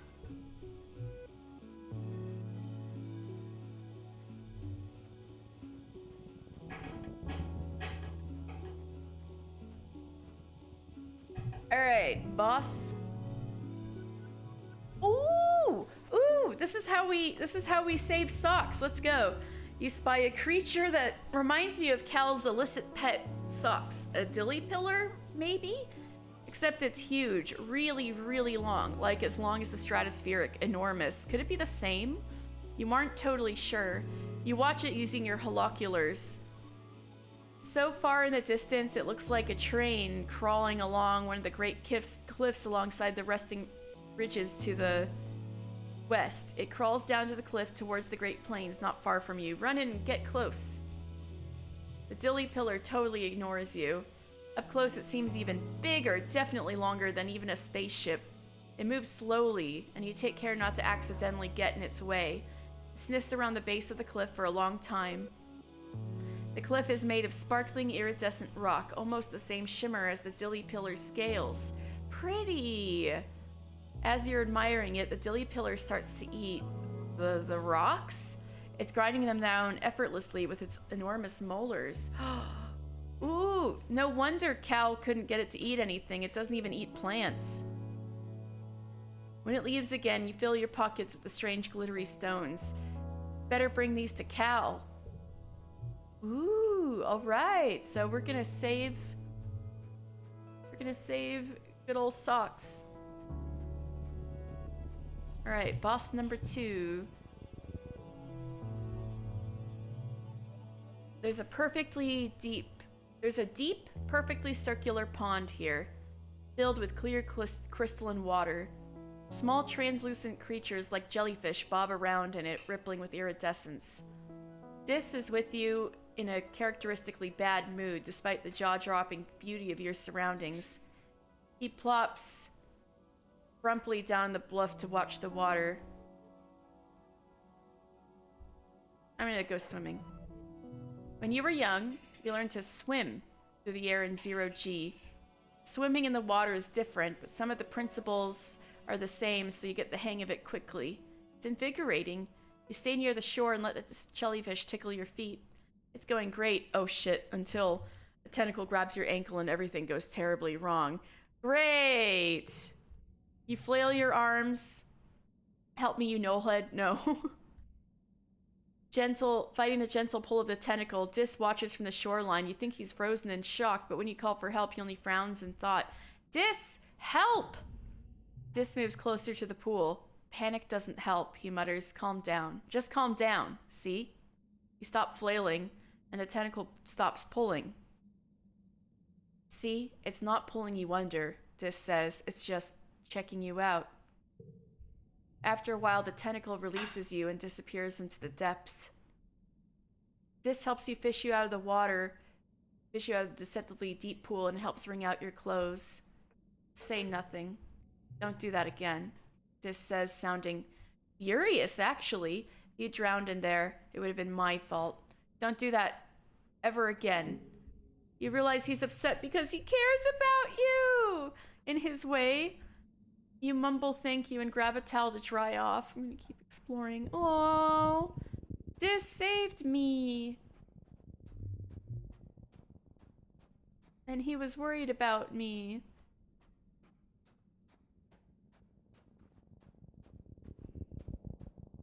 Alright, did anything else pop up, or is it just the stuff? Anything else look interesting before I gotta go?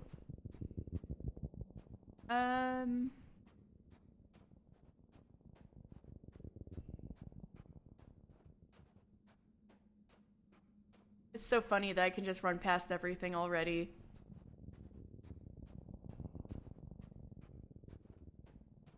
Log? And have so many sticks for the dog boy.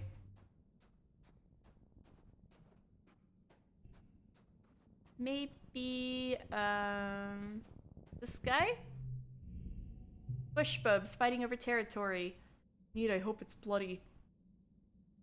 Bushbubs fighting over territory.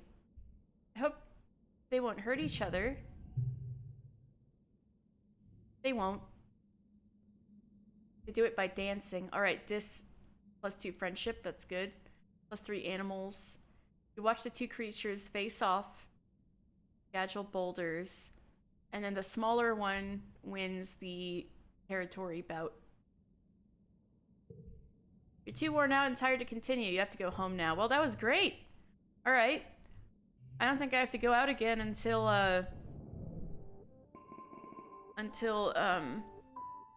the valley opens up, which is just gonna happen automatically when our food situation's looking a little bad.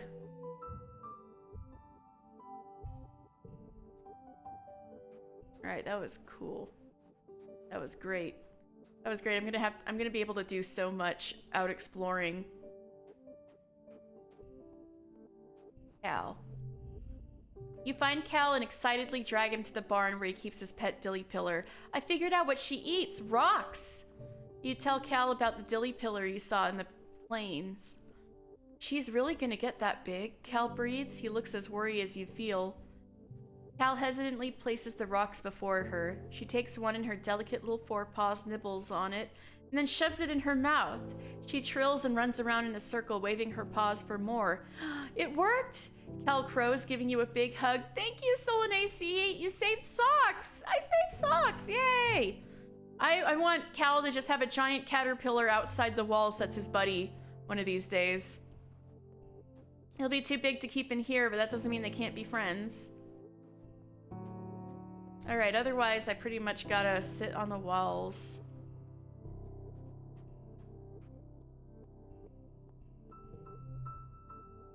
Oh wait, I have a bunch of items, right? I can just give stuff to people. Hey Solanace, what's up? Oh, wanna train together? On your way to the sports ball pitch, Nemi shares a story about the time her brother Calm once spiked the ball so hard that he broke Utopia's nose. Back when she used to play sports ball too. She describes it in gory detail. But don't go easy on me, she exclaims. That's why we have beds, right? Plus I might get a cool scar. She thumbs a blue-scaled scar on her jaw right under her ear. All right, toughness level 1. Nemi and Nougat are kicking up a huge cloud of dust outside the garrison, passing a sports ball back and forth and chasing each other around. Nemi looks up as you approach and flails excitedly at you. Solanace, look! Hey!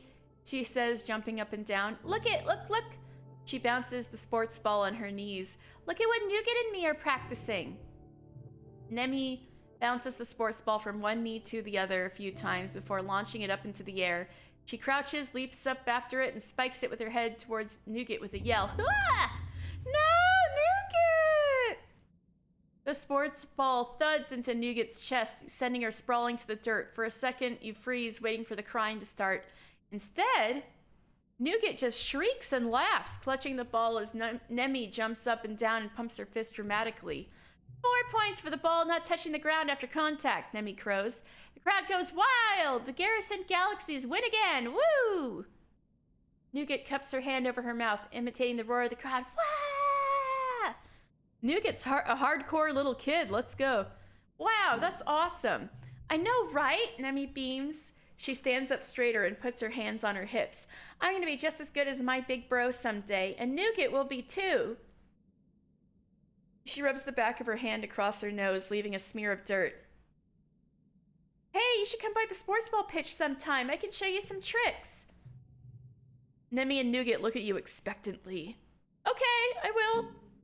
Yay, great, Nemi says, bouncing on her feet. I can't wait. I'm so excited. Sports ball is my favorite thing on the planet. Her eyes go wide. Maybe even the whole galaxy. Me too, me too. Nougat yells from where she's still lying on the ground. She picks herself up and then carefully puts the ball down in front of her and then kicks it to an enemy. Did you see that? Nemi laughs. She kicked the ball with her foot. Nougat's a natural. She's already inventing new ways to play sports ball. Future coach Nougat. They're relearning soccer. Nougat puts her hands on her tiny hips. If you come to practice, you gotta play, she challenges, pointing at you.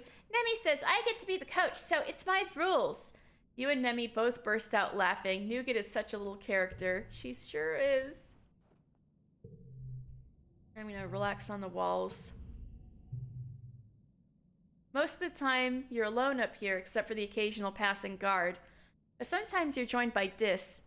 He barely looks up at you as you plop down and kick your feet through the railing and over the edge. He looks like he's doodling on his hollow pad. You see all sorts of plants, mushrooms, little creatures with too many eyes or too many legs. He has a selection of plant samples at his side, like artist paintbrushes laid out on a towel. He must be quite the junior botanist.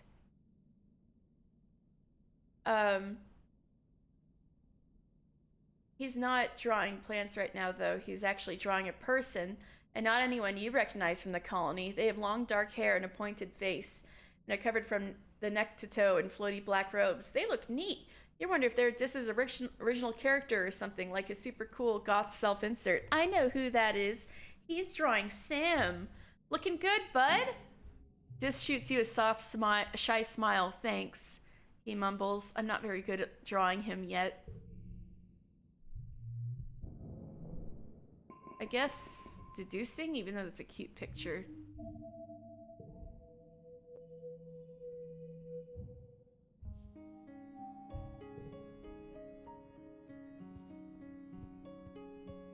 All right.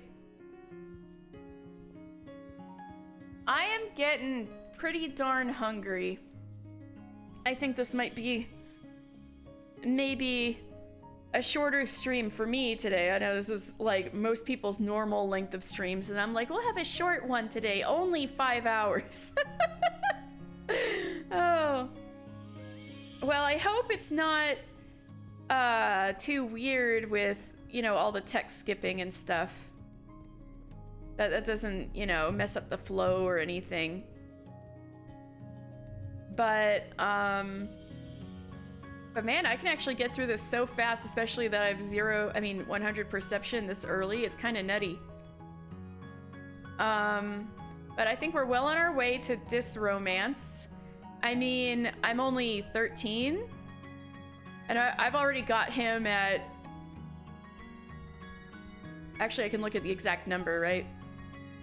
62 friendships, so... I mean...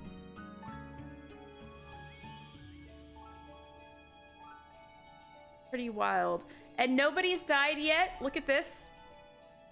Nothing. Nobody's grayed out. However, I wonder if we can save Calm. That's the only person who I've not been able to save yet.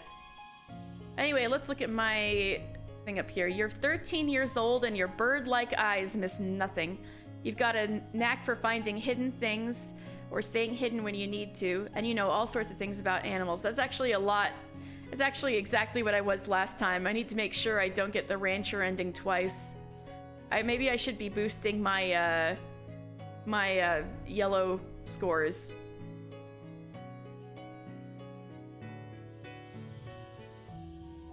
But anyway, yeah. I'm gonna do a save.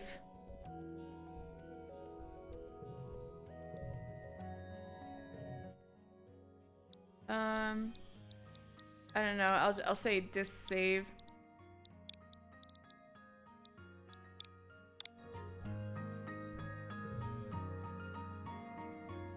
And thank you guys so much for watching. I'm gonna be back tomorrow, and hopefully there will be less rushing around and more you know, getting down and reading with getting to know Dis better and getting more of his events as he gets older and stuff. But man, I can't believe I'm already at 100 perception. That's so funny. But we're gonna be able to get so much done because I can just run through everything. Like, goodness.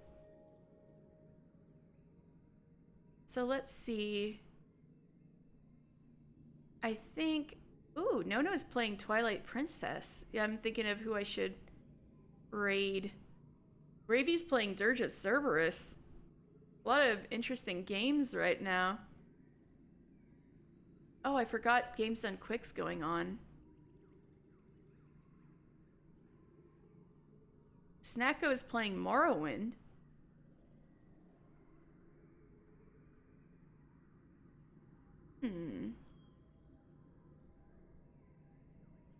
How about we raid No? Twilight Princess sounds fun. You guys remember Legend of Zelda Twilight Princess?